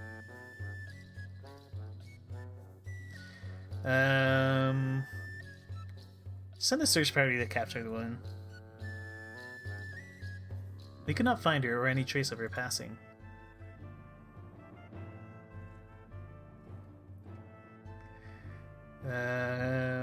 Feel unshakable. Okay. I'm not sure what that means. We need more cattle.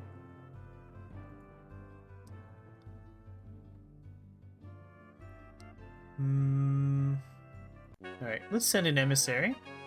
I'm sure some people owe us favors. Yeah, they owe us a favor. So we'll send you along.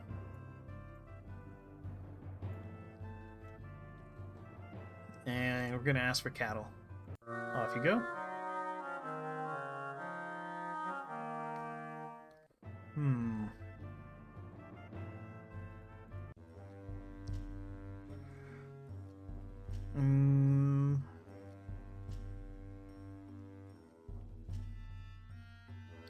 The herds of the Carl Fedorakos have been infested by the evil, chaotic beings called brews.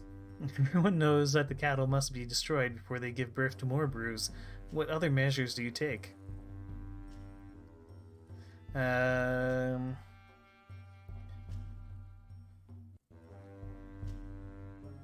Wage a concerted campaign against the brews. Usually chaos is caused by kin strife, but sometimes it arrives on its own. Brews are dangerous opponents. If we engage them, we can expect some of our warriors to die hideous deaths. If we fight the brews, they'll send even more brews, and they'll destroy us all.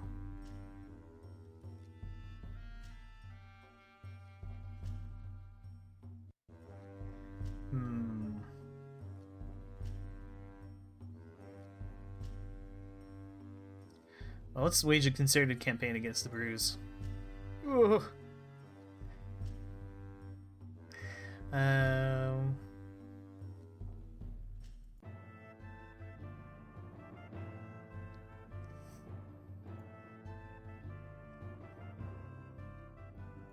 We need more weapon thanes.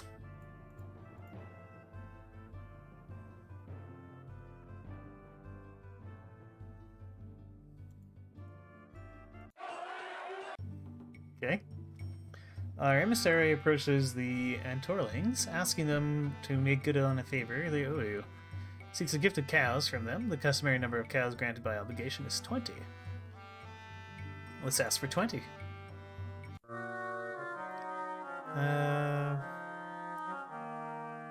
Oh dear.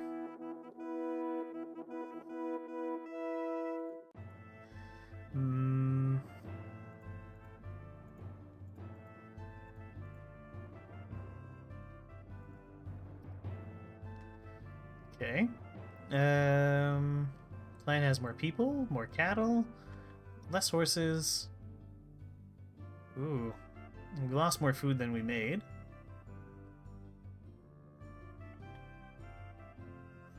How were we not able to do enough stuff?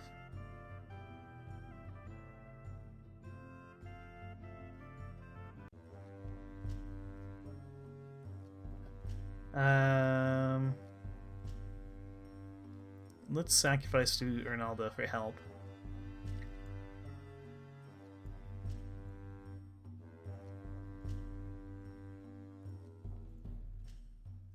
Oh, jeez. One of them was Mary. Okay.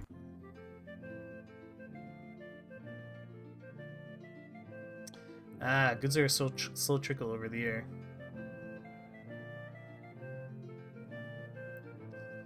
Clan Mood is worried.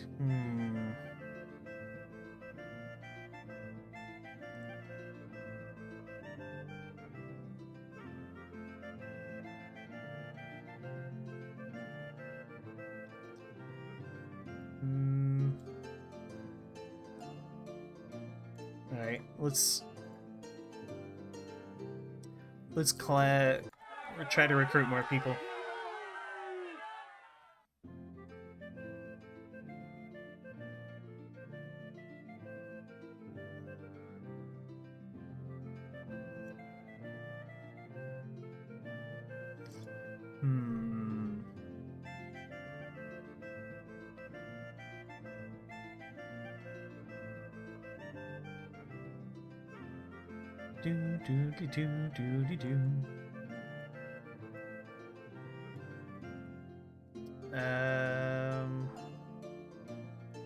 What if I sent someone? Oh, we could just explore our own lands again.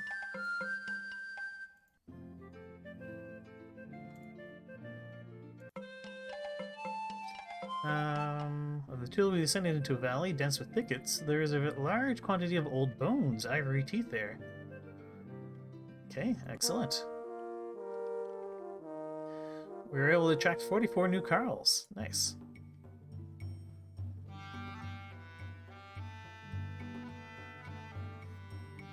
A large group of people are moving towards Urtula. Your warriors ride to meet them and learn that they are the Peluski clan. They have come from Portland, just as you once did, and they seek permission to move through your territory on their trek northwards. Hmm.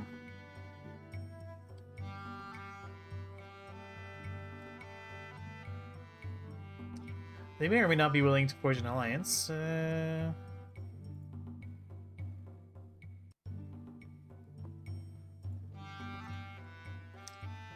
Should not blind us to opportunities for plunder and glory. They have many cows, we should raid them.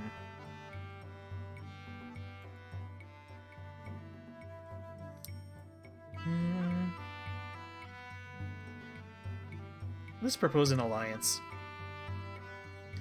Their clan ring agreed to it, that it would be good to have friends in a new land. To seal the arrangement, we exchanged gifts of equal value, and then we let them pass through our Tula.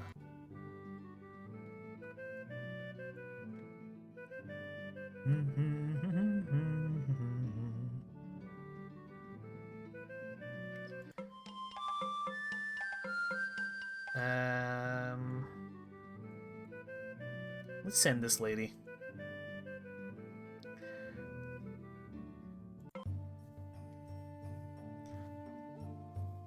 Clan Nudist? Yeah.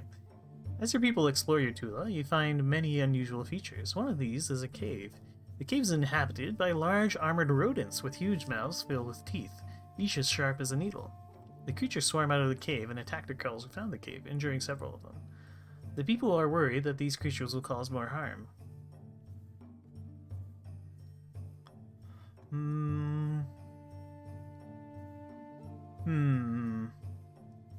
Could order our weapons things to exterminate the creatures. What do they have to say? They won't be dealt with easily.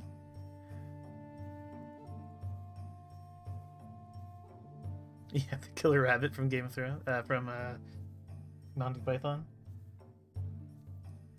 We had an Urmal devoted to on the ring. We could make use of Fisker magic.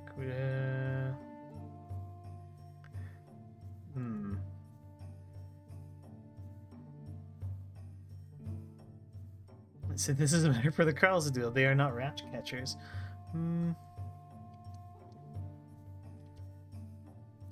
Let's find outsiders to exterminate the things. We found weapons things of the Poluski clan willing to do it. For half a cow worth of silver each, many of them were wounded, and they blamed us for not warning them of how dangerous rodents were. They said all the creatures were dead. Excellent. Ooh, 11 population, weapons things, horses. For 2 seasons, our warriors scoured the countryside, slaying brews wherever they found them. Some of us lost our lives. All brews lost their lives. Nice. That went much better than expected.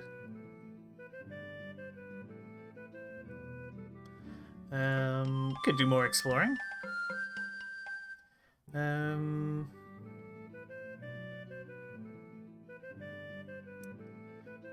Let's send this lady.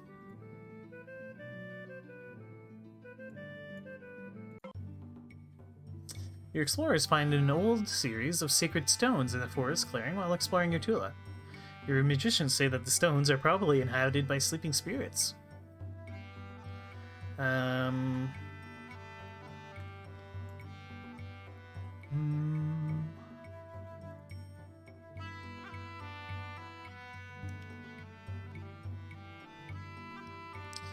Okay.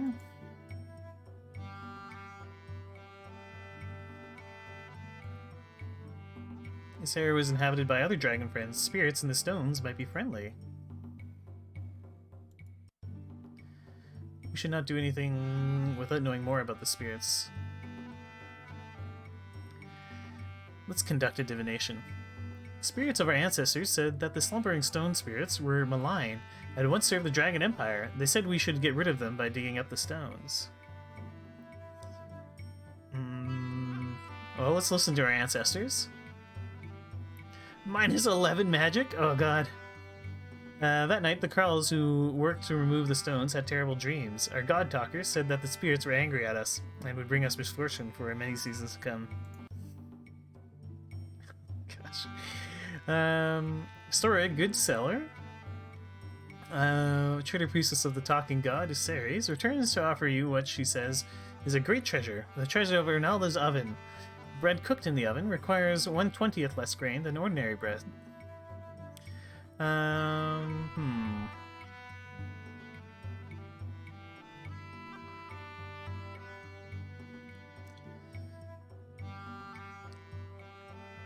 Dicker with her, going no higher than 40 cows worth of goods.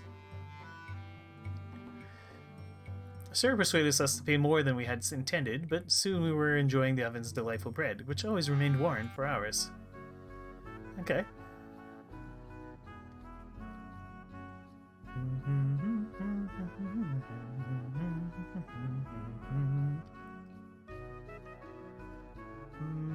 I mean, we could explore some more. We seem to get good events when we go exploring.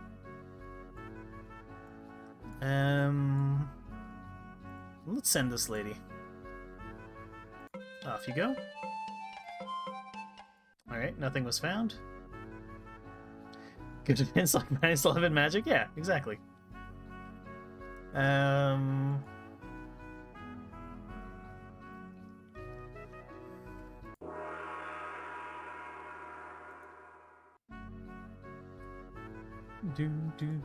let's just pass the season. Your warriors come together to complain that not all of the great and ancient families of the clan are getting their due in the clan hall. They say that many bloodlines are unrepresented on the clan ring. Why should we obey the ring when our kin are not on it? No one can make us do anything, and unless our families are properly respected, we do not wish to do what you say. Other people whose families are represented on the ring say that the clan is ungovernable because it has grown too large. They suggest that about a quarter of the clan should split off and seek a new tool of their own. Let's reorganize the ring. Could get rid of some of the old people. Ring members stepped down and allowed others to take their place. The complaints were mollified, but the people whose bloodlines were now unrepresented on the ring were angry and said that there would not be that we had not removed the insult but merely moved it around.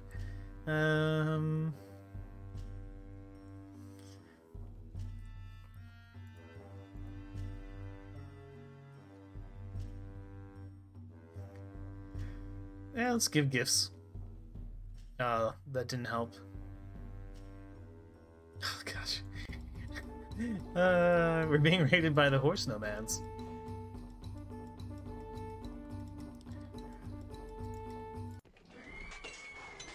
Okay.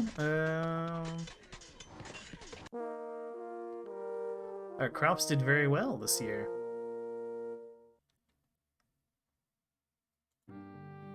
Okay. Oh boy, we have a lot of people to put back on the clan. Let's reorganize. We need fresh blood on the clan council.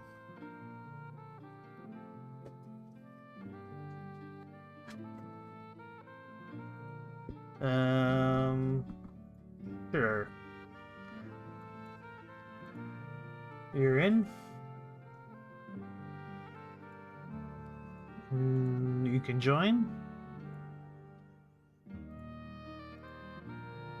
You're in as well. Okay, so that's that god, that god, that god, the Y god, the square god, okay, the cross god.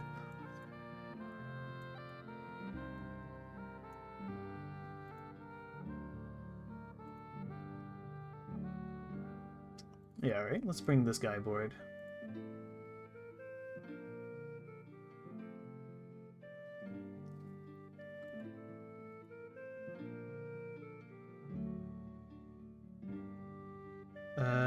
Yeah, this guy's an Orlanth.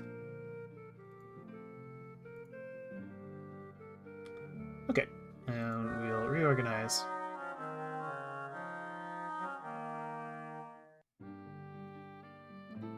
Okay, yeah, let's drop our hunters down to 20, or 19.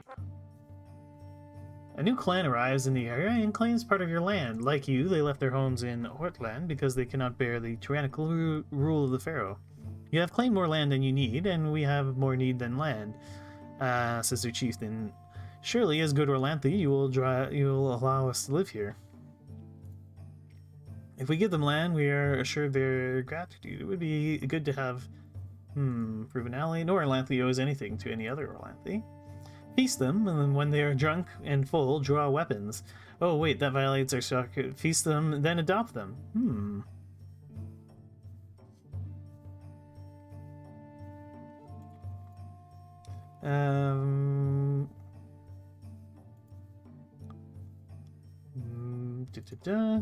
Alright, let's offer to adopt them into the clan. They said that although their clan had fallen on bad times, they could not turn its back on its history and ancestors. They could not join your clan. Hold a feast for them, then ask them to go. They said that the Grey Fox clan was grateful to us for our hospitality and would seek land elsewhere.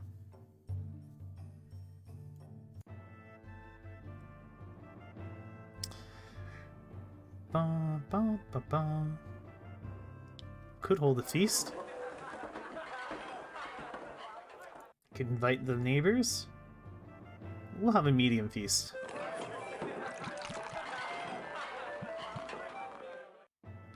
Okay. Man, we have a lot of children.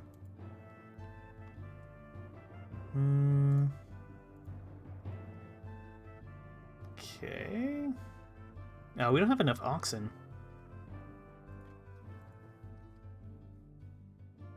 You try to stockpile. We don't have enough cattle. Alright, let's pass the season. Or we can. Clog all over your clan.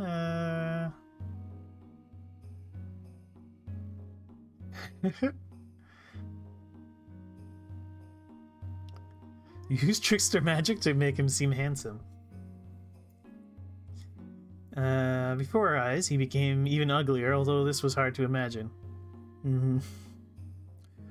Let's seek a bride for him. Does anyone owe us a favor?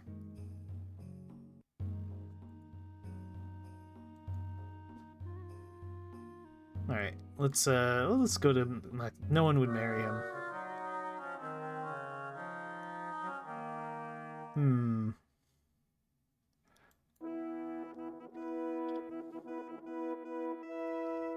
Okay, let's do war magics.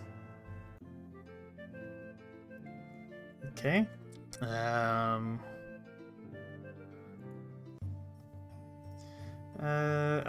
Low mood. Your carls come together to warn the clan ring that your Tula cannot support its population. There are too many people now.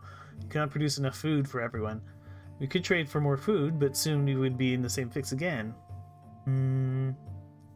But the Keriew clan should split off and go seek a new Tula of their own. Others say you should seize land from a neighbor. Seize land from a neighbor. Let's go beat up Akkad.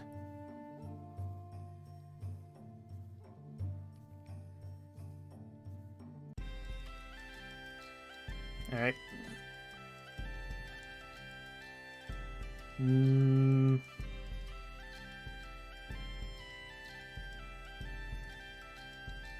Send 175 footmen. +2, and all the auxiliaries.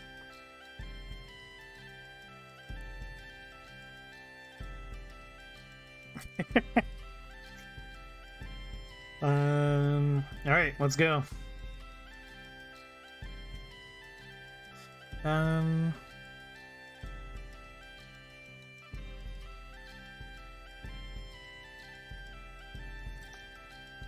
Let's sacrifice to the gods? No. Well, we want to seize their land. And we'll charge in. We rushed the Akkad formation while they were still performing their rituals. The fighting was fierce.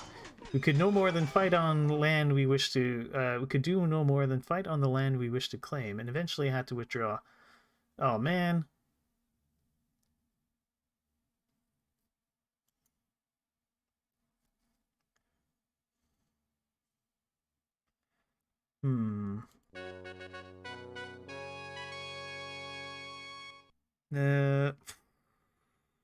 Nope.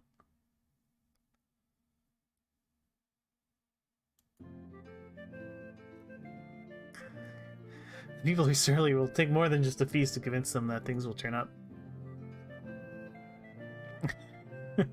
Yeah. Well, let's pass the season. Okay, it's fire season. We're gonna go on a raid.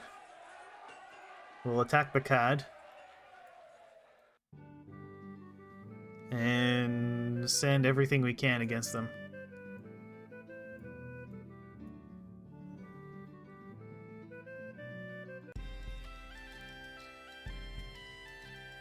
And we'll try to seize their land. We'll charge.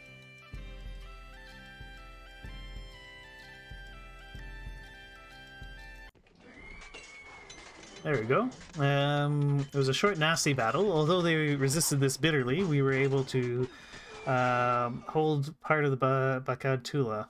We captured 37 cows, 7 horses. We took 8 cows worth of loot, and we freed 49 of our people who had been taken as thralls. Our auxiliaries were able to heal 7 of our warriors, and we killed a ton of them.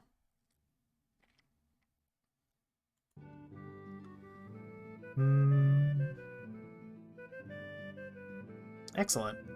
Can we raid them again? Keep murdering the Bakad?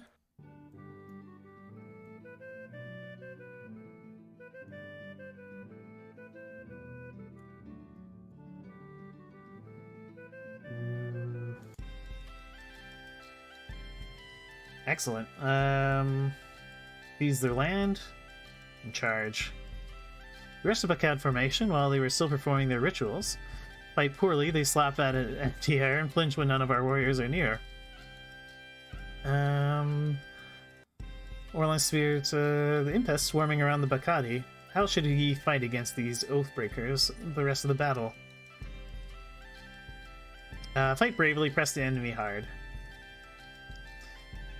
Lycan fought poorly that day, or perhaps the Bakali who leaped to face him fought well. He was lucky to avoid a serious wound. It was a short, nasty battle. We pressed them so sorely the Bakali gathered up everything they could and left their Tula. Captured 36 cows and 2 horses. We took 19 cows worth of loot. Through their healing magics, our auxiliaries kept 1 warrior from dying and patched up 6 wounded. Possibly, but I didn't need to.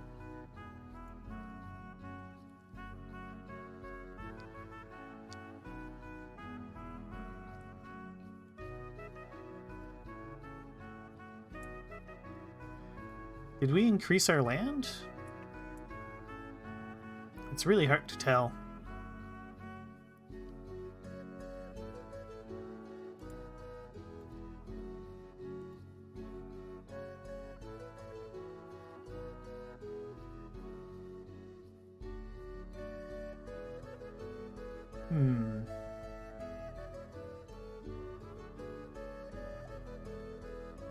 Should we do more raiding?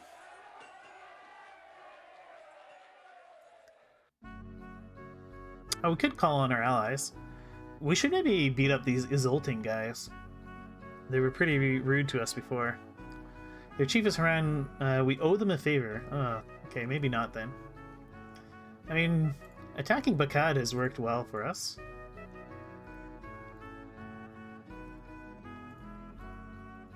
Oh, I guess we can't.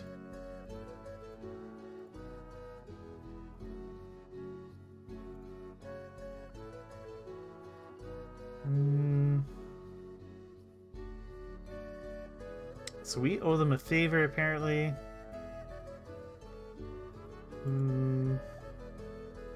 I don't know if it's extra bad to attack someone who we owe a favor to.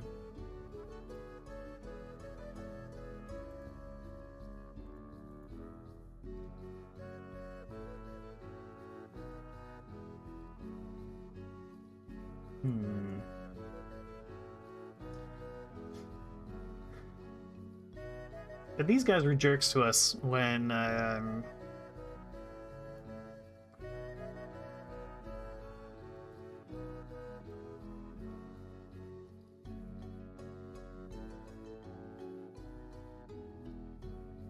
let's call on the Paluski.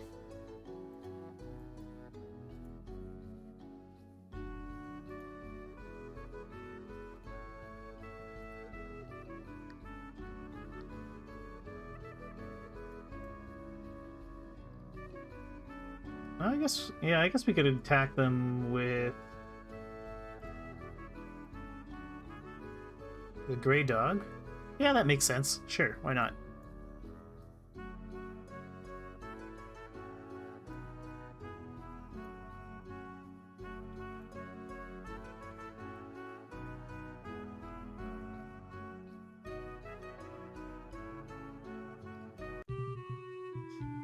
3 a raiding party has to cross the Blue Jay Tula. Penholder Chief is unwilling to let us cross his lands. We wish to stay out of disputes we don't involve us.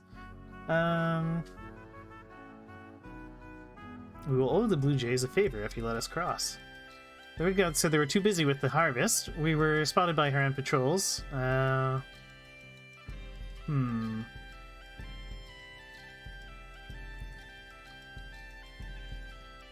we'll plunder them. Do their prompt healing. Oh, did we not capture anything? That some of the old families of the clan are not getting their due representation on the ring.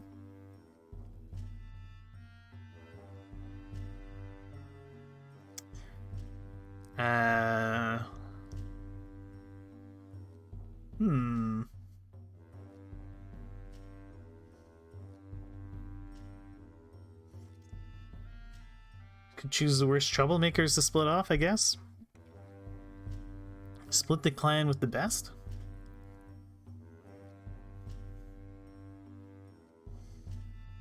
So I don't really want to split people off.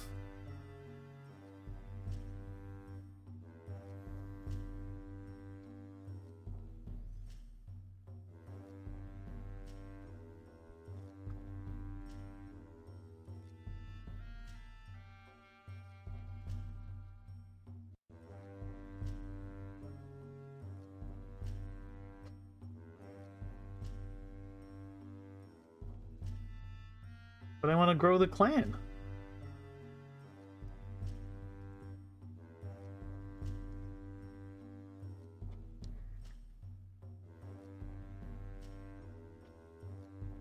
But I guess we could banish the troublemakers.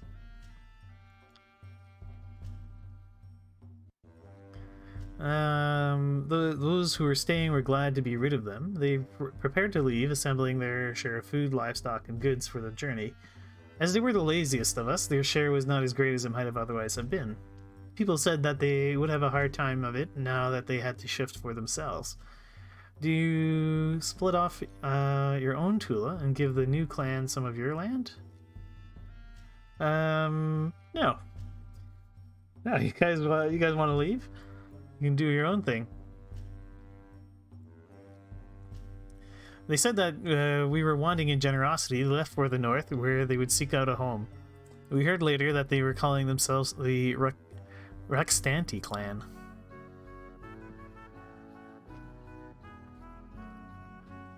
Alright, let's just pass the... War is hard on the farmers. It takes them away from the fields. Have declared a feud against us. Given how little the Green Wings like us, this could be a malicious rooter. Okay.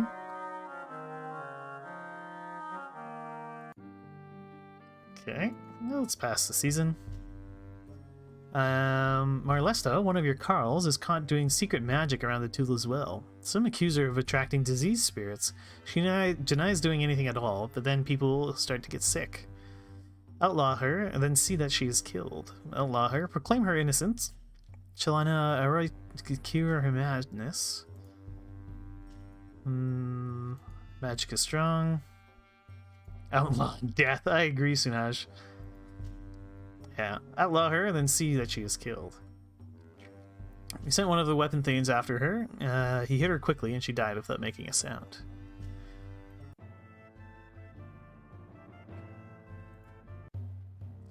Okay.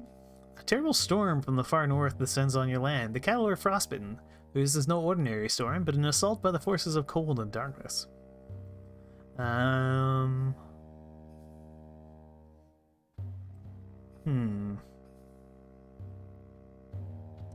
Sacrifice to Orlanth. Can sacrifice 10 cows? Okay.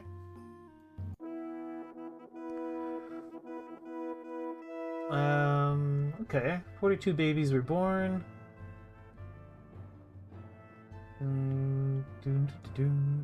Oh boy, we're eating lots of food.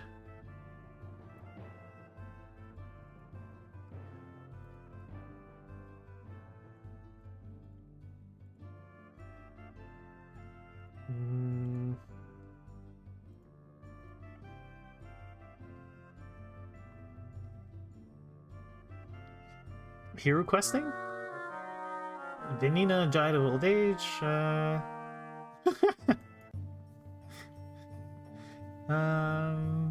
trickster magic can end this infestation.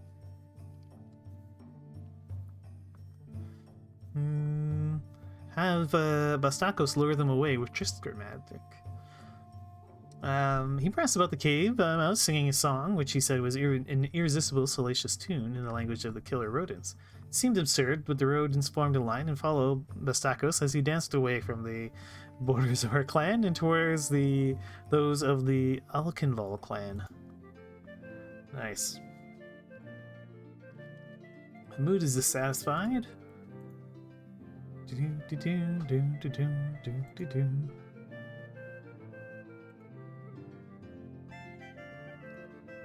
We need 362 farmers.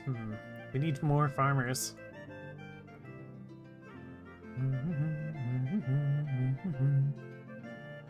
Maybe we could reduce the amount of hunters we have?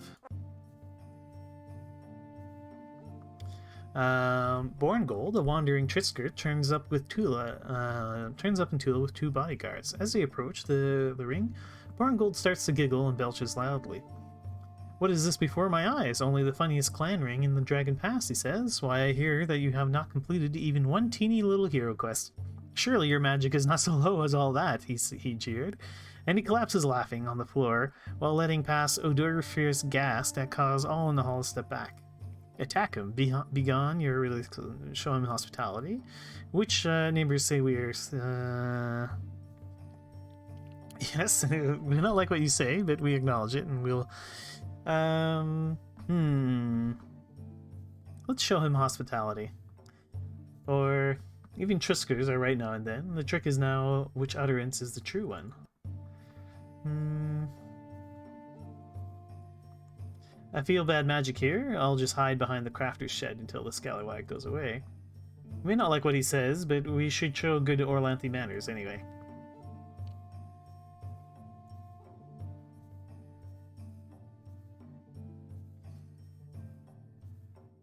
We will show him hospitality.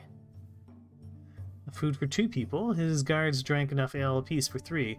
Before they left, Borngold said, "There may be some merit in this clan yet, if you do not dawdle, but I doubt it." Oh boy.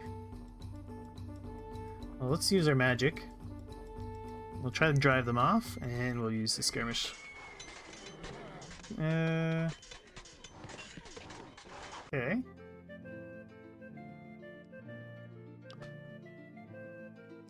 Alright, so how do I do the hero quest thing?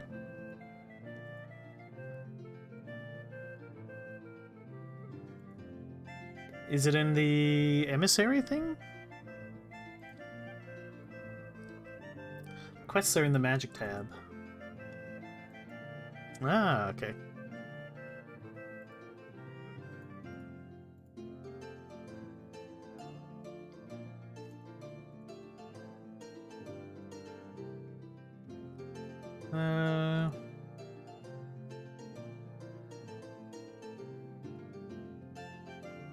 When gaining the power of death, or blah blah blah.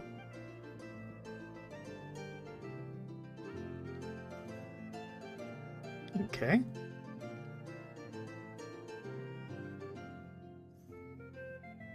Sure, we'll send Varsons.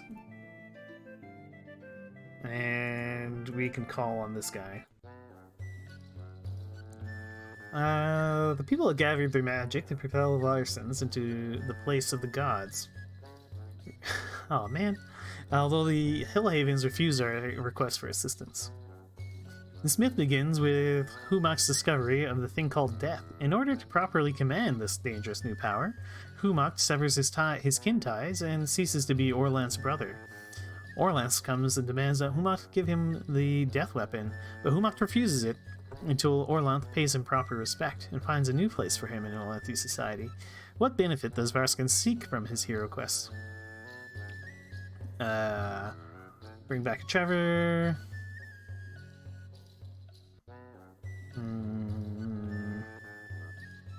Bring back treasure. Varsans finds himself in the realms of the gods, where he witnesses a terrible scene. The disreputable stick picker named Urumal slinks out of a cave and stabs a defenseless old man in the back with a special sword. Varsans knows that this man is called Grandfather Mortal. He knows that there is a war between gods in progress, and that until now, people who get stabbed have been hurt, but have not died. However, this weapon that Urumal wields is a new weapon called Death, and it will forever change the world. Flatter Urumal, then take the sword when his guard is down. Leave the realm of the gods, politely ask Urumal to give the sword to you.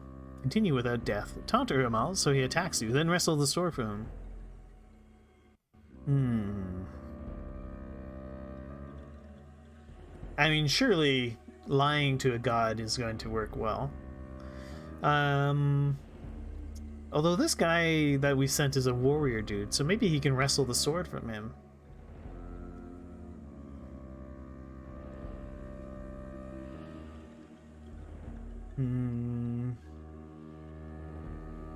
Taunt him? Yeah, let's do it. Urumal, swollen with pride, would not brook Varsan's insults and lunges at him. Varsans found it an easy thing to twist a sword called Death out of the stick picker's grip. Urumal cried and said he wanted it back, but Humak said, "I am a god, and I have no misunderstanding about this thing."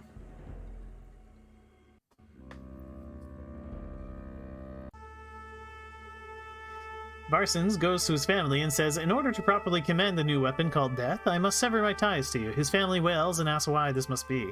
Death must be impartial. I must not have kin, lest I shield them from its embrace. Humak did this, so I must do the same. I must absolve my king of the heinous acts I will do now. I must cut myself off from the kindliness and love, for I have terrible deeds to perform.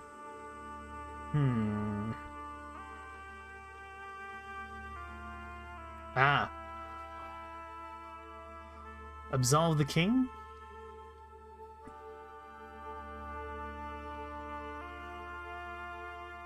Death must be impartial.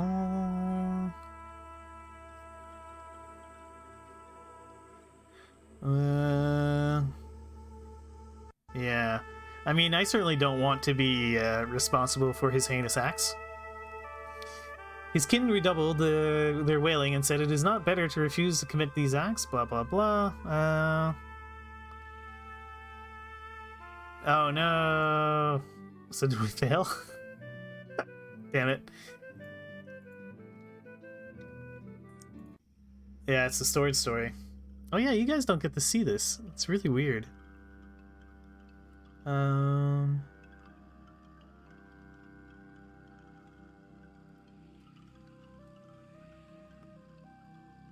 Yeah, it's so strange. It was a graceful fail. Yeah, basically if I read these, I think I can maneuver my way through that. Yeah, I think that's going to be it for now, though. Is there a way to save the game?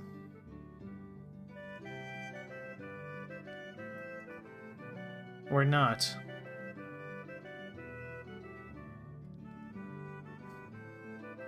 It auto-saves at each step. Okay. So if I... Yes? So if I hit play... Okay, it brings us right back. Okay, cool. So I could continue this at another time. Yeah, it was a good time. I like the game. It's good fun. Let's see if there's anybody we could raid. Oh, I really did. Well, the predecessor game is a long play candidate, so we could see a full playthrough at some point. And I think if I do it, well, we could, and this can also be a long play candidate. once we complete the well, although the other one was a prequel, so maybe we could put this up as a long play candidate.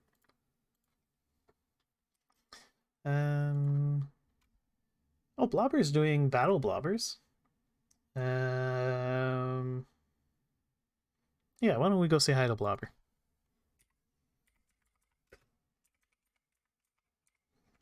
Beware the Blobber. Alrighty, let's all say hi to Blobber, and I'll catch you all next time.